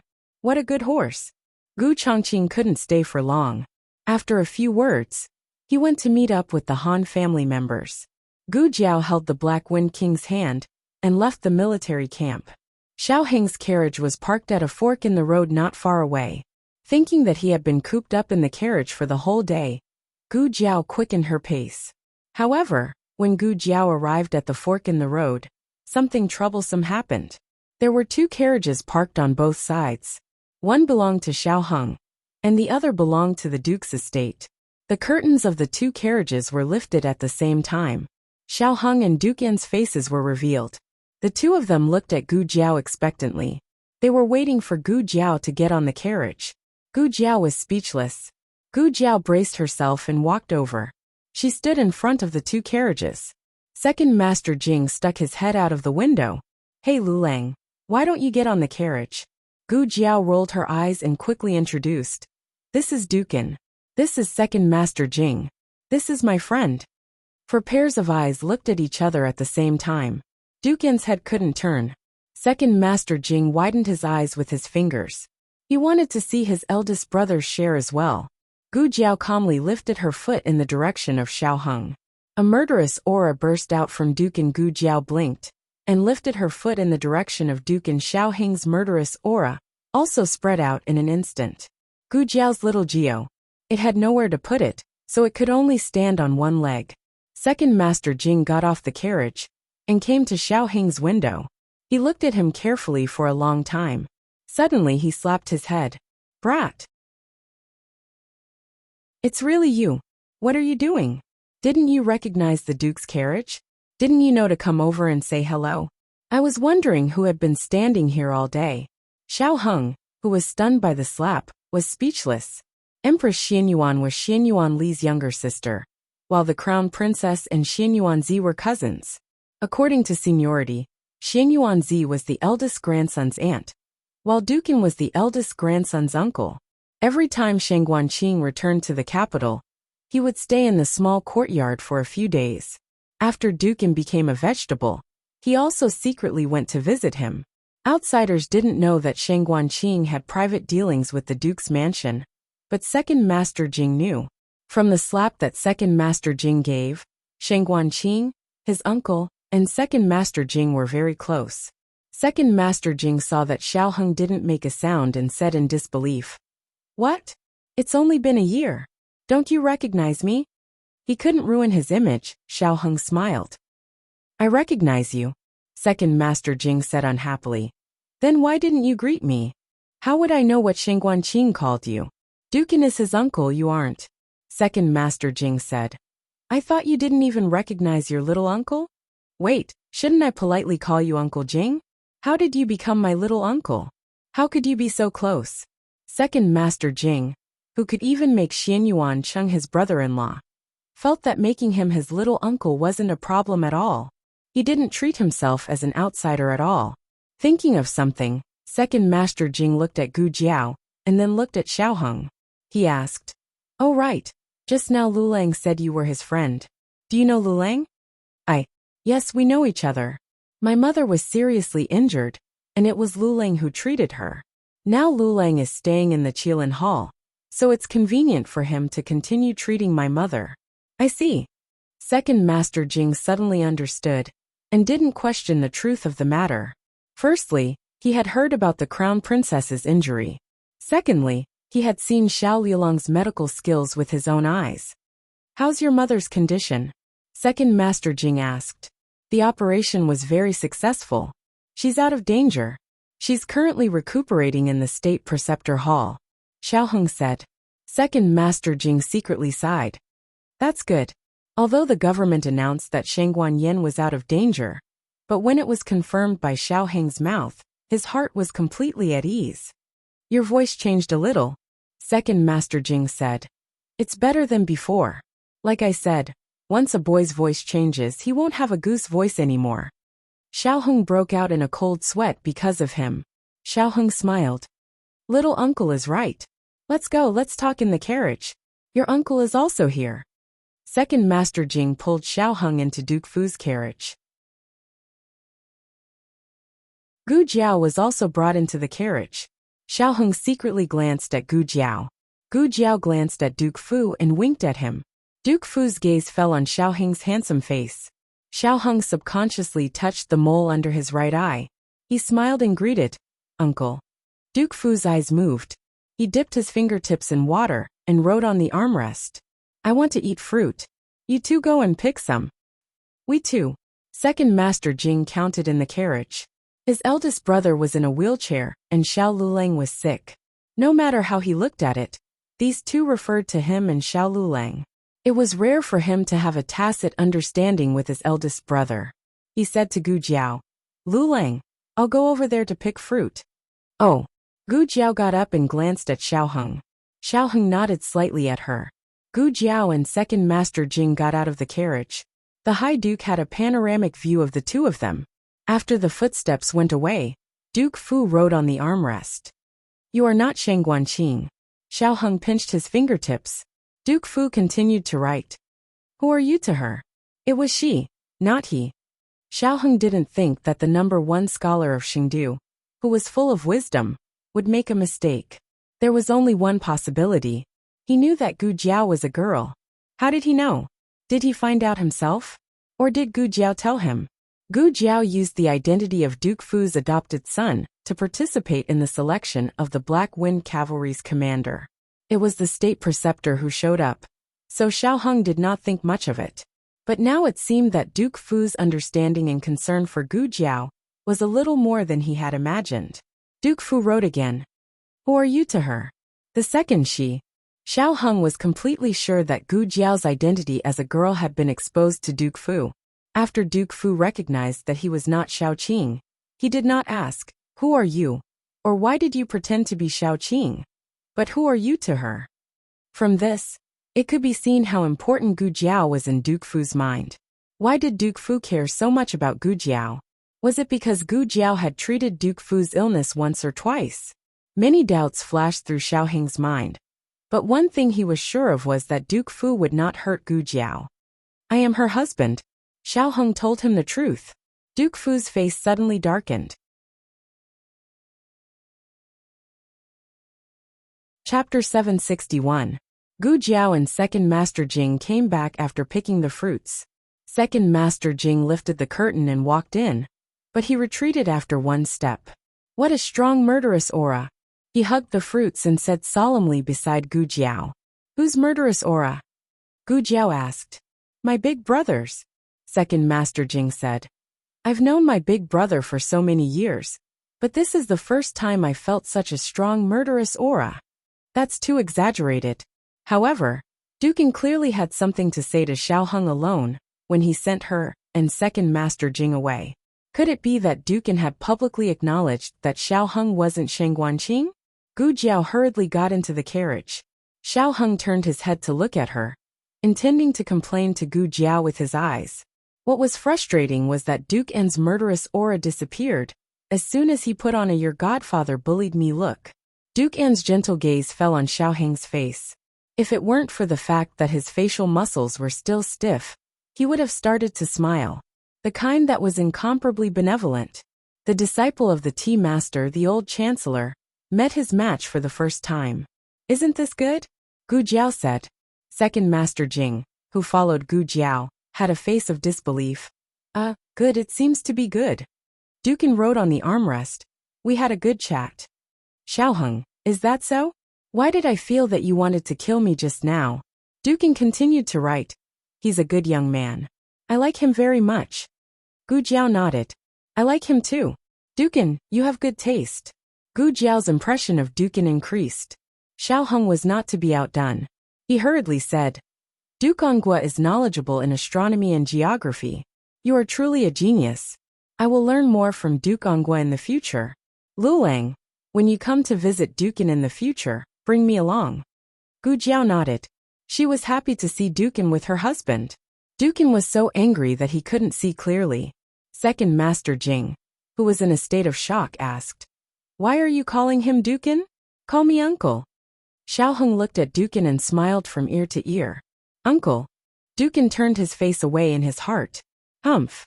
Last night, Gu Jiao promised little Jing Kong that she would pick him up from school today. After sitting in Dukin's carriage for a while, she left with Xiao Heng. Eldest brother, let's go back too. Second Master Jing said. Dukin suddenly wrote on the armrest, I want to train. Second Master Jing's eyes widened. He thought he had seen wrongly. Eldest brother, what's wrong with you? The doctor told you to train so many times, but you refused. Why did you change your mind? Dukin, I want to stand up and beat that guy up. Gu Jiao and Xiao Heng sent Black Wind King back to the State Preceptor Hall first. Then they took the carriage to Lingbo Academy. Xiao Heng said, Dukin knows that I'm not Shang Guanqing. It's okay. He won't say it out loud. Gu Jiao said, When there were no outsiders, Gu Jiao spoke in a female voice. Xiao Heng looked at Gu Jiao in confusion. You trust him that much? Yes. Gu Jiao admitted without hesitation. She trusted Dukin. She had this feeling from the first time she saw him. Otherwise, she wouldn't crawl into a stranger's bed. Xiao Heng opened his mouth and said, He also knows that you're a girl. Gu Jiao touched her chin. He really knows. Xiao Heng was stunned. You know that he knows? Gu Jiao thought for a moment. I just guessed. When I first came to Xingdu, I accidentally entered the Duke's mansion. At that time, Dukin was unconscious. I thought he was unconscious, so I used my original voice when I spoke. Later, he was assassinated and injured. When I treated his wounds, I found that he seemed to be conscious. Anyway, he couldn't open his eyes, so I didn't bother to disguise myself as a teenager. He treats you so well because you saved him. Xiao Heng seemed to have found a reason for Duke An's favoritism to Gu Jiao. Gu Jiao shook her head. I don't know. Later, I went to the Duke's mansion openly several times. My voice was different. I thought that he didn't recognize me. But now it seems that he always knew it was me. She didn't know how he recognized her. It was like, as long as you were close to me, I would be happy and know that it was you. The carriage arrived at Lingbo Academy. The two little kids just came out of the prodigy class and stood at the door cutely. Zhang Dequan also came to take the young commandery princess back to the palace. His Majesty had been thinking about her for a whole day. He was very worried that the young commandery princess would be uncomfortable to go back to the academy so soon. His eyes lit up, and he walked toward the young commandery princess. Unexpectedly, the young commandery princess and little Jing Kong directly got into the carriage of the state preceptor hall. Hello, teacher. Hello, little nephew. Goodbye, eunuch Zhang. Zhang Dequan was speechless. In the small bamboo house in the purple bamboo forest, the state preceptor and the monarch sat opposite each other and drank tea. The monarch's legs were sore from sitting, so he stood up and walked around the house. The monarch was originally reading the memorials in the imperial study. He came to the state preceptor hall on the spur of the moment. The young commandery princess didn't know that he was here, and Zhang Dequan didn't know either. It didn't matter. The monarch came to the state preceptor's study. Jing Yinin's things in the study had been put away by the state preceptor. There were only some books and paintings left. The monarch wouldn't turn over the state preceptor's paintings. He just came to the treasure cabinet and looked at the 3 clay figurines sitting in the small courtyard. There was a long low table between the 3 of them. One of them sat on one side, and the other 2 sat on the other side. You still keep them? The monarch said. The state preceptor stopped beside the monarch and stared at the 3 clay figurines in the clay figurines. He said, Yes, I've been keeping them. I don't want to throw them away after so many years. The monarch said, You two always sit together, which makes me seem very unsociable. The state preceptor said, Your Majesty is the monarch. We don't dare to offend you. The monarch didn't continue this topic. He touched the little peach tree on the clay figurines and said, The results of the selection are out. There are 6 people in the final selection. Guess who they are? The state preceptor said, Han Ci, Feng Wuming, Mu Qingchen, Xiao Luleng and Jun Xiuhan. The monarch took back his hand and said, Yes, these 5 are correct. There's one left. The state preceptor said, Although I don't know who the last one is, he should be from the Han family. The monarch said, Did you do a divination? The state preceptor said, No, I just analyzed their strength.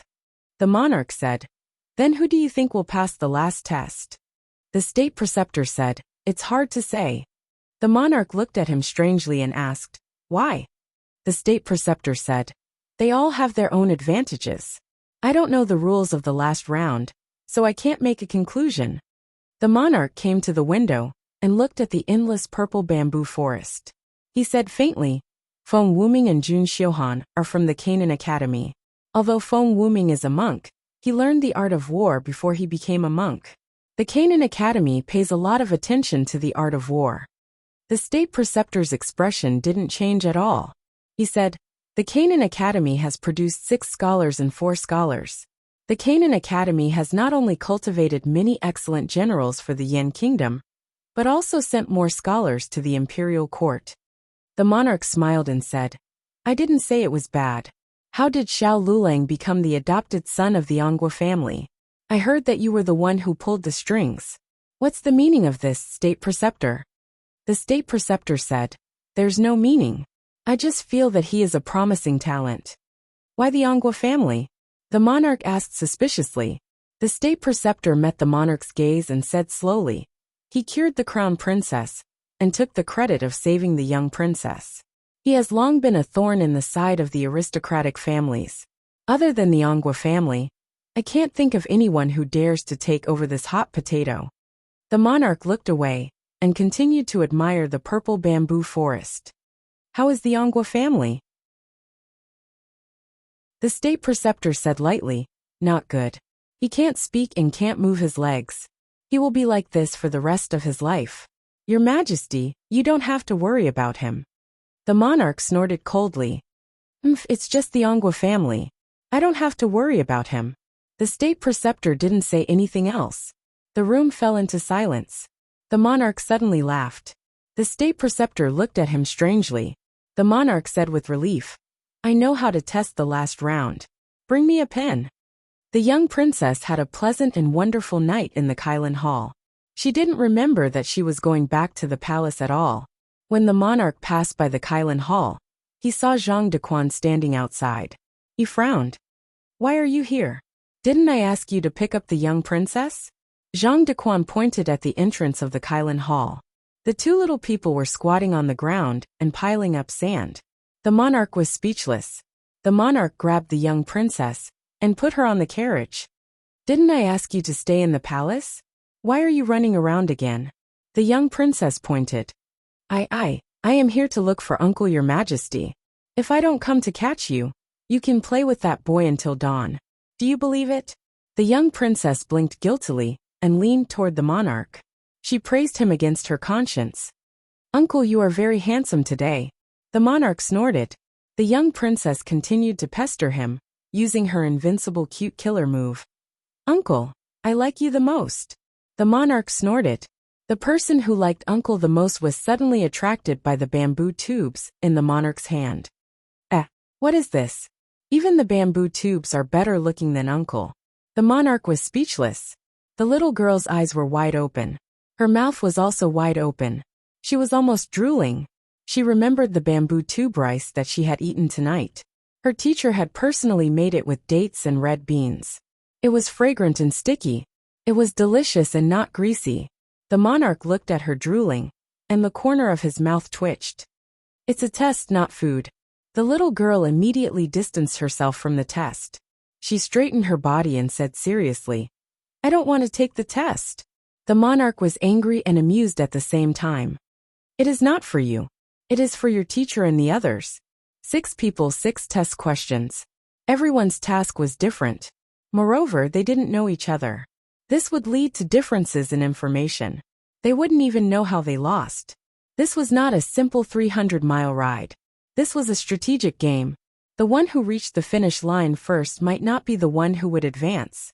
The key to victory was the one who grasped all the information first. Unfortunately, no one would think of this. They would only continue to rush and reach the finish line at all costs. The monarch felt that he was a genius. He actually came up with such a tricky test. Teacher's test questions. The young princess rubbed her little fingers together and rolled her eyes.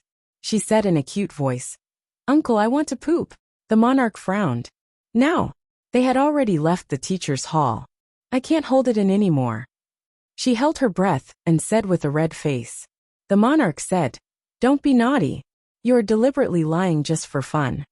The young princess turned into an angry chicken in a second. I didn't do it for fun. Uncle, you wronged me. I am so sad. The monarch was stunned. The little girl looked like she had been wronged. It was as if he had really wronged her. The monarch cleared his throat and said to Zhang Dequan, Let's go back to the teacher's hall first. Ah yes. Zhang Dequan responded and asked the coachman to drive the carriage back to the state teacher's hall. The young princess raised her chin and said, I want to poop in the Qilin hall. The monarch said with a dark face, You still say you don't want to play. The young princess argued. There is a small toilet in the Qilin hall. The monarch was speechless. You are really asking for a lot. The monarch stopped the carriage outside the Qilin hall. I want to poop for a long time. Just tell me if you want to play. I don't. The monarch said. Zhang Dequan. The young princess said. I want uncle to go with me. The monarch put a few small bamboo tubes in the secret compartment of the carriage and led the young princess out of the carriage. I forgot something. I will take it myself.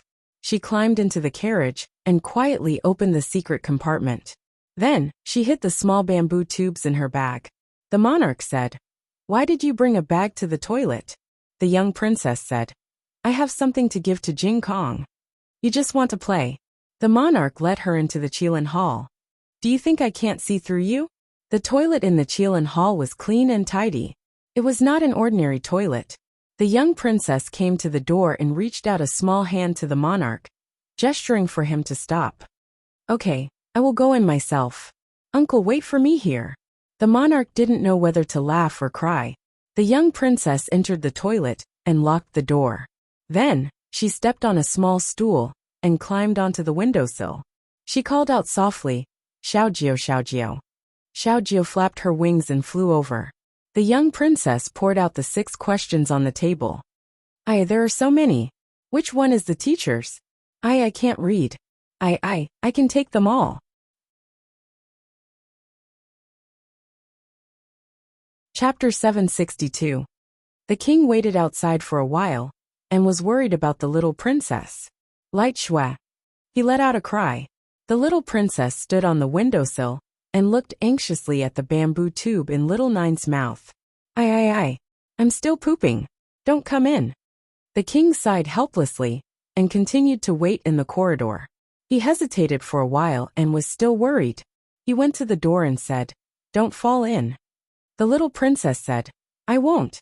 She didn't really go pooping. How could she fall into the toilet? The king paced outside for a while. Are you still not coming out? It's almost done. The king was finally impatient. He felt that there was something wrong with the little girl inside.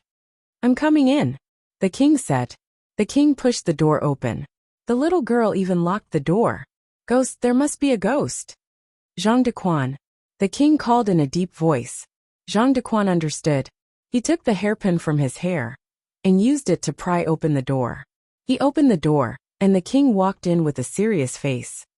I knew you were up to no good. The king looked seriously at the little girl who was lying on the windowsill. The little girl was pinching a big bird with both hands. Perhaps the king was too loud. Her little body trembled. When she turned around, she couldn't hide her guilty conscience. When he saw that the big bird in her hands was an eagle, the king felt terrible.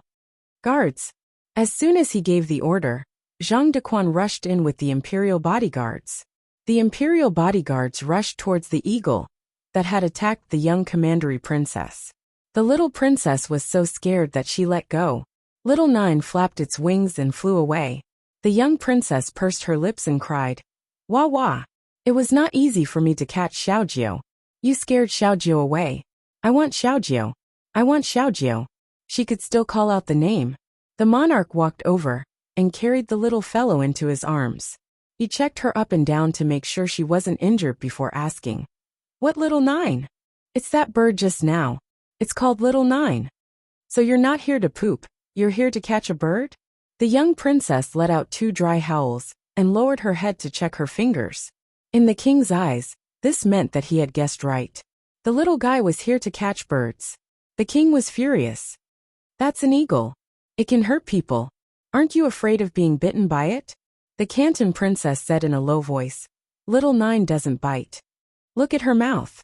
Ever since she started school, she had become more eloquent. Whose bird? The monarch asked.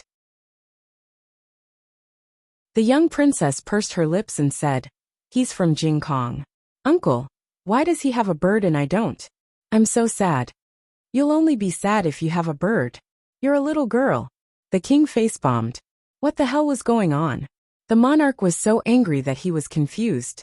He took a deep breath and felt that he was going to explode at any time. Go back to the palace. If she didn't go back to the palace, He was afraid that he would spank her little butt. The young princess drooped her little head. Oh! The young princess was taken away by the king. When she returned to the carriage, she suddenly said, "Uncle, I want to hide inside. You can look for me." Children were really fickle. No. The king mercilessly refused. The young princess hugged the king's thigh and acted like a spoiled child. I want. Uncle is looking for light shui. Fine, please, it's useless to beg. I only need a dozen times. The king gritted his teeth. Uncle is the best. Light shui loves you. The young royal princess quietly climbed into the carriage, closed the curtain, and put the small bamboo tubes back into the hidden compartment. Qilin Hall. Xiao Hung and Gu Jiao went to the purple bamboo forest to chop bamboo. When little Nine came back with the bamboo tubes, only Shengguan Yen and little Jing Kong were left in the room. Shengguan Yen knew that the bamboo tubes belonged to the king when she saw them. She couldn't move by herself, so she asked little Jing Kong to ask what was going on. It's the teacher's test. The young princess said. Is the teacher here? Show it to the teacher. Don't let my uncle find out. Gu Jiao was not here, so she couldn't read it. But little Jing Kong had a good memory and quickly memorized the content of the test. Little Jing Kong was a strict child. Not only did he write down each note from memory, but he also asked Yu-He for 6 bamboo tubes to put the notes in. Then he restored the details to perfection. The difference was that the monarch's bamboo tube was the smallest one, while the one Yu-He found for him was the largest one. So when Gu Jiao and Xiao Hung came back from chopping bamboo, they saw 6 extra large bamboo tubes on the table. It was quite exaggerated. What's the matter? Xiao Hung asked. Light Shui said that it was Jiao Jiao's test. Little Jing Kong patted his small chest. I memorized it. I wrote it down. The two exchanged a look. Test? Was it what they thought? The two took the test to the room next door. Xiao Hung closed the door and sat down at the table with Gu Jiao. 6 bamboo tubes, 6 people who advanced. Open them. He looked at the bamboo tubes on the table and said, Okay. Gu Jiao picked up a bamboo tube, poured out the note inside and read, Enter the Songshan Mountain Range, raid the enemy's camp near the Bua Spring, seize the secret letter, and send it to the first fire beacon camp. Hand it to the left deputy general of the garrison. It sounds like your final selection mission. Xiao Hung paused. But why are there 6 bamboo tubes? Gu Jiao opened the second tube. You are a Turkic spy. This is the real secret letter from the Turkic army.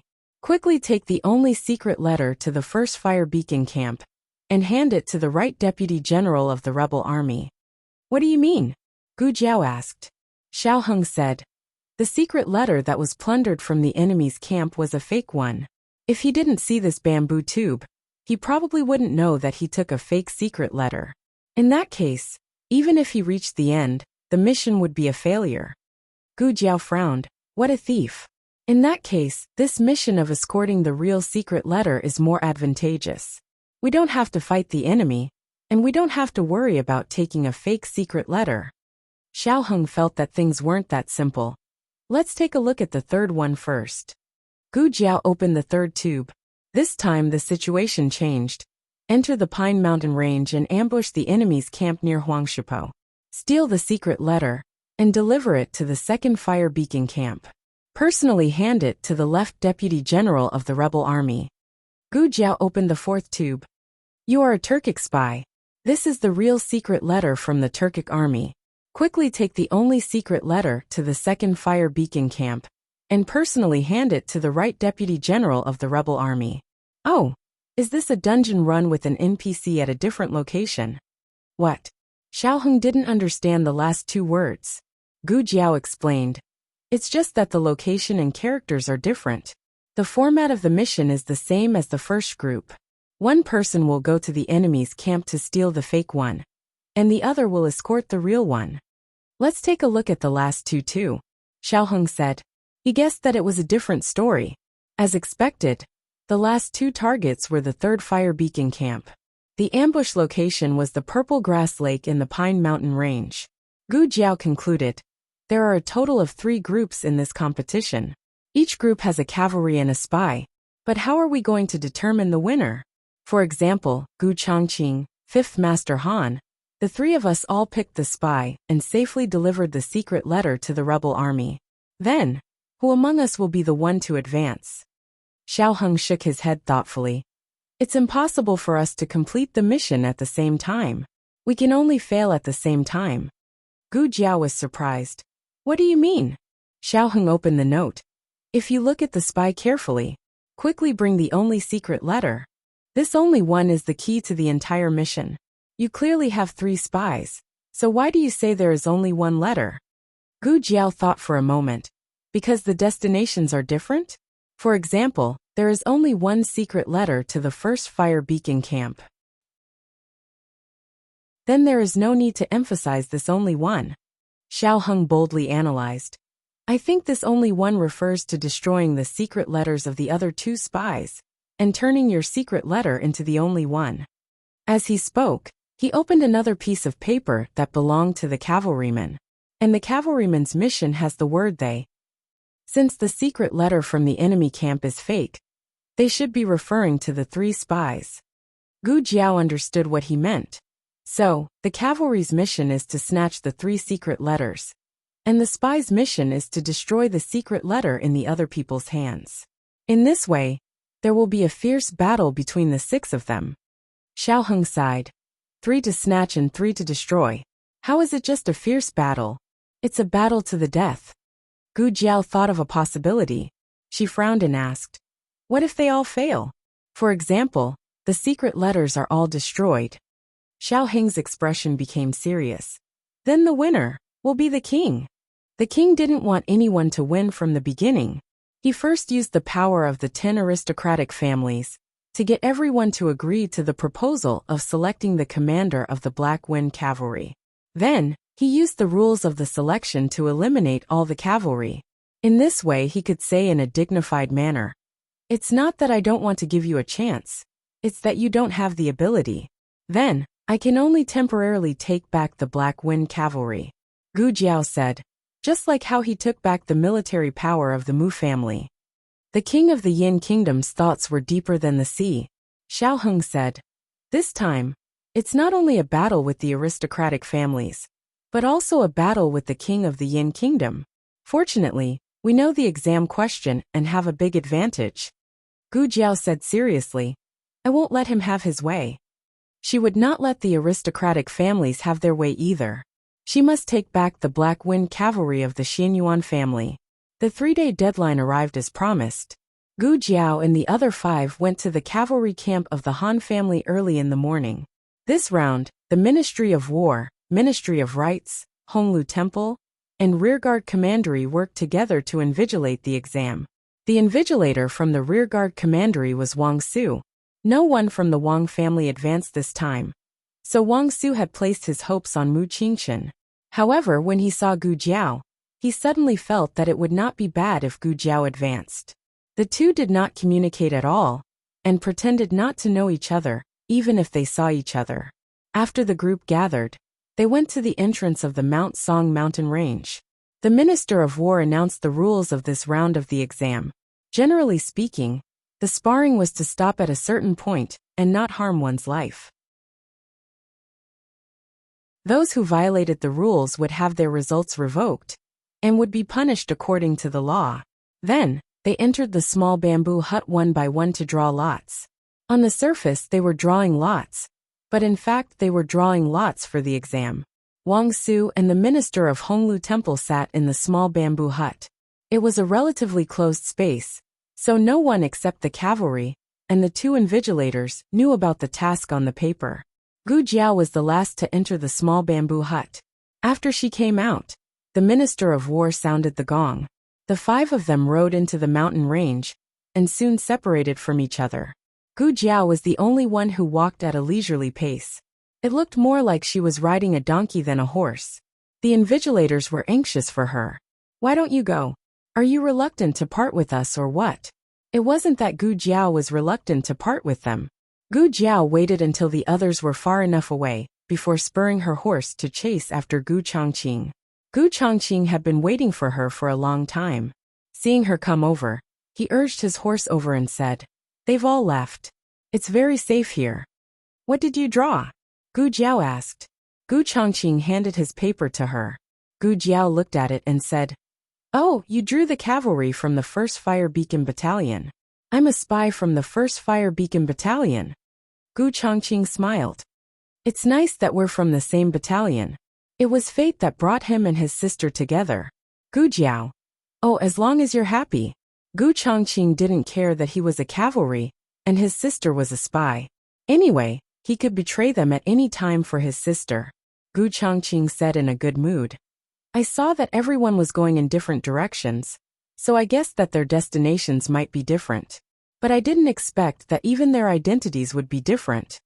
Gu Jiao told Gu Chongqing the analysis of the 6 bamboo tubes. Gu Chongqing seemed to wake up from a dream. "I thought that we could get the secret letter by raiding the enemy's camp." Gu Jiao waved her hand. "That's a fake secret letter. It's useless even if we get it. The real secret letter is in the hands of the 3 of us spies. They're still in the dark. Let's rob them." Gu Chongqing looked at his sister dotingly. "Okay." Gu Jiao asked. "Where did the 4 of them go?" Gu Chongqing said. "Taoist Qing Feng and Mu Qingchen went to the east. 5th Master Han and Jun Xiuhan went to the southeast. Who should we chase first?" Chapter 763. Gu Jiao took out a map. Ever since he learned of the king's intentions, Xiao Heng had specially drawn up a detailed map of the Mount Song mountain range for Gu Jiao. On it were the locations of the 3 enemy camps to be attacked, and the various paths to the 3 fire beacon camps. Gu Jiao pointed at the map and said, "Our current position is closer to the southeast. Let's chase after 5th Grandfather Han and Jun Xiuhan first." Gu Chongqing was puzzled. "Tell me, who do you think is the spy?" "The one who goes to the enemy camp must be the cavalry, and the one who goes around is the spy." Gu Jiao pointed at the path marked with cinnabar on the map. "If we don't go to the enemy camp, the spy should be at this position by now. We'll go around from the east and block him." She even planned the path. It seemed that his sister came prepared. The Black Wind cavalry instinctively followed the Black Wind King. With the Black Wind King leading the way, the Black Wind cavalry ran very fast. Gu Chongqing even felt that it was faster than his usual speed. However, the plan couldn't keep up with the changes. They didn't catch up with 5th Grandfather Han and Jun Xiuhan. Instead, they ran into Mu Qingchen, who was running from the other direction. Gu Jiao tightened the reins. Gu Chongqing also stopped. The 2 silently looked at Mu Qingchen not far away. They didn't understand what had happened. "He went east just now," Gu Chongqing murmured. The east was to the 2nd Fire Beacon Camp, and the southeast was to the 3rd Fire Beacon Camp. This wasn't a shortcut. He kept looking back. "It seems that someone is chasing him," Gu Jiao said. "Could it be that he's the spy? Taoist Qing Feng has discovered the real mission, so he's starting to steal his secret letter?" Gu Chongqing said. "I'm going to grab the secret letter. Wait for me here, don't show yourself." "Okay." Gu Jiao nodded and stroked the Black Wind King's mane. The Black Wind King understood and lowered his oar a bit. Hiding behind a towering tree, Gu Chongqing dashed towards Mu Qingchen at top speed. Mu Qingchen was caught off guard. He instinctively drew his sword and slashed. The sword chi he slashed out carried a biting cold wind, sweeping up all the fallen leaves in the forest, forming a huge whirlpool, which swallowed Gu Chongqing from head to toe. Gu Jiao raised an eyebrow. He did not expect Mu Qingchen to have such a trump card. Back then, when he was fighting against the direct descendants of the 5 great clans in the forest, he had held back. When he fought against the Wang family, he did not use his full strength. Gu Chongqing was a veteran of the battlefield, so he naturally would not underestimate his opponent. The moment Mu Qingchen attacked, he had already drawn the sword at his waist and slashed out a terrifying sword chi to meet Mu Qingchen's attack. The whirlpool of fallen leaves was forcefully split open by Gu Chongqing's sword chi. The fallen leaves were like knives, biting back at Mu Qingchen. Mu Qingchen hurriedly drew his sword to block. It was during this gap in defense that Gu Chongqing suddenly stepped on the ground, flew up, and knocked Mu Qingchen off his horse with a palm strike. This was because Mu Qingchen had helped Gu Jiao before, so he did not use his sword to wound him. He only used his left palm to knock him off his horse. Mu Qingchen was about to get up, but Gu Chongqing landed firmly on the ground and pressed his sword against his neck. Mu Qingchen looked at Gu Chongqing strangely. Hanziyu, hand over the bamboo tube. Gu Chongqing looked down at him and said. Mu Qingchen frowned coldly. He took out the bamboo tube and threw it to Gu Chongqing. Gu Chongqing caught it with a backhand. Mu Qingchen said coldly, "Is the Han family so unscrupulous in order to achieve their goals?" Gu Chongqing asked back, "Is this the first time you've met the Han family?" Mu Qingchen did not suspect that he had snatched the bamboo tube. After all, this was also a method to make the cavalry fail their mission. Gu Chongqing was worried that Mu Qingchen would give him a fake secret letter, so he opened the bamboo tube to take a look. Fortunately, he had seen it. This was because Mu Qingchen was not a spy at all. He was a cavalry member of the 3rd Fire Beacon Battalion. Gu Chongqing was confused. Why did a cavalry member like him come here, instead of attacking the enemy camp? Gu Chongqing asked calmly. "Didn't you go east? Why did you come here?" Mu Qingchen said unhappily. "That Taoist priest kept following me. I couldn't get rid of him, so I could only take a longer route." Who could understand the fear of being followed by a big shot? Gu Jiao put her hand to her forehead. She had forgotten that the monk had told her that Taoist priest Qing Feng had no sense of direction. Taoist priest Qing Feng followed Mu Qingchen because he did not know the way. As for why he only followed Mu Qingchen among so many people, it was because he had borrowed a compass from the state preceptor the day before yesterday. The compass could give him a general direction. If he went east, Mu Qingchen would also go east. Once Mu Qingchen deviated from the direction, Taoist priest Qing Feng would not follow him. Gu Chongqing withdrew his long sword. "I won't hurt you. You're out of the game." It was impossible to return the bamboo tube to him.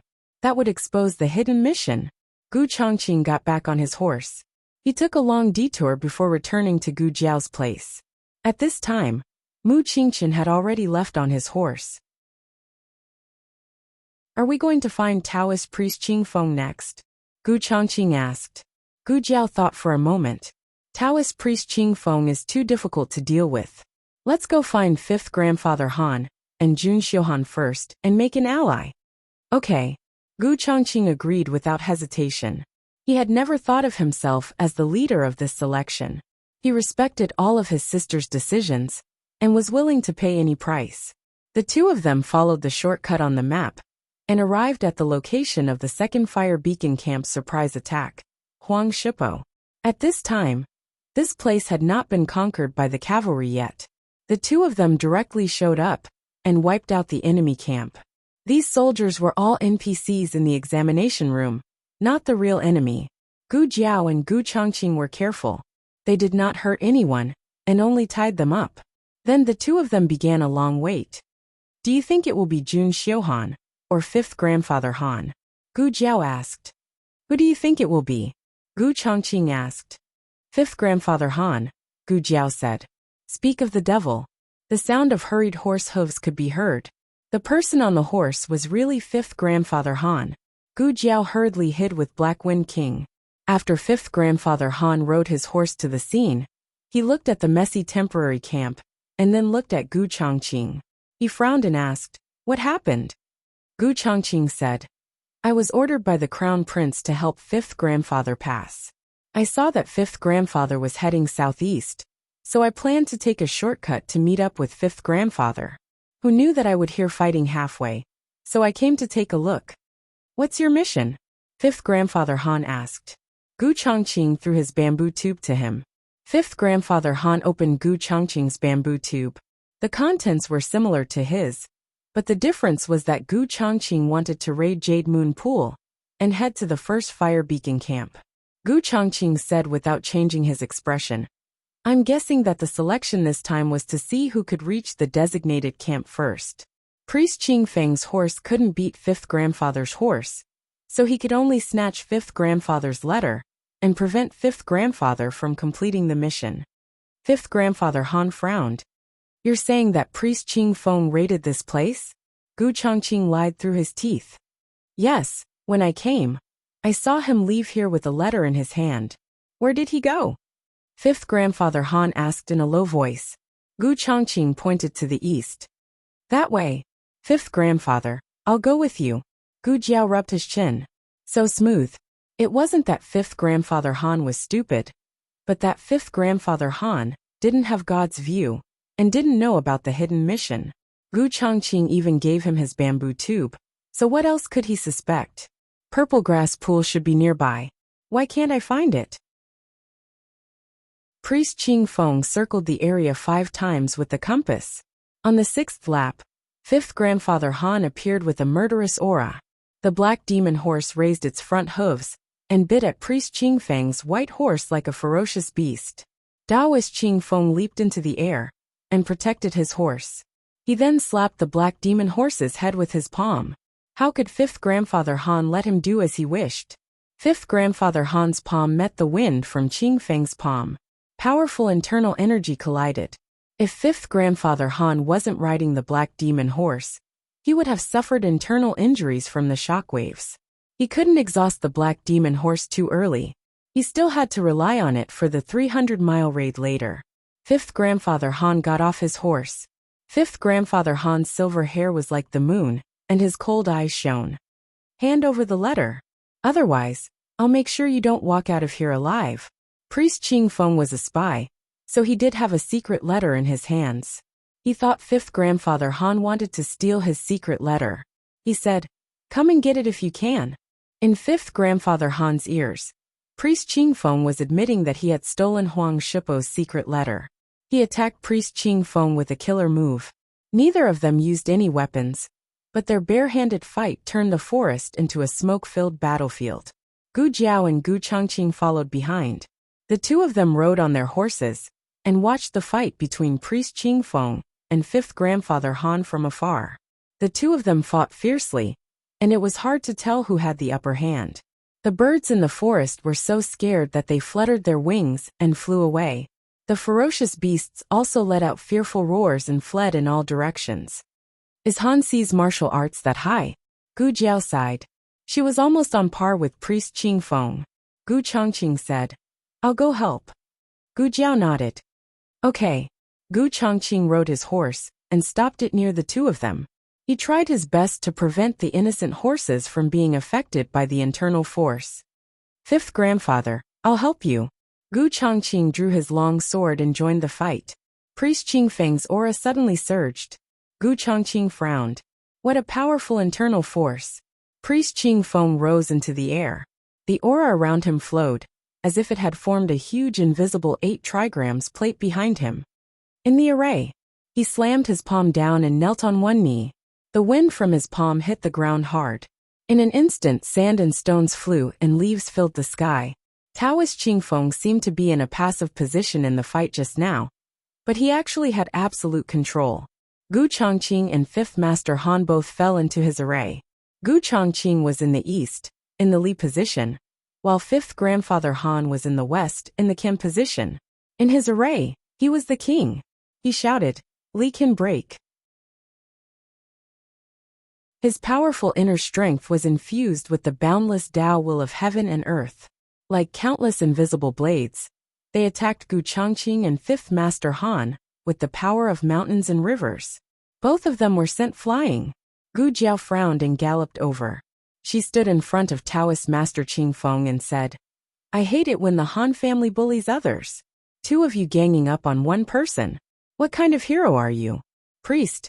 I'll help you." Priest Qing Feng's attack had used up a lot of his internal force.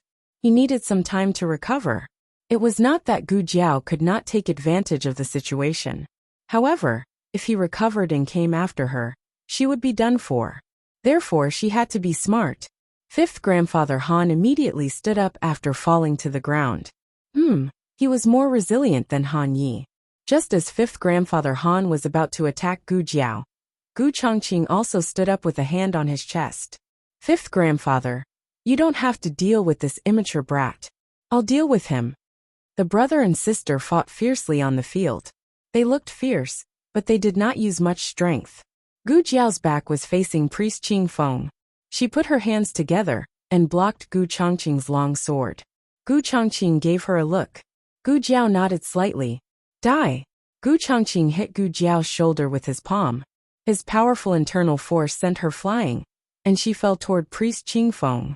Taoist Qingfeng leaped into the air and grabbed Gu Jiao's soft waist. Gu Jiao moved her fingertips and put Priest Qingfeng's small bamboo tube into her sleeve. At the same time, she put Mu Qingchen's bamboo tube back on his waist. In this way, Priest Qingfeng would discover it later if the weight didn't change. Priest Qingfeng and fifth grandfather Han joined the battle again. Gu Jiao and Gu Chongqing were fighting farther and farther away. Xiao Lulang, don't you dare run away. I'll kill you today. The brother and sister galloped on their horses until they could no longer hear Priest Qingfeng and fifth grandfather Han's battle. Only then did they stop and let out a sigh of relief. How was it? Gu Chongqing asked. Gu Jiao took out Priest Qingfeng's small bamboo tube and took out the secret letter. She smiled and said, "It's the real secret letter." Gu Chongqing looked at his sister's smile, and a smile flashed across his eyes. "Including yours, we have 2 secret letters." The last secret letter was in Jun Xiuhan's hands. Chapter 764. Jun Xiuhan's destination was the second fire beacon camp. Gu Jiao spread out the map, and Xiao Heng's markings were very clear. Gu Jiao pointed at the cinnabar path and said, "Under normal circumstances, Jun Xiuhan would take this path. It is relatively flat and wide. He should have reached this birch forest by now. There is actually a small path that can go around, and that is to cross the river." Gu Chongqing looked at the sky and said, "It hasn't rained in the past few days. The river shouldn't be too turbulent. We can cross it." The two took a detour and entered the birch forest, successfully blocking Jun Xiuhan's path. As before, it was Gu Chongqing who appeared. Gu Chongqing blocked Jun Xiuhan's path and coldly said, "Hand over your bamboo tube." Jun Xiuhan was a tall young man. He had the scholarly aura of the world's literati. If one hadn't seen him fight, no one would have seen him as an expert at first glance. But Gu Chongqing and Gu Jiao both understood that people who could reach this stage definitely didn't rely on luck. Jun Xiuhan looked at Gu Chongqing in front of him and didn't seem to be surprised. He looked at the large tree not far away and said, "Do you want it or that person?" Gu Jiao raised her eyebrows. "Oh, so she was found out? Jun Xiuhan could do it." Gu Chongqing calmly said, "What that person, this person? Cut the crap and hand it over. I won't give you the bamboo tube." Jun Xiuhan's eyes coldly looked in Gu Jiao's direction. "If you want it, come and get it yourself." Was he trying to provoke her? Gu Jiao glanced at Jun Xiuhan from behind the tree. This Jun Xiuhan gave her an indescribable feeling, as if all her disguises had been seen through by him. Since that was the case, there was no need to continue hiding. Gu Jiao rode Black Wind King out from behind the tree and stopped beside Gu Chongqing. Her gaze fell on Jun Xiuhan's young and handsome face. "I'm here to get it." She had observed Jun Xiuhan in the barracks, and she believed that Jun Xiuhan had observed her as well. However, this was the first time they had truly met. When Jun Xiuhan saw her standing with the Han family, there was not a trace of surprise in his eyes. So Jun Xiuhan already knew that she was in cahoots with Han Ziyu? How could he tell? "I'll fight you," Gu Jiao said. "I won't fight you," Jun Xiuhan said. Gu Jiao tilted her head and looked at Jun Xiuhan. Jun Xiuhan took off the bamboo tube from his waist and threw it to Gu Jiao. "Gu Jiao." Gu Jiao took the bamboo tube and checked the note inside. It was a secret letter. Jun Xiuhan did not use a fake one to deceive her. Gu Jiao was completely confused. Even Gu Chongqing was extremely confused. They were prepared to fight to the death with Jun Xiuhan. But this was it? As if seeing Gu Jiao's confusion, Jun Xiuhan said indifferently, "I owe someone a favor, and now I'm returning it to you." "Who do you owe a favor to that you want to return it to me?" Gu Jiao asked. Jun Xiuhan did not answer. He pulled on the reins and the horse turned around, going back the way they came. But before he could take 2 steps, he suddenly pulled on the reins. "There's killing intent." The next second, there was the sound of something tearing through the air from the other side of the forest. Jun Xiuhan dodged to the side. Gu Chongqing pulled out his sword and blocked the hidden weapon that was aimed at Gu Jiao and himself. Gu Jiao looked at the dart embedded in the tree and said indifferently, "Tang sect Qi Xian." "Ha ha ha. That's right, it's me." Accompanied by arrogant laughter, Qi Xian led a dozen black-clothed men to descend from the sky. The black-clothed men surrounded the three of them. In order to avoid making too much noise and being noticed by the examiners, they did not ride horses. They all used qinggong to sneak into the forest. Jun Xiuhan's horse was forced to take several steps back, standing with Gu Chongqing and Gu Jiao. "We meet again," Qi Xian said to Gu Jiao with a smile. Then his gaze fell on Gu Chongqing's face. "It's you." Gu Chongqing was riding a black-wind steed. Only 3 people entered the forest on black-wind steeds. 5th Master Han's new black-wind king, Gu Jiao's old black-wind king, and Han Ziyu's steed. Qi Xian laughed coldly. It seems that the crown prince made a mistake this time. He actually allowed a spy to sneak into his residence. Unfortunately, you're unlucky to have run into me. Today, I'll settle the score with you for severing Han Ye's leg tendons. Gu Jiao raised her eyebrows. "Oh, your leg's healed." At the mention of this, Qi Xian's face darkened. Back in the forest, this brat had said 1, 2, 3, and then they would fight. In the end, as soon as he shouted 1, he stabbed his thigh with a spear. Stabbing wasn't enough. He even twisted his thigh, almost causing him to die from the pain. Qi Xian threatened coldly, "Xiao Lulang, don't be too proud. No matter how many times you stabbed me with your spear, I'll return it 10 times over." Jun Xiuhan said expressionlessly, "That's your business. I'm leaving." Qi Xian snorted, "You're unlucky. Today's matter cannot be known to anyone." In other words, he was going to kill Jun Xiuhan to silence him. Jun Xiuhan's identity was easy to guess. Among the 6 people, Jun Xiuhan was the most unfamiliar. Even without guessing, it was obvious that he was the poor student from Jianan Academy. Qi Xian didn't take this kind of small fry seriously. Gu Chongqing rode his horse in front of Gu Jiao, blocking Qi Xian's view. He said to Gu Jiao, "You go first. I'll settle this with him." Gu Jiao didn't hesitate, and led Black Wind King out of the encirclement. Qi Xian said disdainfully, "Want to run? Chase after them." 2 men in black jumped and slashed at Gu Jiao's back with their swords. Gu Chongqing turned around and slashed out a sharp sword aura, slashing the 2 men down from the air. On the other side, the battle between Taoist Qifeng and 5th Master Han had reached its climax. 5th Master Han gradually felt that things were getting tricky. Although he wasn't at a disadvantage, his internal energy couldn't hold on much longer. Although he didn't want to admit it, Taoist Qingfeng's martial arts were indeed above his. Taoist Qifeng only used 50% of his strength. If he wanted to tie with Taoist Qifeng, he would have to use 70% of his strength. As a result, he naturally wore out his energy faster. The 2 of them punched each other again and retreated. 5th Master Han's silky silver hair had already turned into a wooden brush. He panted and said, "You're a monk. Can't you compete with me fair and square? Why did you have to use such a despicable method like stealing my secret letter?" Taoist Qingfeng said strangely, "Stealing your secret letter? I didn't." 5th Master Han said coldly, "You're still lying. Someone saw it." Taoist Qingfeng was naturally stunned. "Mu Qingchen? I've only seen him before you." 5th Master Han was stunned. If someone else said this, he would think that they were lying, but Taoist Qingfeng, he frowned. "You didn't go to Huang Shipo just now?" "No," Taoist Qingfeng said. 5th Master Han said, "You didn't steal my secret letter either?" Taoist Qingfeng said, "My secret letter is mine." 5th Master Han was stunned again. "Yours?" "Yes." Taoist Qingfeng nodded and took the bamboo tube from his waist. The moment he took it, he sensed that something was wrong. He had made a mark on his bamboo tube, but this one was unmarked. "What's wrong?" "My bamboo tube has been replaced."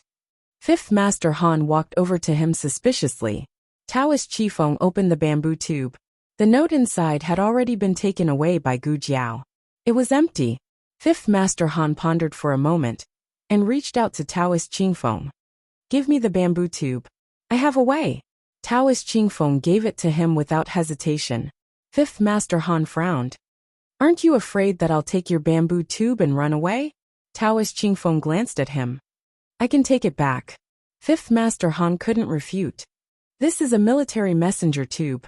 To prevent anyone from tampering with it, a message is left on the inside of the tube. As he spoke, he opened the bamboo tube and took out a fire roll to warm the outside of the bamboo tube. Not long after, a line of small words appeared on the inner wall of the bamboo tube. Enter the Pine Mountain Range and ambush the enemy camp near the Purple Grass Pond. Seize the secret letter and deliver it to the 3rd Fire Beacon camp. Personally hand it over to the left Deputy General of the garrison. Fifth Master Han wasn't too surprised. He guessed that they were going to deliver the secret letter to different Fire Beacon camps. This should be Mu Qingqian's, said Fifth Master Han. Only Mu Qingqian and Taoist Qifeng were going to the 3rd Fire Beacon camp. If it wasn't Taoist Qingfeng's, then it could only be Mu Qingqian's. Taoist Qingfeng suddenly said, Huh? His mission is different from mine. Fifth Master Han looked at him in confusion. What's your mission? Taoist Qingfeng read out the contents of the letter from his memory. I'm a spy. I'm going to deliver the secret letter to the 3rd Fire Beacon camp. Fifth Master Han pondered. Only Xiao Lulang got close to you just now. If your bamboo tube was switched, then it must be Xiao Liulang's doing. Strange. Why did he steal your bamboo tube? Don't we all have our own missions? Taoist Qingfeng thought for a moment and said, Maybe it's because my secret letter is the only real one? The real letter? Fifth Master Han was even more confused. Taoist Qingfeng did not shy away from reading out his mission. You are a Turkic spy. This is the real secret letter from the Turkic army. Quickly take the only secret letter to the 3rd Fire Beacon camp and personally hand it to the right Deputy General of the rebel army in the camp. After that, he and Fifth Master Han fell silent. The two of them finally realized that something was wrong. Han Ziyu Mu Qingqian and I have similar missions. The only difference is that we're going to rob different places and destinations. The 3 of us are all cavalrymen. If the secret letter in your hand is the real one, then the one we robbed from the enemy camp is fake. No wonder Xiao Lulang stole your secret letter. Only your secret letter can complete the mission. No. Taoist Qingfeng said. If there are 3 cavalrymen, then there should be 3 spies. You cavalrymen have the same mission, so we spies must have the same mission. The secret letter in my hand is not the only real one. The secret letters in the hands of the 3 spies are all real. Your cavalry's mission is to obtain all 3 secret letters, while our spy's mission is to destroy the other 2 secret letters and turn our secret letter into the only one that exists. Fifth Master Han said slowly, We know that the 3 cavalrymen are me, Han Ziyu, and Mu Qingqian. Then the 3 spies are you, Xiao Lulang, and Jun Xiuhan. Taoist Qingfeng said, Yes. Fifth Master Han frowned. Xiao Lulang must have stolen your secret letter for this reason. But how did he know? Who would suspect that there was a hidden mission in the first place? He and Taoist Qifeng had only guessed the truth after comparing the 4 people's bamboo tubes. Taoist Qingfeng looked at the blue sky and said seriously, Maybe he's a genius. Fifth Master Han. I'm going to find Xiao Lulang. See you later. Fifth Master Han rode on the black demon horse and quickly disappeared while Taoist Qingfeng was in a daze. Taoist Qifeng also planned to chase after him. Although his secret letter might have been destroyed by Xiao Lulang, it didn't matter. This selection actually had a hidden trigger. That was, the identities of the 6 people could be changed at any time. When they drew lots, they didn't register each person's identity and destination. This meant that it wasn't important. What was important was who completed the mission in the bamboo tube. If he stole Xiao Liulang's secret letter and delivered it to the number 1 Fire Beacon camp, he could still complete the mission. Taoist Qingfeng thought of the key point and immediately mounted his horse. Unfortunately, before he set off, a chuckle came from the big tree in front of him. Liaochen Zui was lying on a lush branch. He supported his head with one hand and held a wine pot with the other. He raised his head and drank a mouthful of wine. His delicate Adam's apple moved. His monk robes were ascetic, but his peach blossom eyes exuded a breathtaking aura. The mole under his eye gave him a natural temptation. It was as if he could be a Buddha who delivered all living beings from torment, or a demon who brought chaos to the world. He smiled and said, I'm lonely. Why don't you have a drink with me, Taoist? Gu Jiao rode on Black Wind King and galloped. Actually, just now, she had already guessed the hidden trigger. The identities of the 6 people could be changed, so even if she destroyed the other 2 secret letters, it didn't mean that she could rest easy. She had to complete the mission as soon as possible. First, she had to get out of the forest as soon as possible.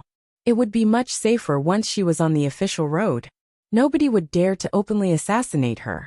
However, just as Gu Jiao was about to walk out of the forest, 5th Master Han rode on his black demon horse and rushed over from the side. Gu Jiao felt an extremely powerful murderous aura.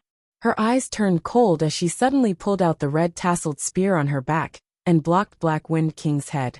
A crisp sound of collision was heard, and sparks flew everywhere. It was a dagger. If Gu Jiao had reacted a little slower, Black Wind King's head would have been pierced by the dagger. To catch bandits, first catch the ringleader. To shoot a person, first shoot the horse. As expected of the Han family's fierce general, Gu Jiao hung the red tasseled spear on the saddle's special slot and grabbed the big bow on her back. She took out 3 arrows from the quiver and mercilessly shot them at 5th Master Han. 5th Master Han cut all the arrows with his sword. At the same time, his horse completely blocked in front of Gu Jiao and Black Wind King. Xiao Lulang, hand over your secret letter. 5th Master Han's reply was another round of arrows from Gu Jiao. 5th Master Han didn't expect Gu Jiao to be so ruthless and decisive.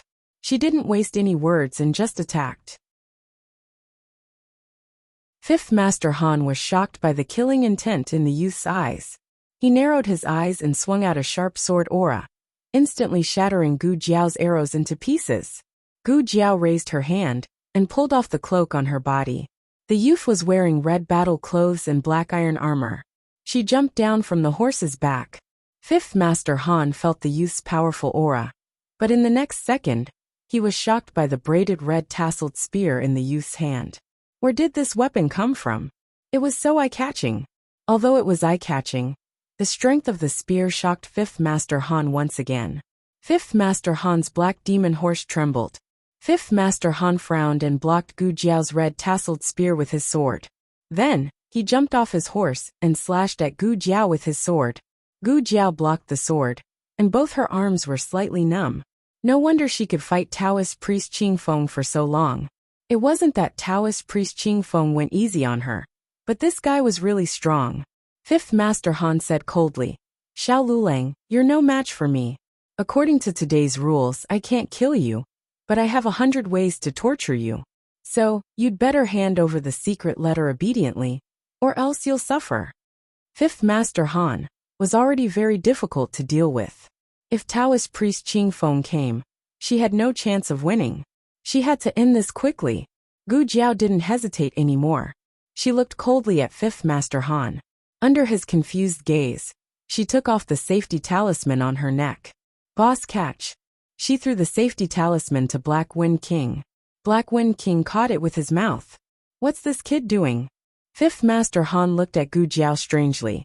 Gu Jiao's fingertip lightly scratched the sharp edge of the red tasseled spear, and a string of bright red blood flowed out. She wiped the droplet of blood on her lips. In the next second, her aura suddenly surged. 5th Master Han's expression changed. This is. Gu Jiao pulled out the red tasseled spear, took a step forward and jumped up. With a flip in the air, the spear in her hand was like a dragon, and it fiercely slashed at 5th Master Han. 5th Master Han's black iron sword was split in half on the spot.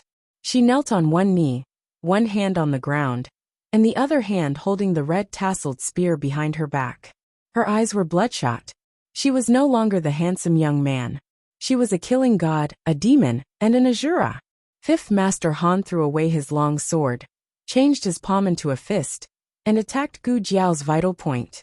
Gu Jiao used the red tasseled spear as leverage and jumped up high again. Her right knee was aimed at 5th Master Han's chin. 5th Master Han was sent flying. He fell heavily on the ground and spat out a mouthful of blood. 3 moves. The young man defeated him. In just 3 moves. But 5th Master Han wouldn't admit defeat so easily. If he couldn't beat the young man, then he would kill his horse. Fifth Master Han shot a hidden weapon in his sleeve at Black Wind King. Almost at the same time, Fifth Master Han shot a second hidden weapon at Gu Jiao. She could only protect one between herself and Black Wind King. Gu Jiao didn't hesitate to protect Black Wind King.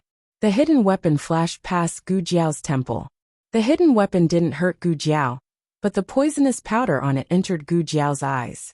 Gu Jiao couldn't see. Ha ha ha. Ha ha ha ha. Fifth Master Han spat out blood as he laughed crazily on the ground. Xiao Lulang, so what if you defeated me? You were still poisoned by the Tang sect. You can't see. You can't even walk out of this forest. How are you going to go to the fire beacon camp? The angry Black Wind King stood in front of Gu Jiao. Gu Jiao was on the verge of losing control, but thanks to the pain in her eyes, she regained a bit of her consciousness. Boss, give me the safety talisman. She reached out her hand. Black Wind King placed the safety talisman in Gu Jiao's palm. Gu Jiao put the safety talisman back around her neck. Her eyes hurt. They were also afraid of light. She couldn't open her eyes. Master's wife should be able to cure this poison. She felt Black Wind King's killing intent, but now wasn't the time for revenge. Black Wind King had to conserve his strength. Boss, she called out to Black Wind King. She closed her eyes and gently comforted Black Wind King's emotions, trying to calm herself down. Black Wind King knelt down considerately, allowing Gu Jiao to ride easily. Gu Jiao touched the saddle and sat on it. Black Wind King stood up. Gu Jiao untied the headband on her head and covered her eyes with the headband with both hands. Fifth Master Han was so injured that he couldn't move, but when he saw Gu Jiao like this, he couldn't help but mock.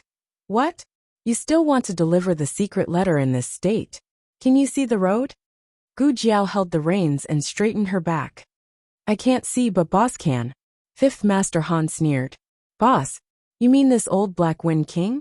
I admit that it's an excellent warhorse, but it's a pity that it has never been to the fire beacon camp in the Han family's 15 years. It doesn't need to go, Gu Jiao said. It was born in the fire beacon camp. In the first fire beacon camp, Xianyuan Li's temporary courtyard. It lived there until it was a year old before it was taken back to the Xianyuan family's mansion. Gu Jiao bent down and gently stroked Black Wind King's mane. Can you remember, boss? You must remember, just like how you remember your master. The Black Wind Cavalry didn't belong to the Han family. This dangerous 300 miles was not the road to pass the level, but the road to bring the Black Wind Cavalry home. The Black Wind Cavalry had been waiting for this day for a long time.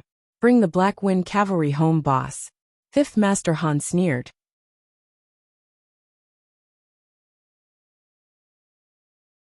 Xiao Lulang, don't waste your time. You won't be able to walk out of this forest. You. Before he could finish speaking, he saw the Black Wind Cavalry let out a long howl towards the sky.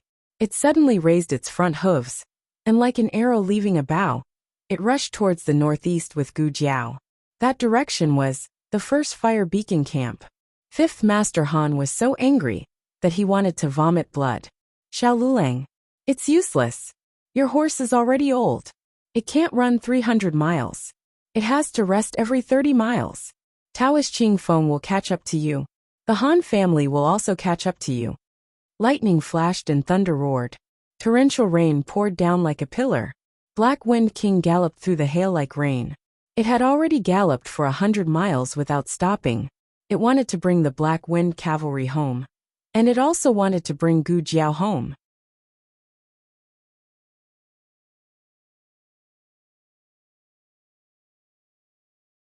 Chapter 765. Fifth Master. Fifth Master. The Han family's men of sacrifice found Fifth Master Han, who had almost lost his body temperature from the rain. Although it was summer, the Songshan mountain range was very high, and the temperature was lower than other places. With the terrible storm, the heavily injured Fifth Master Han almost lost his life. If it wasn't for the Black Devil King using his body to block some of the wind and rain, he probably wouldn't have survived until the Han family found him. The leader of the men of sacrifice helped Fifth Master Han sit up and took off his cloak to wrap around him. Fifth Master Han couldn't stop trembling. He couldn't feel his hands and feet, and even the muscles on his cheeks were almost numb. Originally, with his strength, he shouldn't have been defeated so quickly. On one hand, he didn't use all his strength. Another important reason was that he seemed to see a familiar figure when Xiao Luleng attacked him. It was a figure that he couldn't remove from his mind in this life, the next life, and the life after that. His mind was in a daze, and his body froze. He couldn't use his internal energy to block Xiao Liulong's attack, and in the end, he fell into Xiao Liulong's trap. He didn't lose to martial arts, but to his own heart and emotions. The men of sacrifice said worriedly, "I'll take you back now. Don't worry about me." Fifth Master Han used the last of his strength to open his numb lips and said, "Go chase Xiao Luleng. First, fire, beacon, battalion." This group of men of sacrifice wasn't with Qi Xian.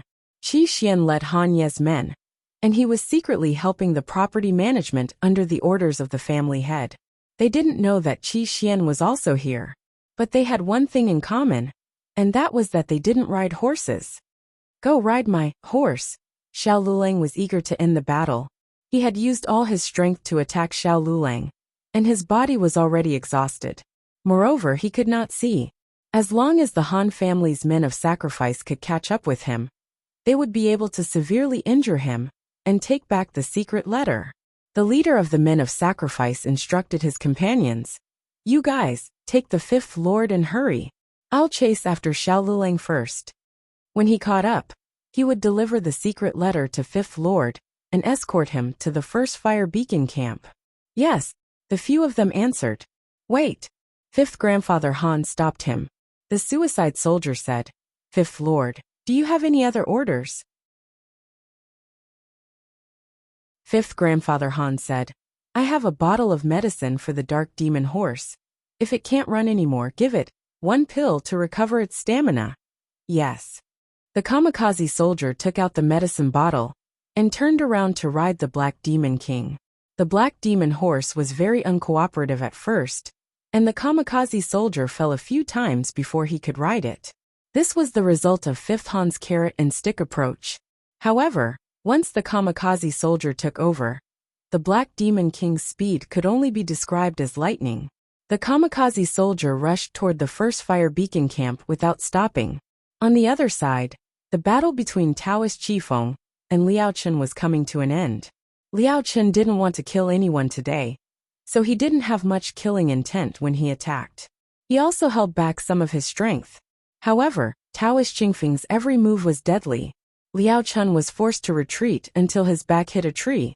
When he couldn't retreat anymore, Taoist Qingfeng sealed his acupoints with 2 fingers. Liao Chen couldn't move. He sighed and looked at Taoist Qingfeng with a smile. He said in a hurt voice, "Taoist Qingfeng, you're so heartless." Taoist Qingfeng's palm hit his vital gate. He really wanted to take his life. Liao Chen clicked his tongue. He activated his vital qi, and the acupoints were unsealed. He tapped his toes and jumped up the tree. He looked at Taoist Qingfeng under the tree with a half smile. "You don't want to do this the hard way? If this continues, I'll have to be serious." Taoist Qifeng was a cultivator. He had a tough heart and a mild temperament. He wasn't happy with material gains or sad for himself. He had already transcended the secular world. Only Liao Chen could make Taoist Qingfeng so angry that he wanted to kill someone.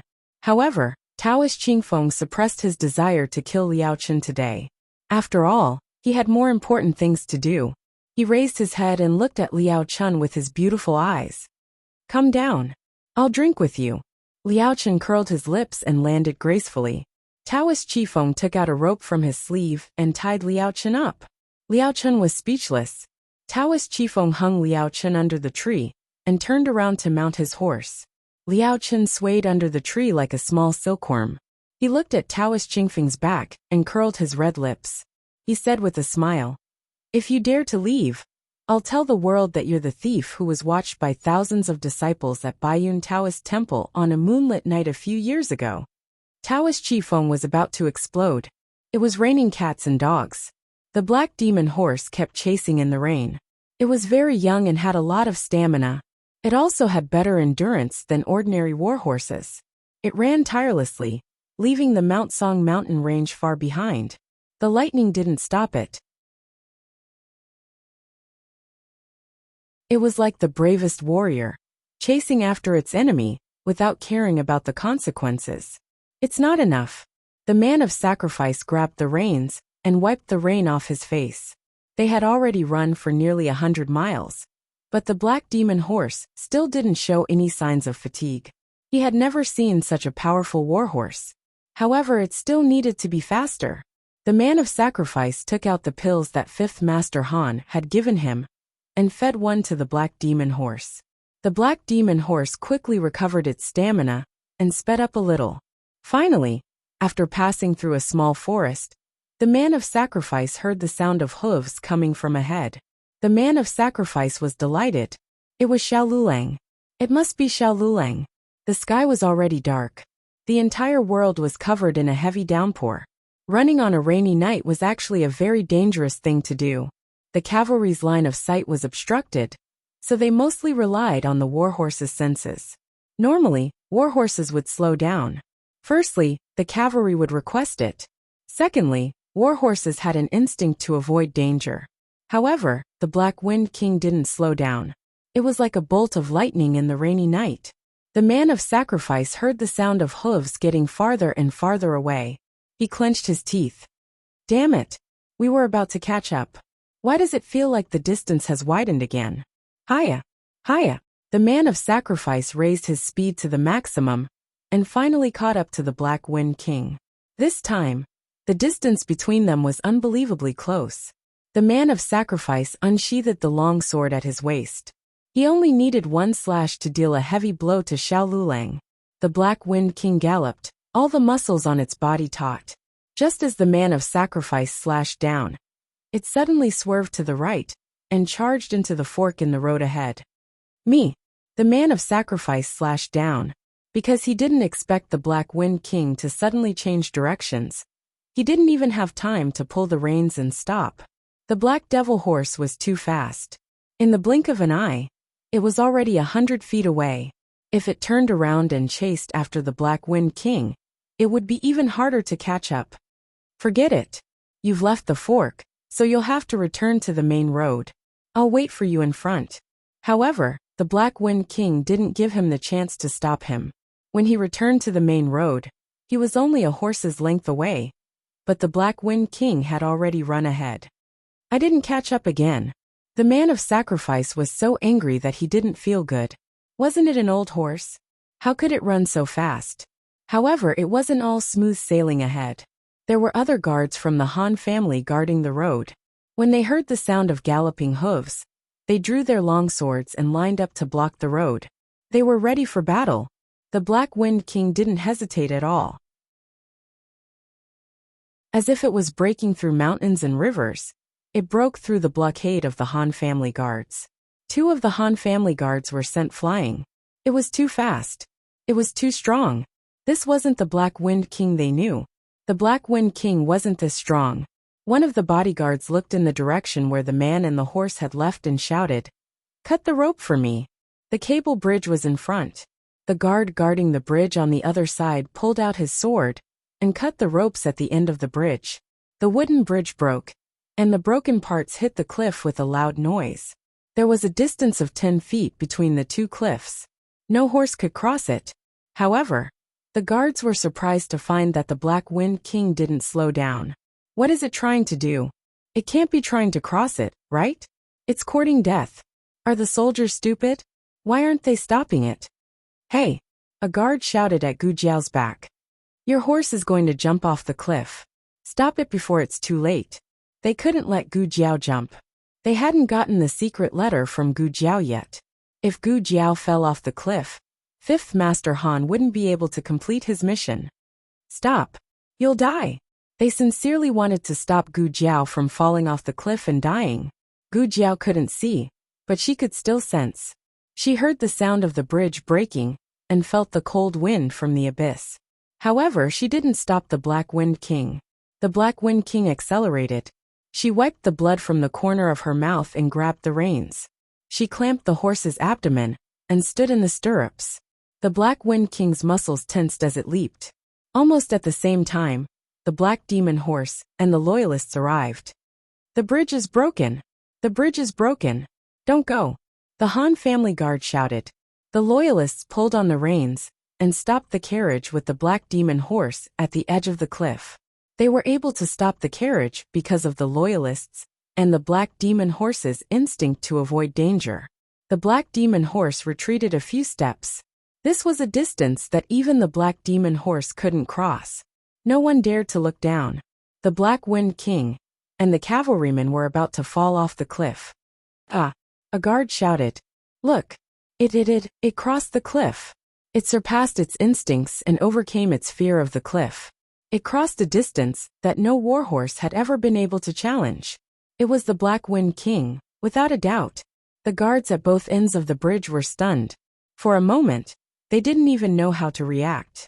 The Black Wind King carried Gu Jiao and smoothly ran past the Han family guards. Ah! They ran away. A guard who had been sent flying said while clutching his aching chest. However, no one dared to chase after him.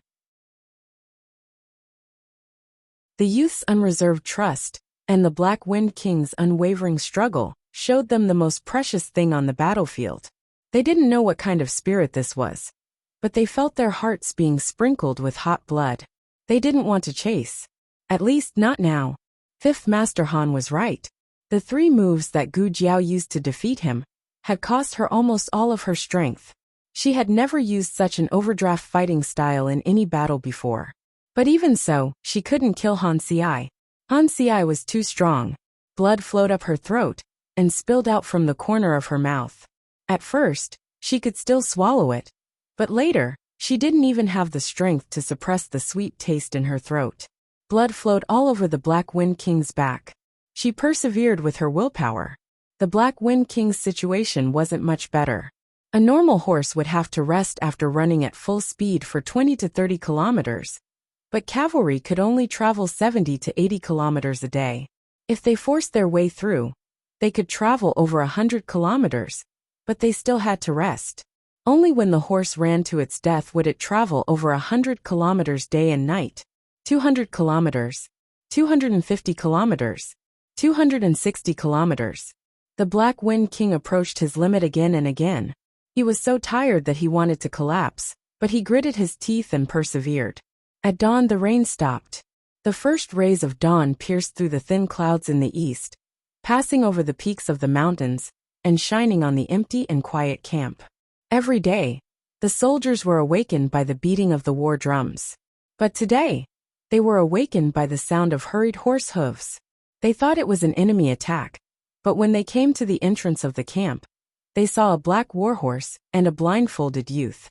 A man and a horse came over with the momentum of a magnificent army. The entire mountain and river shook.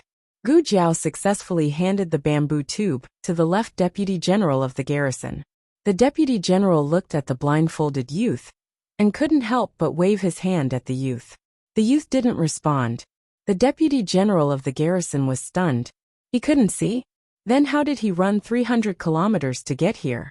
The left deputy general was about to ask Gu Jiao what happened to his eyes when he saw the man and the horse collapse to the ground. The left deputy general was shocked. Men, call the medical officer. Is it early today? Chapter 766. All the novels that cannot be found on the internet are available here. In the hot summer, the cicadas on the trees kept chirping. Gu Jiao woke up to the sound of cicadas. She slowly opened her eyes. Her eyes were covered with gauze. She raised her hand to remove the gauze. The dazzling light suddenly shone on her. She subconsciously closed her eyes and tilted her head. When she adjusted to the light, she opened her eyes again. In her blurred vision, she vaguely saw the familiar windowsill, the familiar table, the familiar chair, and the familiar little boy on the ground. There were no classes in the academy today. Little Jing Kong did not go anywhere. He was playing in the room while waiting for Gu Jiao to wake up. It was hot, so Xiao Heng made a mat for him on the ground. As he played, he laid down on the mat. One side of his face was pressed down until it was chubby. Saliva flowed all over the floor, and his little butt stuck up high as he fell asleep. Awake! A man's low voice came from above her head. Gu Jiao blinked and looked up at Xiao Heng. This position was too difficult. Her neck was almost broken. Xiao Heng quickly got up and sat on the edge of the bed. He stretched out his slender hand and touched her forehead. It's not hot anymore. Gu Jiao's vision was still a little blurry, but seeing that he was in a good mood, her eyes lit up. You're here too, she said. Xiaoheng pulled back his hand and snorted. What do you mean by I'm here too? You're the second one to see me. Gu Jiao said seriously. You're sitting in the wrong position. It's too high. I have to roll my eyes to see you. Xiaoheng listened to her clear words and careful logic and knew that she was fine. She was caught in the rain during the last round of selection. After being sent back to the state preceptor's palace, she had a high fever for 3 days and 3 nights. Her fever only subsided this morning. It was now afternoon. How are you feeling? How is the Black Wind King? The two of them asked in unison. Xiaoheng smiled helplessly. The Black Wind King is fine. Look. As he spoke, he raised his hand and pointed outside the window. Gu Jiao looked up slightly. Unfortunately, she could not see from this angle. Xiaoheng gently helped her sit up. Now he could see everything clearly. The Black Wind King had recovered quite well. His body was wrapped in bandages, and he was enjoying the cool air under a big tree in the courtyard. The Horse King was jumping happily behind it, like an excited baby who had been injected with chicken blood, running here and there. He knew that she would be worried about the Black Wind King, so he brought it to the courtyard so that she could see it as soon as she woke up. That's great. Gu Jiao smiled. The Black Wind King and Black Gu Black Wine Black Wind King Black A silent tacit understanding flowed in the eyes of the man and the horse. Gu Jiao understood that it was really fine. The Black Wind King also understood that Gu Jiao was really fine. Gu Jiao paused for a moment then asked, by the way, where is Gu Chongqing? Is he okay? Gu Chongqing was up against Qi Xian. Qi Xian was an expert from the Tang sect, and he had brought many of the Han family's men of sacrifice with him. Xiaoheng said, he was slightly injured but he's fine now. You don't have to worry. Also Qi Xian is dead. Gu Chongqing had killed him with his own hands. He had tried to hurt Gu Jiao time and time again. Gu Chongqing would rather die with him than let him go back alive. As for the Han family's men of sacrifice, none of them survived. Also, Gu Chongqing asked me to remind you that Jun Xiuhan is an expert. The main reason why Gu Chongqing could kill Qi Xian was that Jun Xiuhan had taken care of the Han family's men of sacrifice. Gu Chongqing didn't have to be distracted to display his full strength. Jun Xiuhan, Gu Jiao said thoughtfully. I owe someone a favor, and I'm returning it to you now. Who did Jun Xiuhan owe a favor to? Why did he return it to her? Don't you care about yourself? Xiaoheng looked at her seriously. Ah, Gu Jiao was slightly stunned. What about me? Xiaoheng took a deep breath and told himself not to get angry. Do you know that you had a high fever for 3 days and almost lost your sight? Gu Jiao was confused for a moment, then nodded. Oh, I think so. I would have forgotten if you didn't mention it. Fifth Master Han used a dirty trick and poisoned me. But I can see now. It was just that she couldn't see clearly. Xiaoheng said. Madame Nan came and detoxified the poison for you. Your eyes will slowly recover. Don't run around before that. Gu Jiao opened her mouth. I know what you want to ask. Xiaoheng knew her too well. She didn't care about herself at all. She was worried about others. Xiaoheng said, Gu Chongqing's antidote is almost ready. It's not a difficult poison to detoxify. It's just that some of the herbs are troublesome to dry in the sun. He'll go get it in 3 days. Can you be completely relieved now? Gu Jiao opened her mouth again. Xiaoheng sighed. It's not exposed. There are no side effects. Everything is very good. Gu Jiao hummed and said happily. Mistress, you're really amazing. Xiaoheng was angry and amused. He lowered his head and chuckled helplessly. Then he held one of her hands and raised his hand to tidy up her hair. You're amazing too, my commander-in-chief. Gu Jiao opened her eyes wide. Huh. In the throne room, the ministers had different opinions about appointing Xiao Lulang as the new commander-in-chief of the Black Wind Battalion. Your Majesty, I don't think it's appropriate. The governor came out with the ceremonial tablet in his hand. Dong Wei, the minister of the Ministry of Justice, asked, Lord Su, what's wrong with it? The governor's surname was Su. He was the old master of the Su family and Mu Qingqin's grandfather. he said coldly. How can the Yin dynasty appoint a man from the Zhao kingdom as the commander-in-chief? Dong Wei said. He has been adopted by Dukan. He's from the Yin dynasty. That's still inappropriate. Old Master Su objected firmly. Dong Wei bowed to the monarch on the throne and said seriously to Old Master Su. The selection of the commander-in-chief of the Black Wind Battalion was proposed by His Majesty and agreed by all the aristocratic families. All the family heads and civil and military officials know the rules very well. They didn't object earlier or later, and only objected after the selection. Is it because Lord Su can't afford to lose? Old Master Su snorted coldly. How can an adopted son count? He's not Dukan's son. Dong Wei smiled. But I remember that an adopted son of the Su family also participated in the selection. Of the 2 places of the Su family, one was given to Mu Qingchen, and the other was a master invited from outside. Of course, the master was not there to compete for the first place, but to exhaust the opponents for Mu Qingchen. Everyone knew that this was a routine operation of the selection, but they didn't say anything. The Su clan's old master was rendered speechless. The monarch said impatiently, "Okay, stop arguing." He had a headache because of the quarrel. Not only were these stubborn old men depressed, but he was also very depressed. He didn't want anyone to advance from the beginning. He was prepared to recall the Black Wind Cavalry, but who knew that someone would actually pass? How did this Xiao Lulang pass the selection? How did he guess the mission hidden in the secret letter? And what were 5th Master Han and Feng Wuming of the Feng family doing?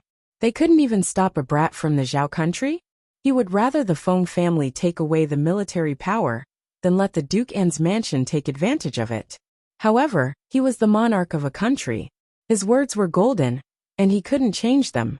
He was crazy, he was tyrannical, but he had a good reason for doing so.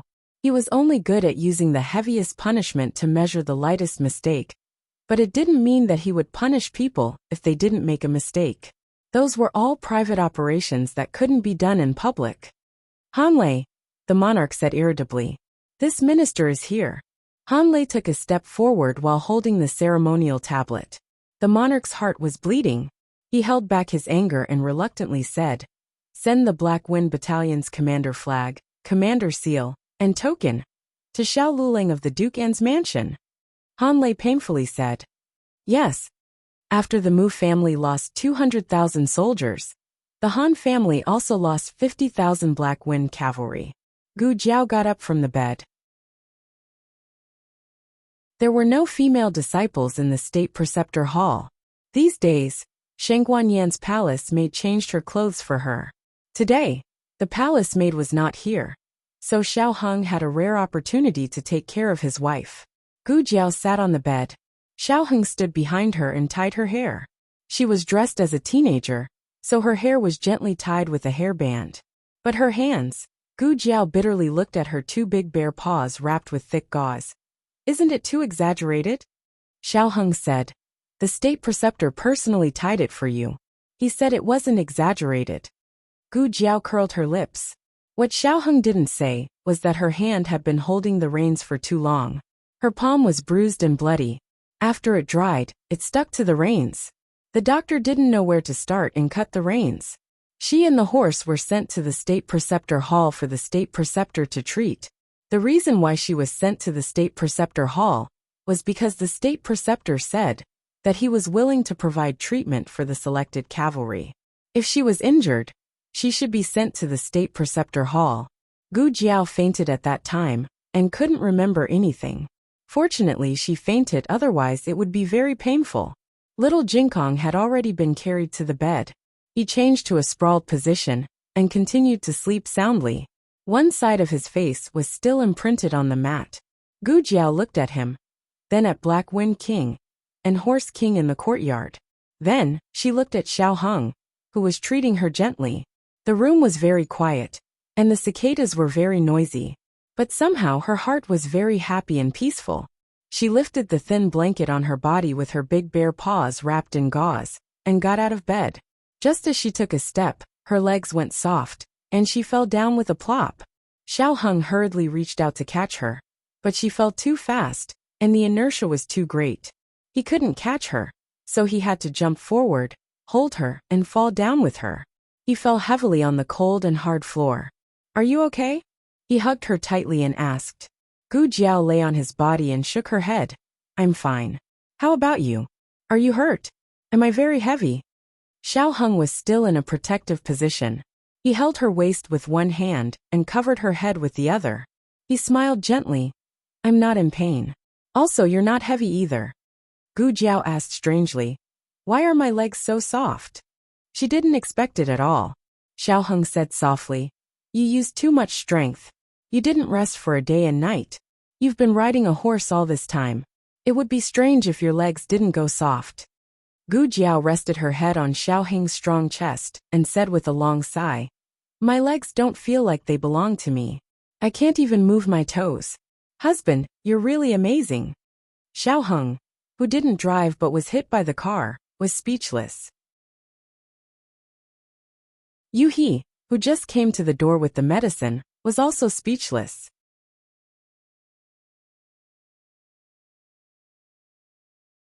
Chapter 767. Gu Jiao was very careful in the state teacher hall, using a young man's voice. Her identity as a woman was not exposed, but it was better to expose her identity. Two grown men acting like this, Yu He was about to go crazy. What did he do wrong? Why did he have to bump into this kind of thing again and again? He really didn't want to know the relationship between the imperial grandson and young Master Xiao. You even called him young Master Xiao. Are you two playing this big? Also, young Master Xiao, your martial strength is so high, but you're actually the one below? Did you forget that you're already the new commander of the Black Wind Cavalry? Is this how you celebrate your promotion and wealth? Also, imperial grandson, you're someone who's about to die. Don't you know how to take it easy? No, you two should take it easy. One is a patient, the other is an injured person, even if it's an injury. Yu He was already unable to look at Gu Jiao and Xiao Heng. He stood at the door, not knowing if he should leave or not. Xiao Heng turned his head and saw Yu He, who looked like he was struck by lightning. His body stiffened, but he didn't immediately push Gu Jiao away. Instead, he hugged her even more tightly. He raised his wide sleeves to tightly cover Gu Jiao's little head, and then gave Yu He a look that said, You'll see for yourself. Is someone coming? Gu Jiao asked. It's fine, Xiao Heng said calmly. Yu He's mouth twitched. Your Highness Imperial Grandson, your skills are already this high? Last time you even blushed. Then they quickly separated. Now you're treating me like a pumpkin. Yu He was crazily cursing in his heart. His image as a gentleman was about to collapse. See no evil, see no evil. Yu He closed his eyes again and groped his way into the room. He placed the medicine on the table and groped his way out again. This kind of thing was unfamiliar the first time, but familiar the second time. He didn't bump into the pillar. Yu He and the others had already walked far away. Xiao Heng's ears were a bit red. He was thin-skinned, so how could he remain indifferent after being seen? But compared to pushing her away, it was better to let Yu He look at him. Thinking of her words just now, Xiao Heng was both angry and amused. Why are you so naughty? Gu Jiao was addicted to acting. She showed an exaggerated expression and said, Men, you should put out the fire you started. Xiao Heng. Gu Jiao had a small notebook, and she wrote down one stroke after another. Xiao Heng didn't have a notebook, but he remembered everything. Every word she said had to be fulfilled. She even had to calculate the interest, the kind where interest would compound. Gu Jiao did not know that her husband had turned into a big bad wolf, thinking that one day he would eat her up. After drinking the medicine, Gu Jiao felt much more energetic.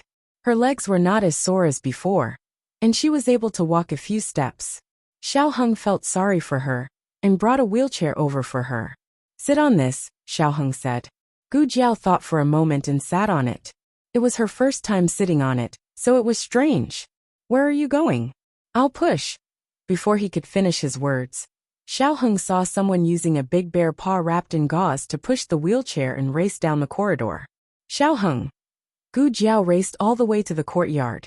The courtyard was full of grass, so it was not easy for the wheelchair to move. The Horse King ran over and looked at Gu Jiao curiously. Push me over, Gu Jiao said to the Horse King.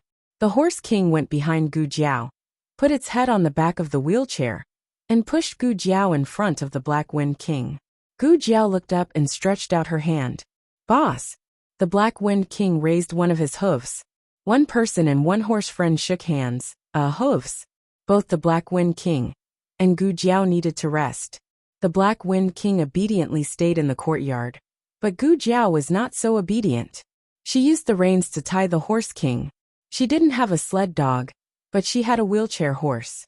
The Horse King pulled Gu Jiao and ran around the State Teacher Palace.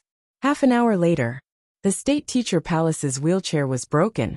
One person and one horse sat on the garden path. Next to them was the broken wheelchair, and one of the wheels was missing. One person and one horse were covered in grass, but their expressions were the same, innocent. When Yi Qing rushed over with the new wheelchair, seeing the mess, he wanted to say something. Gu Jiao complained first. The quality of your State Teacher Palace's wheelchair is not good. It needs to be improved in the future. Yi Qing. Yi Qing heard from Yu He that young Master Xiao woke up. So he came over for his master to see how he was recovering, and whether there were any side effects. But then he saw someone crazily racing around the State Teacher Palace. He couldn't even stop him. Then he heard a loud noise. Yi Qing helped Gu Jiao back to the new wheelchair. Gu Jiao looked at the Horse King. The Horse King suddenly became energetic. Yi Qing's eyelids fiercely twitched. Young Master Xiao, you need to rest more, you can't walk around. Gu Jiao, oh. She didn't plan on not walking around. At this time, the Black Wind King slowly walked over and took the Horse King away. The Horse King didn't want to leave, but the 2.5-year-old Horse King couldn't beat the Black Wind King. With one of the two troublemakers finally gone, Yi Qing was secretly relieved. Speaking of which, he didn't know young Master Xiao was so naughty before. Sure enough, people can't stay idle. Yi Qing went behind Gu Jiao, pushed the wheelchair with both hands, and said to Gu Jiao, I'll send young Master Xiao back to the Qilin Palace.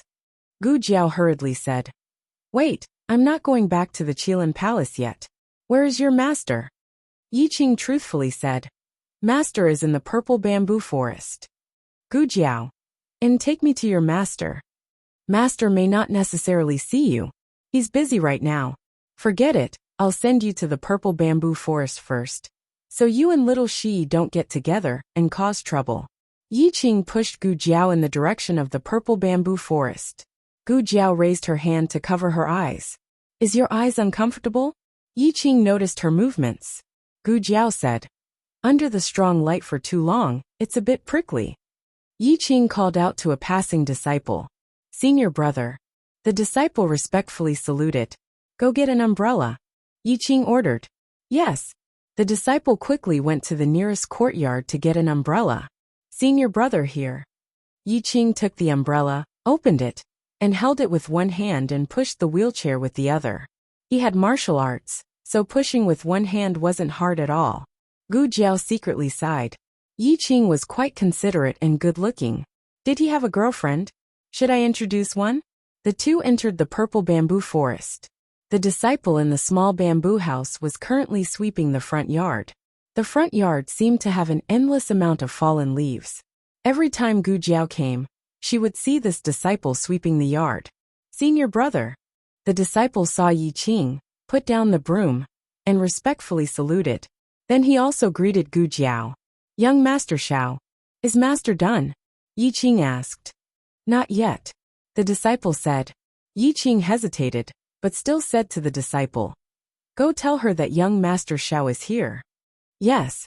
The disciple put down the broom, walked up the steps, took off his shoes, opened the half curtain, and entered the house. Not long after, the disciple came out and respectfully said, Master invites young Master Xiao in. Yi Qing deeply looked at Gu Jiao. Coincidentally, Gu Jiao also looked back at him. For eyes met, Gu Jiao asked puzzledly, Why are you looking at me like that? Yi Qing said, You are the first to make Master break the rules again and again. Gu Jiao touched her chin. That's because your master and I both came from another time and space, so we can be considered half of the same hometown. Yi Qing pushed the wheelchair into the yard, and the disciple laid a wooden board on the steps to facilitate the wheelchair. The state preceptor was not in the central room. Come in. The state preceptor's voice came from the study. Yi Qing pushed the person into the study and said to the state preceptor who was organizing the treasure, Master, disciple will leave first. The state preceptor faintly replied. Yi Qing turned and left the house. The study was similar to what Gu Jiao saw last time. Children's toys, rolled-up portraits, polished clay figurines. The state preceptor was currently wiping a little person on a clay figurine. The one sitting alone in a row seemed to have a very different status. The relationship between people was always progressing and getting along. There were some things that Gu Jiao would not ask before, but now she asked smoothly. Are these three little people you, Xianyuan Li and the state preceptor? No. The state preceptor said. Huh. Gu Jiao looked at him in surprise. The state preceptor stopped wiping the clay figurine and said, There is no state preceptor. Oh, then there are you and Xianyuan Li. Gu Jiao looked at the little clay figurine and said, I am very curious.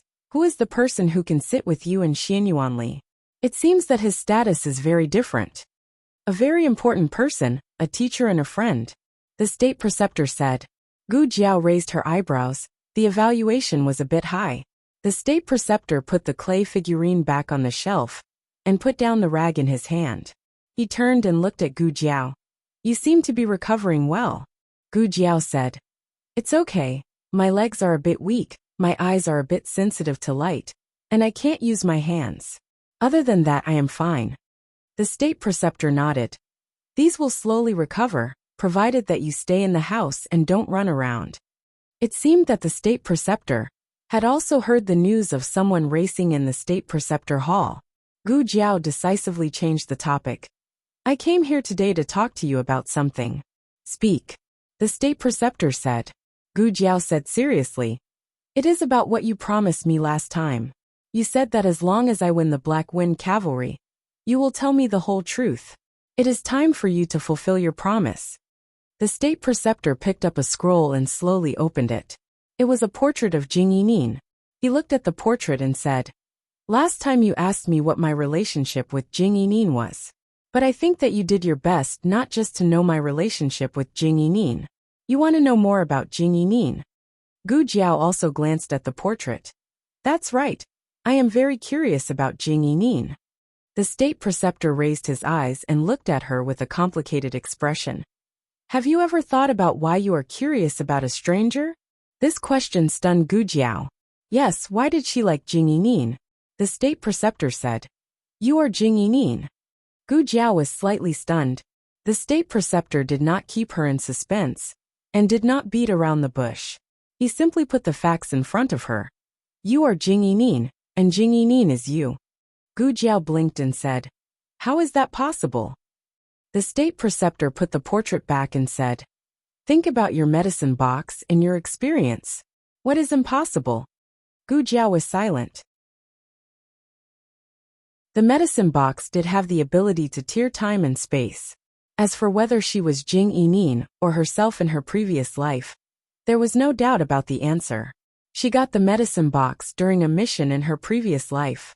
It should have belonged to her godfather, but he said that the box was too ugly, and he didn't want it, so he gave it to her. Gu Jiao thought for a while and said, That's still not right. If I am Jing Yining, why don't I have any memories of her? The state preceptor said, Your brainwaves were damaged when you traveled through time and space, which affected your memories. The state preceptor continued. Xianyuan Zi was poisoned when she was pregnant. It was a very powerful poison that could kill both a person and a fetus. I used many methods to detoxify Xianyuan Zi. Unfortunately, the mother's poison was detoxified, but the fetus poison was ineffective. The fetus died when it was born. But 2 hours later something incredible happened. The fetus miraculously came back to life. The fetus that came back to life was me. Gu Jiao looked at the state preceptor. How did you recognize me? The state preceptor said concisely. The medicine box, medical skills habit. Gu Jiao rubbed her chin. The state preceptor looked at her in confusion. What's with your reaction? Why are you so calm? Gu Jiao spread her hands. Should I be surprised? Oh my god, I'm still Jing Yinin. I traveled through time more than once. The state preceptor facepalmed. Can you put away your exaggerated acting skills? I can't look at it anymore. Gu Jiao pushed the wheelchair to the state preceptor, reached out her big bare paw, and opened the painting on her lap. She looked at the little baby girl in the painting and raised her eyebrows. I was wondering why she was so cute. The state preceptor. Gu Jiao. Okay, you've given me the answer. I'm going back. The state preceptor wanted to say something but stopped. Gu Jiao turned the wheelchair and walked out of the small bamboo house. Her face darkened. How could she not be shocked? But she couldn't show any emotion in front of the state preceptor. After all, he was a guy who stabbed the Xianyuan family in the back. She couldn't completely trust him. What the hell is going on? She was actually Jing Yinin. She had no memory of this at all. Could it be that guy was lying to her?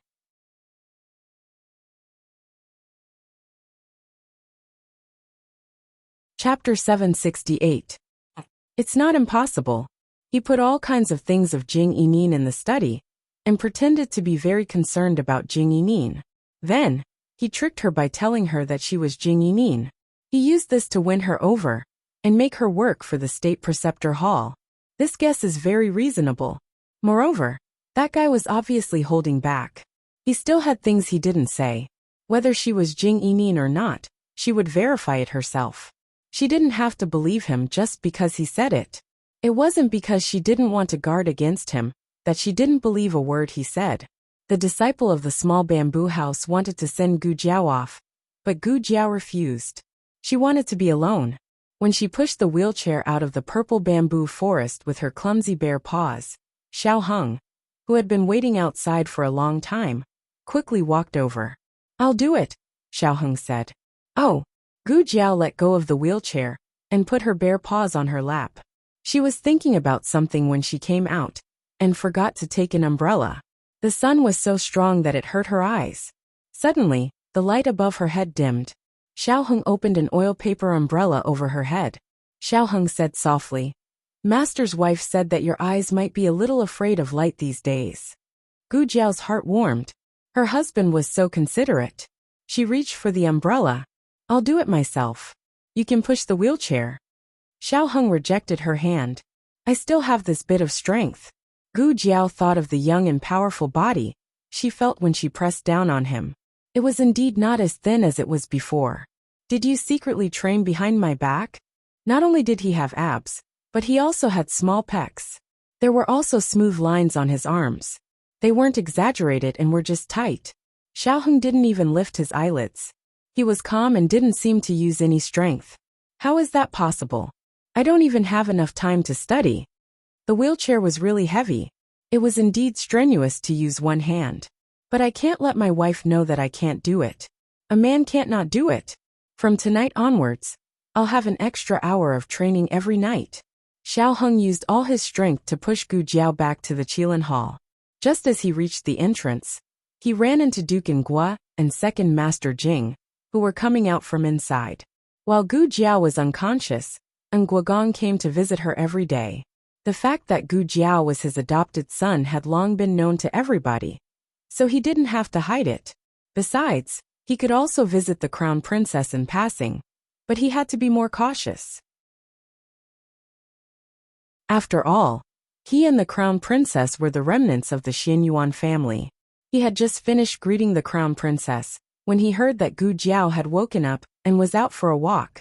He couldn't wait to come over and look for her. His luck was pretty good. Second Master Jing said in astonishment, You guys are back? My big brother is just about to look for Lulang. Lulang, why are you in a wheelchair? Gu Jiao said, Xiao Heng was afraid that she would say something vicious again, so he hurriedly said, Lulang just woke up.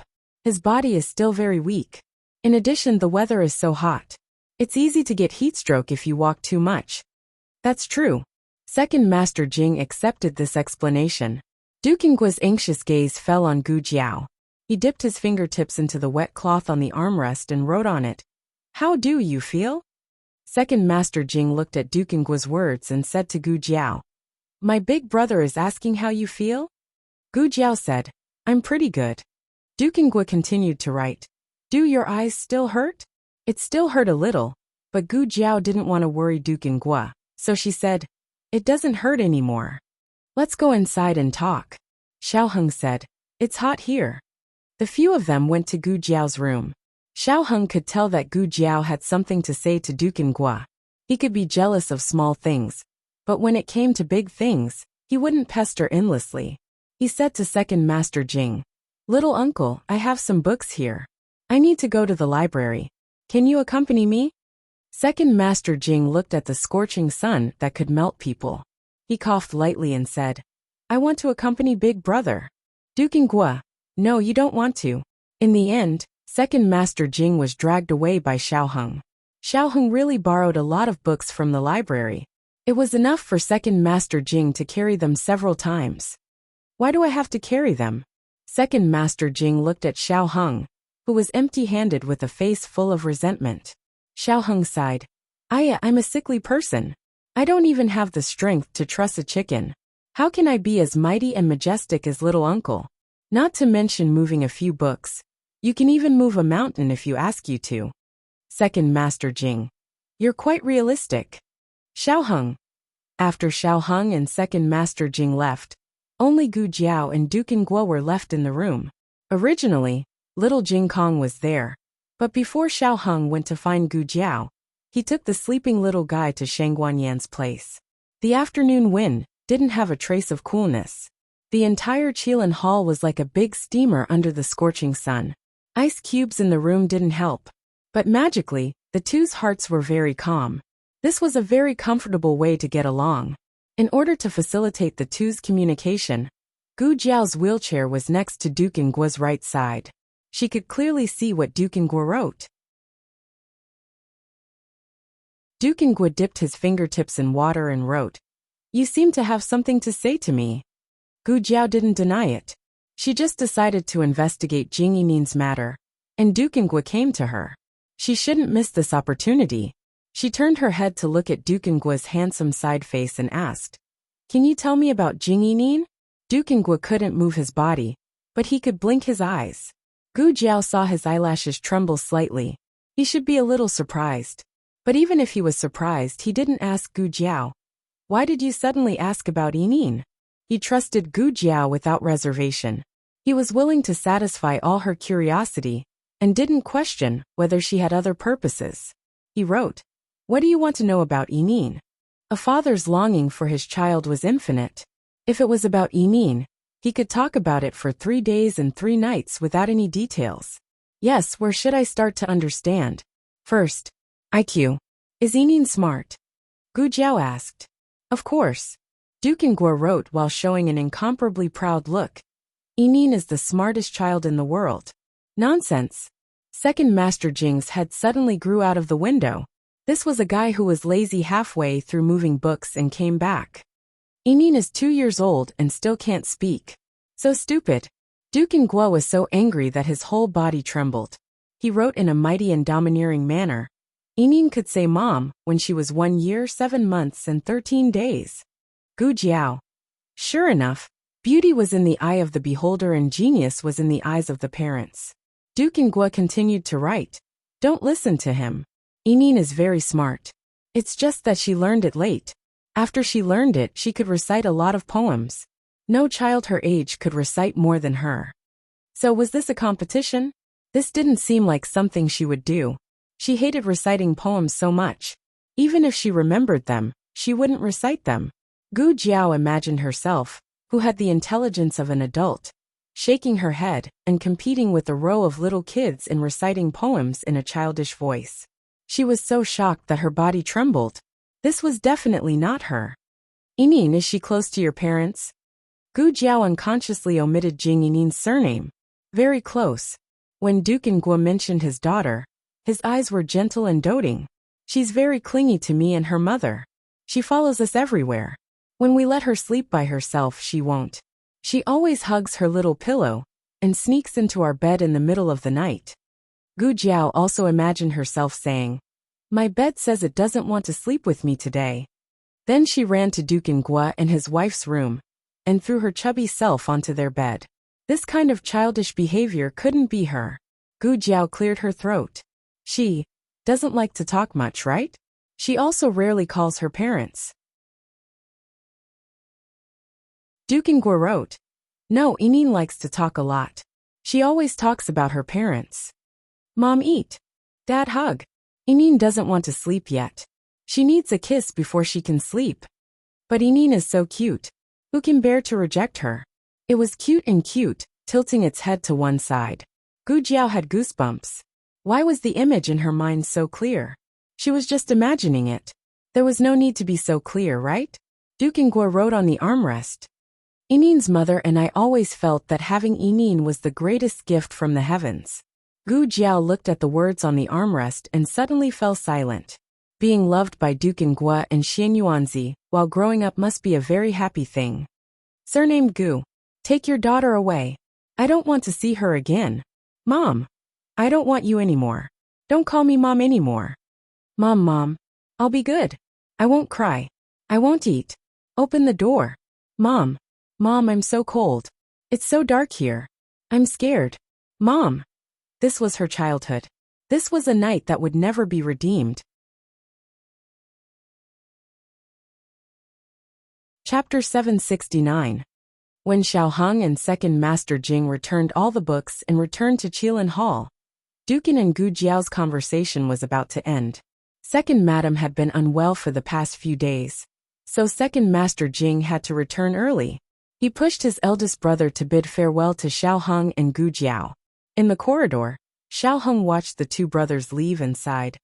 Although they aren't born from the same mother, the relationship between the two brothers is still pretty good. Second Master Jing wasn't scheming, and the wife he married was also gentle and virtuous. Dukin could be considered lucky to have such a younger brother and younger sister. Of course, meeting such a magnanimous older brother like Duke and was also the young couple's fortune. A united family was actually more precious than any glory, splendor, wealth and rank.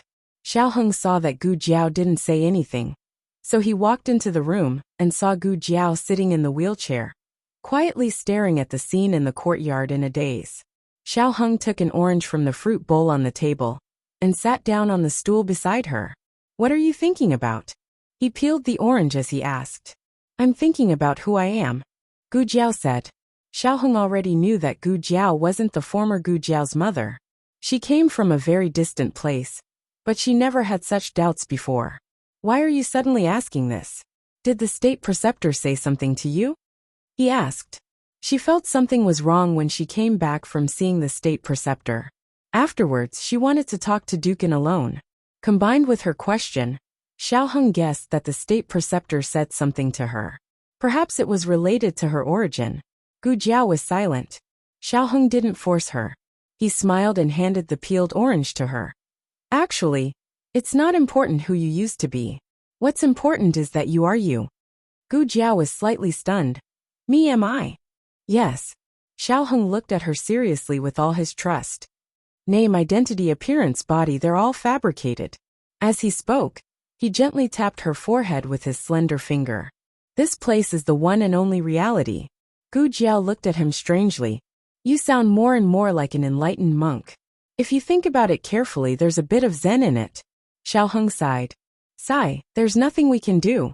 Who asked us to raise a little monk at home? This is what they call one is marked by the company one keeps. Gu Jiao was amused by him and ate a piece of the orange that he handed over. Is it delicious? Xiaoheng asked. Gu Jiao nodded. Delicious. Xiaoheng understood that she still had something to say. She was not a wishy-washy person. Something that could make her take the time to consider her words was definitely not a small matter. He wasn't impatient, he didn't rush her, and he didn't walk away. He just silently accompanied her. It was just like how she had accompanied him on the road to seeing the light of day again. There was no need to say more about the trust and tacit understanding between them. After Gu Jiao finished eating the last piece of orange, Xiaoheng considerately handed her a clean handkerchief. She took it and wiped her fingers. Then she said, I still have something to tell you. In fact, this is the main point I want to talk about. Most people would subconsciously distance themselves from such a serious situation. Xiaoheng did not do this. Instead, he moved the stool closer to her. Looking at her delicate profile, he said, "Okay, I'm all ears." Gu Jiao glanced at him and said, "It's not a good thing. It's fine if you're not all ears." Xiaoheng smiled. "Then I still want to listen." Gu Jiao paused and asked, "Do you know the crimes of the Xianyuan family?" Xiaoheng nodded. "I saw the files of the Xianyuan family in the library.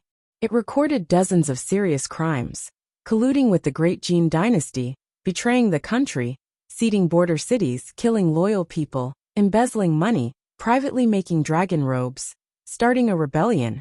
The crimes of the Xianyuan family are too numerous to be recorded." Gu Jiao said, "What I'm about to say is related to the Xianyuan family." Xiaoheng looked at her gently, indicating that she could rest assured and continue. Gu Jiao said seriously, "I want to redress the Xianyuan family. I want to defeat the emperor of the Yin dynasty." This was not a decision she made after learning about Jing Yinin's background. It was a seed that had sprouted in her heart since a long time ago. She said to Xiaoheng, "You don't have to join. The emperor of the Yin dynasty has no intention to hurt you. Even if your identity is exposed, you are still his real grandson. He will not hurt you, nor will he hurt Shangguan Yen. Your real enemies are only the crown prince and those who covet the throne. Those people were much easier to deal with than the emperor. The emperor was too powerful. Overthrowing his imperial power was something that even the Xianyuan family, who had millions of soldiers, couldn't do. It was too difficult for Gu Jiao to deal with him. There was almost no chance of winning. Gu Jiao could die by herself, but she didn't want to drag Xiaoheng down with her. "Haven't we been doing this all the time?" Xiaoheng held her hand and looked deeply into her eyes with a trace of astonishment. "Sending the little monk home is not your wish alone. You're not the only one who has the privilege of risking your life for the person you love. Only you can risk your life for me, but I can't go through the fire for you." When he finished speaking, his eyes were deep, as if he was hurt by her. "We are husband and wife. Do you want to leave me alone?" Gu Jiao was amenable to coaxing, but not coercion. She had no resistance to this little puppy's eyes. She sat in the wheelchair in a daze, and even forgot what she was going to say next. Xiaoheng sighed bitterly. "Do you have no confidence in me, or in our relationship?" Gu Jiao. This debate was not Gu Jiao's strong point. Fighting was her strong point. Even if she had 10 mouths, she still couldn't win against Xiaoheng. Gu Jiao scratched her fingers. "But he is your grandfather." Xiaoheng said, "The grandfather who slaughtered my grandmother's whole family." "That's right." Gu Jiao asked, "You really won't regret it?" "No." Xiaoheng looked at her and gently pinched her fingertips. "So now, can I join you, my commander-in-chief?" What kind of flirtatious tone is this? Why did the style of a serious conversation become a bit strange at the end? Gu Jiao looked at the big bear paw and rolled her eyes. "I have to think about it and review your qualifications as an ally. And me." Shangguan Yin walked in with a crutch. Xiaoheng was planning to use his handsome man trick. But after being scared by Shangguan Yin, he was so shocked that he directly jumped up from the stool. "Mother, when did you come over? Why didn't I hear any sound?" "I didn't hear anything and I didn't see you do anything. I thought you knew I was coming?" Shangguan Yin whispered and came to the front of the two. She looked at Gu Jiao condescendingly and said, "I also want to join." Gu Jiao looked at her. "Are you sure?" Shangguan Yin looked at the blue sky outside the window. "I can't be more sure. 15 years ago, I didn't have the courage I have today. After losing the Xianyuan family, my mother, and the position of the crown princess, I was like a bird stripped of its wings. I no longer had the will to fly. I wholeheartedly hoped that my 2 children could live well. But after seeing you, I found out that I was wrong, very wrong. It's not enough for a person to live. He has to live openly and above board. He doesn't have to hide and live with other people's identities. I have failed, but I hope it's not too late for me to repent." Even if she had to give up her self-esteem and destroy her pride, she would still do what she didn't have the courage to do 15 years ago. "Girl, you are very powerful," Shangguan Yin said to Gu Jiao. "I know," Gu Jiao said. Shangguan Yan's mouth twitched. "I am already very narcissistic, But I didn't expect this girl to be even more narcissistic than me. At such a touching moment, such an unforgettable speech, my tears came out. But this girl held them back. Did my uncle and the others also feel this way before? The heavens will reincarnate. Who will be spared? Shang Guanyin looked at the two. Do you have any plans? I suggest you start with the military power. 50,000 Black Wind Cavalry is far from enough, Gu Jiao said to her. 50,000 Black Wind Cavalry is just the beginning. I will take back all the military power of the Xianyuan family. Although Shang Guanyin was holding a crutch, her royal aura couldn't be underestimated. She nodded domineeringly. Very good, I'll wait and see. Then, you plan your plan, and I will deploy mine. Xiaoheng asked. What is mother going to do? Shang Guanyin clenched her crutch, her eyes were cold. Take back the position of the crown princess. At night, the family had dinner in Shang Guanyin's room. Little Jing Kong was cuddled in Gu Jiao's arms for a while, and then went to the yard to play with little Shi. He brought the decoction to Gu Jiao. Gu Jiao looked at the decoction thoughtfully. What's wrong? Xiaoheng asked. Gu Jiao frowned and said, I suddenly have a doubt. Xiaoheng was puzzled. What doubt?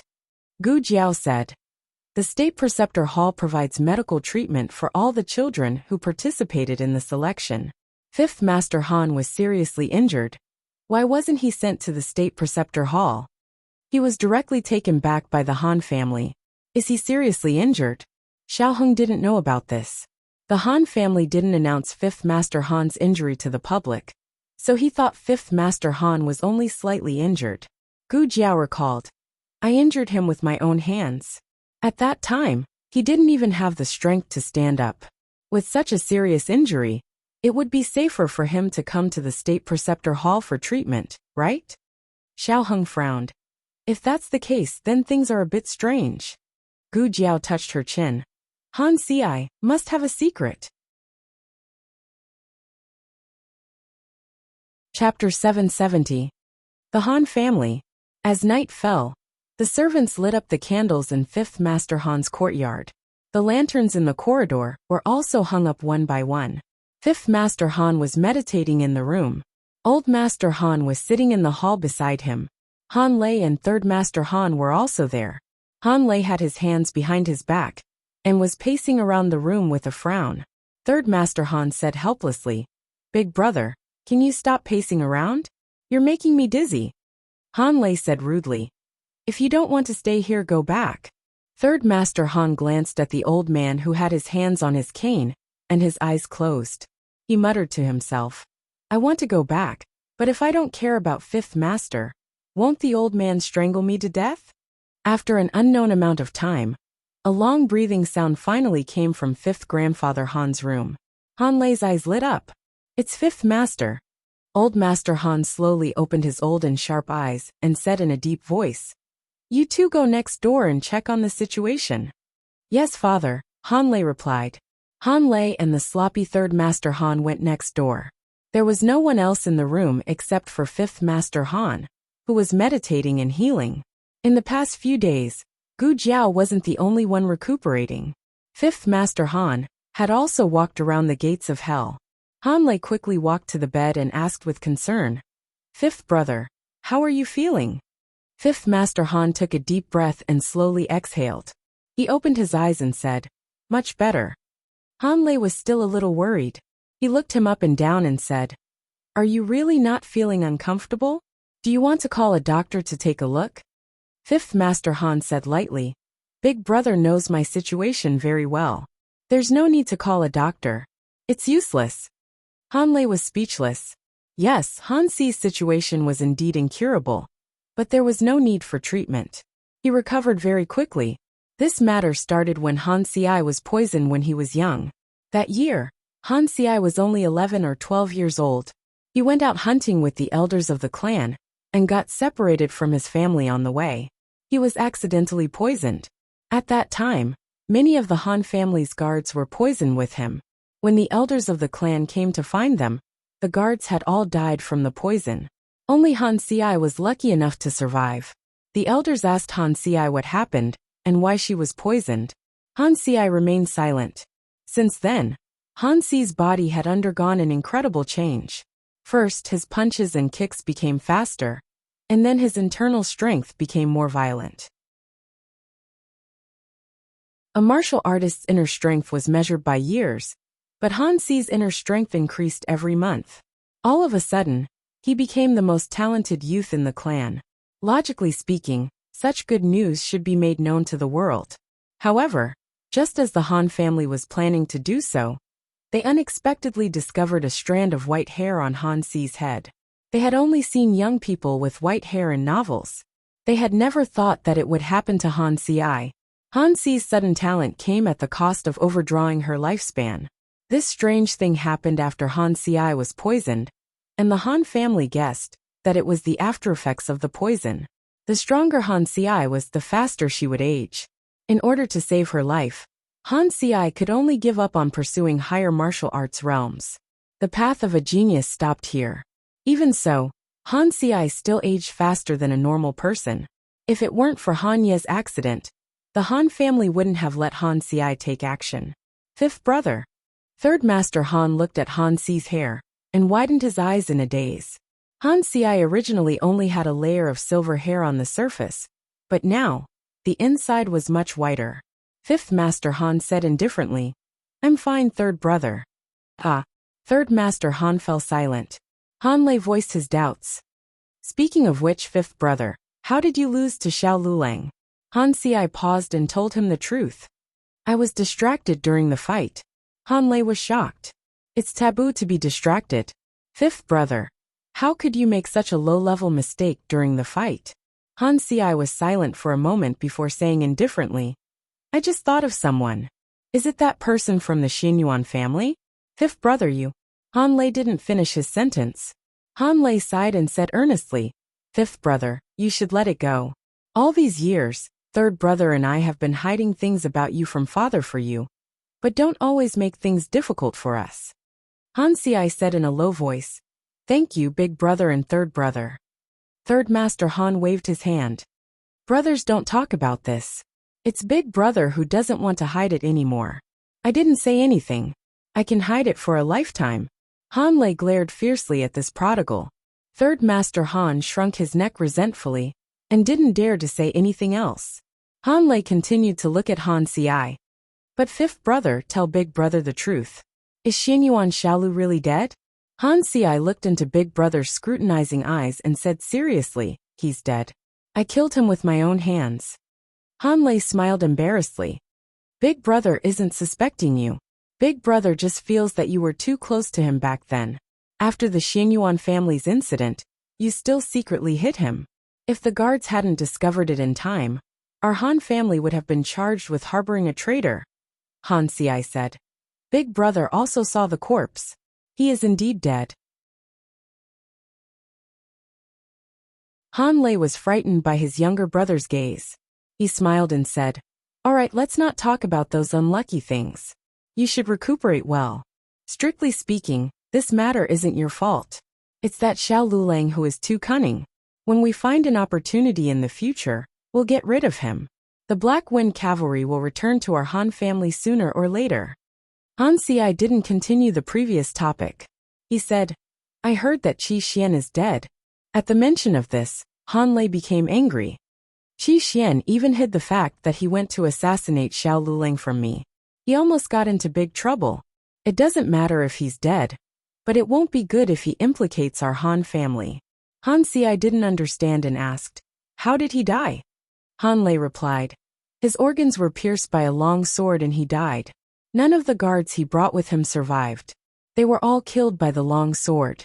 The coroner estimated that the time of his death was noon that day."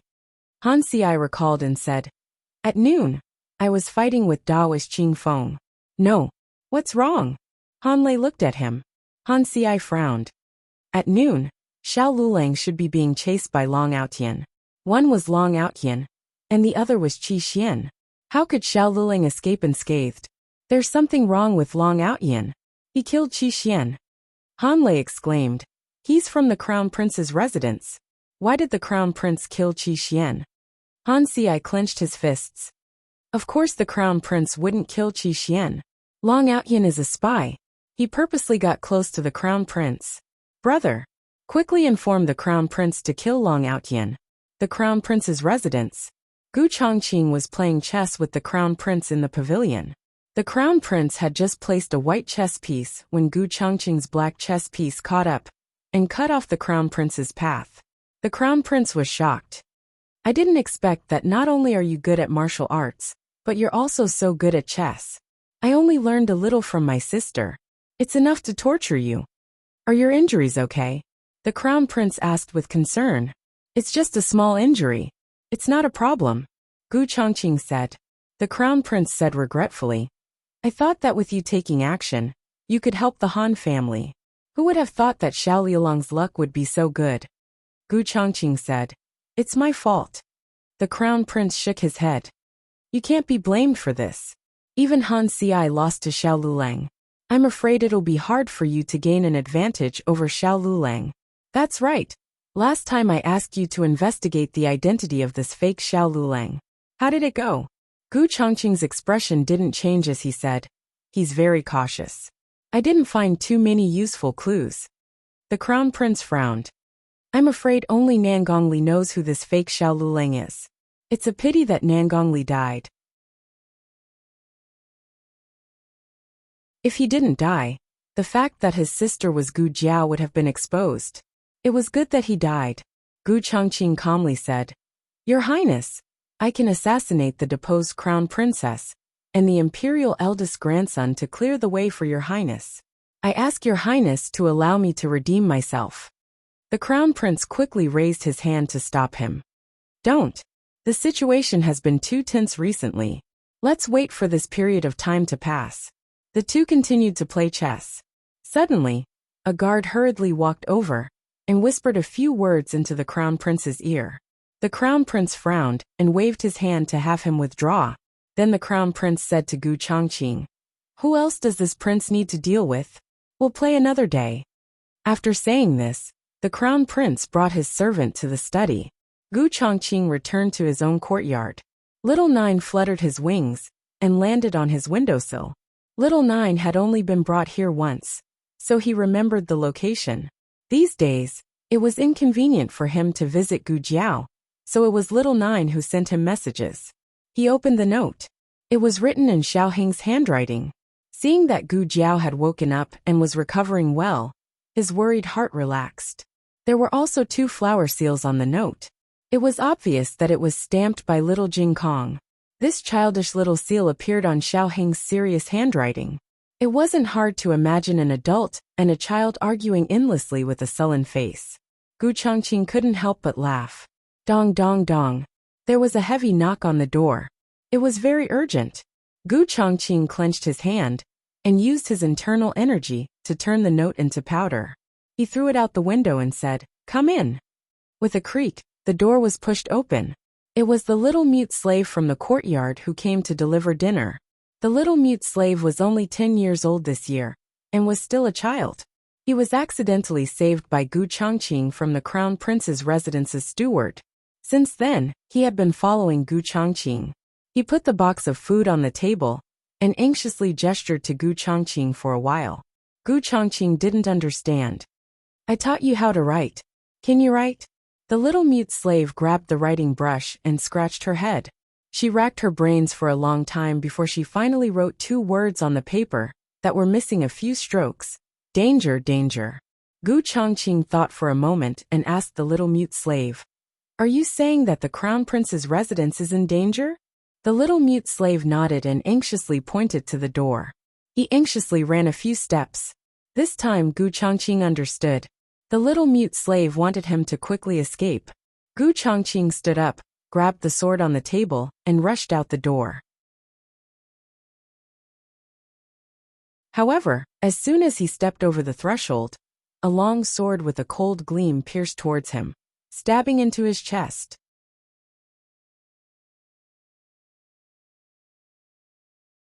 Chapter 771.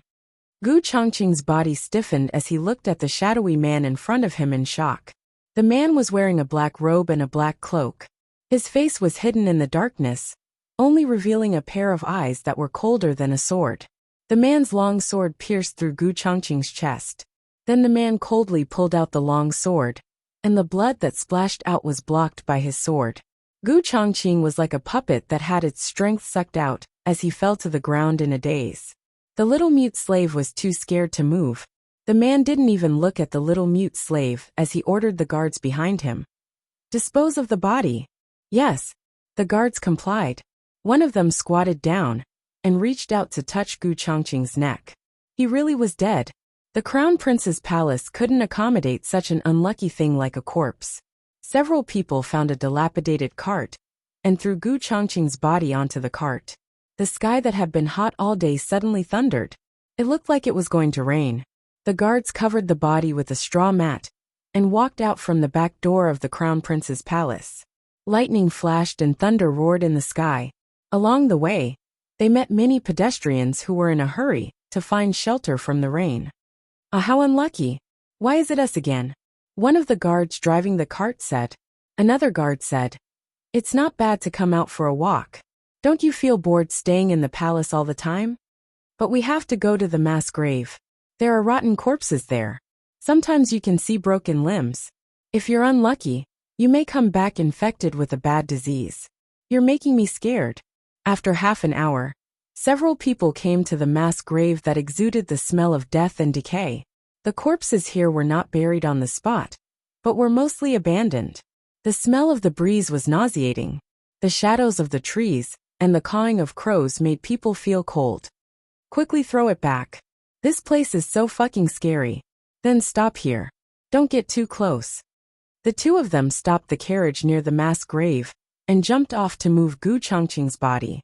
But when the two of them lifted the straw mat that covered the corpse, they found that the corpse in the car had disappeared.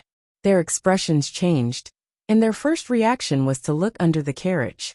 The guard asked, what's going on? No one was under the carriage. His companion said in fear. I don't know. Could it be a zombie? The guard frowned.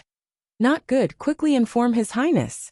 Dash, you actually didn't die after being hit by my sword. When the black-robed man heard the report, he glanced at the guard, put down the teacup in his hand, and said to the crown prince, this person is a bit interesting. I'll go and catch him. The crown prince called out to the black-robed man.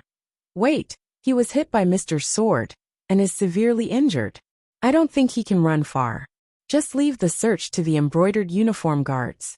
It's best if you don't expose your identity. The black-robed man said slowly. That's good too. My sword injured his foundation. Even if he luckily escaped, he won't be able to live past tonight. The crown prince said, I have to see him die with my own eyes to be at ease. Dash, it's raining again. Gu Jiao pushed the wheelchair to the window and used the hanging rod to hook the support pole of the window. Just as she was about to close the window, a wet figure fell from the sky. His body swayed twice and fell to the ground with a plop. The heavy rain poured down, scattering the pedestrians on the street. The embroidered uniform guards from the crown prince's residence, wearing straw capes and bamboo hats, ran wildly in the heavy rain. Whoosh! When they reached the entrance of the state preceptor's hall, they pulled on the reins and stopped the galloping horses. The leader of the embroidered uniform guards coldly said, Are you sure it's here? Another embroidered uniform guard said, Yes, sir. I tracked him here and saw him climb over the wall into the state preceptor's hall. Sir, should we go in and search? The leader of the embroidered uniform guards looked at the majestic plaque of the state preceptor's hall in the heavy rain and sneered. Is the state preceptor's hall a place where you can search as you wish? Even Commandant Guan was denied entry when he personally came to search. You and I are just a few embroidered uniform guards. We don't even have the right to enter the state preceptor's hall. The embroidered uniform guard asked.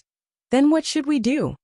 The leader of the embroidered uniform guards frowned and said, The few of you, guard the entrance of the state preceptor's hall. Guard the walls well. Once he escapes, capture him immediately. I will inform His Highness. Yes. The leader of the embroidered uniform guards rushed back to the crown prince's residence and reported to the crown prince about Long Outyan's escape into the state preceptor's hall. The crown prince was so angry that he slammed his fist on the table. He really knows how to hide. The only place in Shengsheng that could not be searched was the state preceptor's hall. Even if Long Outyin hid in the palace, it would not be so troublesome.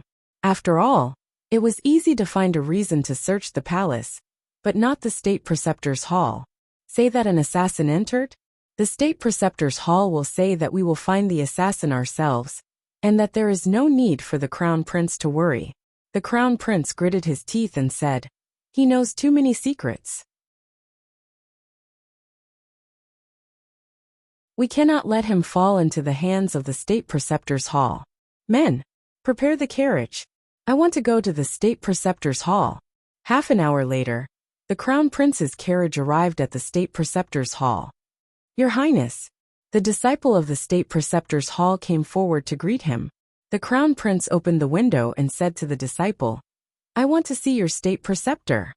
The disciple of the state preceptor's hall hurriedly went to inform the crown prince. Not long after, the state preceptor walked out calmly. Yi Qing was beside him holding an umbrella for him. "Your Highness." The state preceptor greeted him calmly. The crown prince was still sitting in the carriage. His gaze fell on the state preceptor's cold face. He had seen the state preceptor's young appearance. He was a handsome man who was not inferior to the Duke of An. Time flew by and years passed. The state preceptor's face had wrinkles and vicissitudes of life. Rainy days always made people melancholy. Look at what he was thinking. The crown prince collected his thoughts and said to the state preceptor, "To be honest, there is a traitor in my residence." My embroidered uniform guards saw him escape into the state preceptor's hall. The state preceptor said, "Is that so? Yi Qing, take people to search. See if there is the assassin that your highness mentioned in the state preceptor's hall?" Yi Qing, "Yes." "Wait," the crown prince said in a deep voice. "I want to search myself." Yi Qing said neither humbly nor overbearingly, "Your highness, this is the state preceptor's hall, not the crown prince's palace." The implication was that he did not have the qualifications to search here. The crown prince did not look at Yi Qing. He just looked at the state preceptor with his eyes like torches. "What if I must search today?" The two sides looked at each other. The crown prince's eyes burst out with strong murderous intent. His attitude was very firm. Today he had to search. Even if he did not want to search, he had to search. Even if he had to shed all pretense of cordiality, and be scolded by his father for being disrespectful to the state preceptor. He had to find Long Outyin. In the end, the state preceptor gave in. He said, "Yi Qing, take the crown prince to search." The crown prince said arrogantly, "No need. My people will search by themselves." The crown prince walked out of the carriage. The guard on the side opened the umbrella for him. The state preceptor and Yi Qing moved to the side. The crown prince brought the embroidered uniform guards and walked in front of the master and disciple. Gu Chongqing was heavily injured. Normally, there would be bloodstains along the way. However, the rain was too heavy.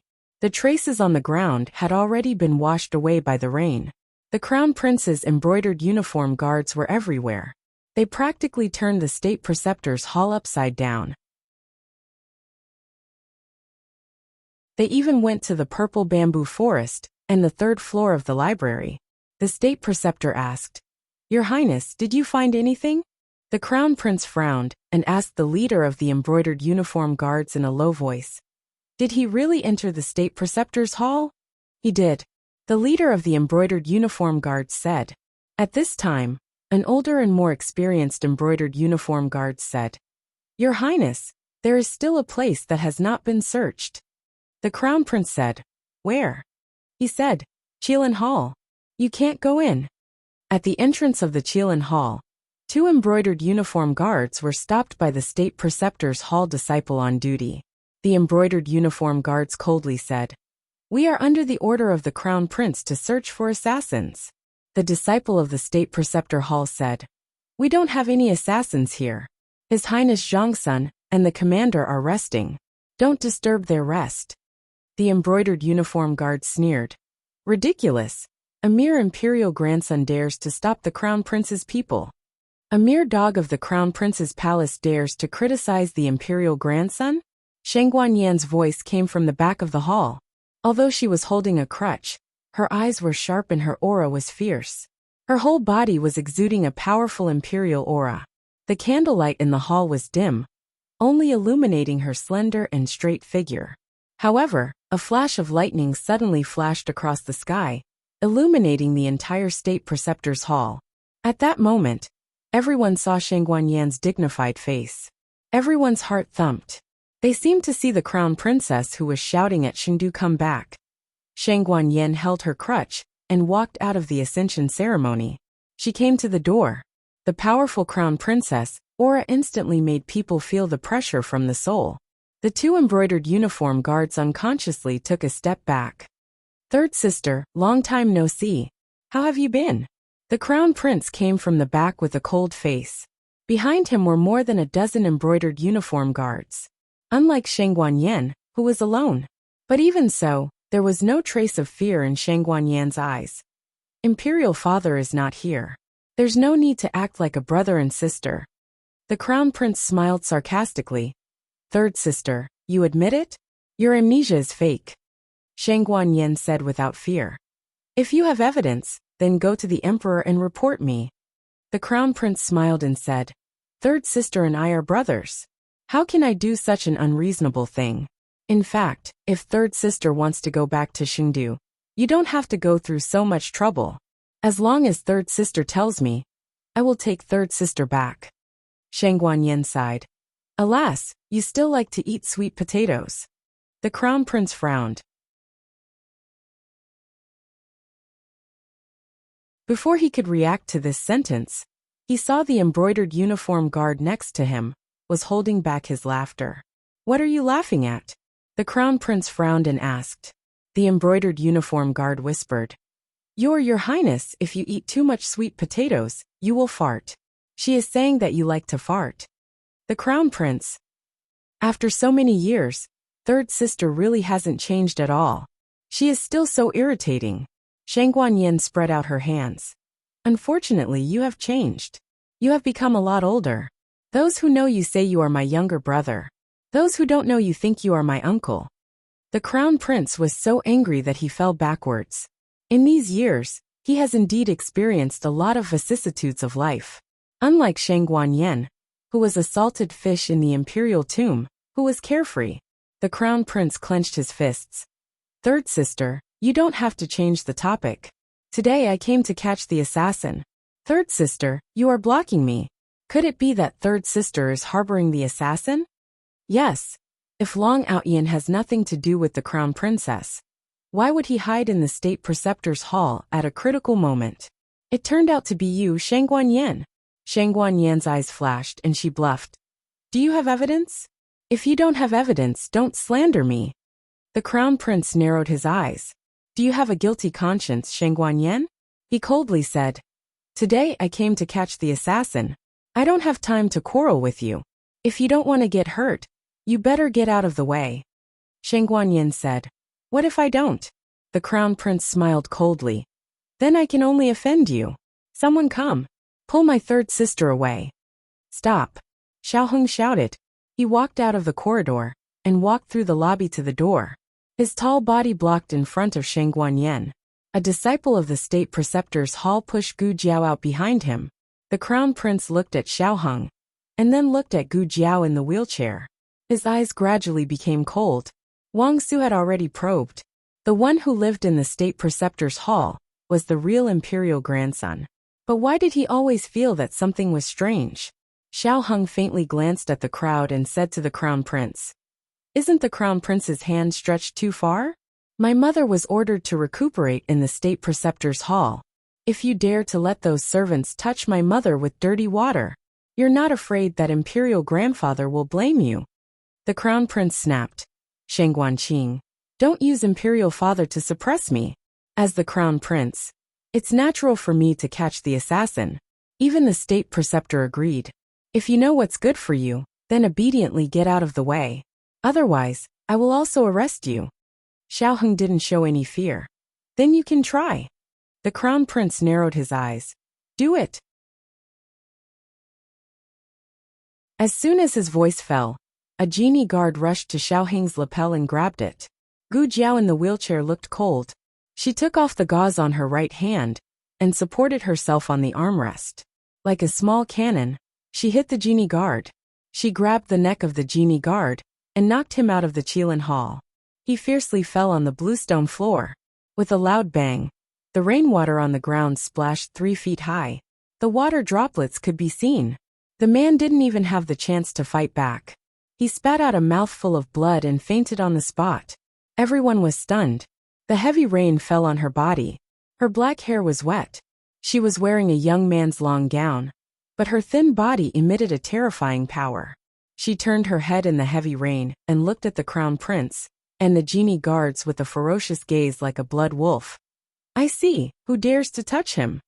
You're tuning in to the Li Mei's Wuxia Whispers YouTube channel. We're so grateful for your support, and don't forget to subscribe to join us on this incredible journey through captivating stories. Your generosity through donations truly makes a world of difference, as it's the primary source of revenue that allows me to expand and enhance this channel for you. Thank you from the bottom of my heart for being a part of this adventure.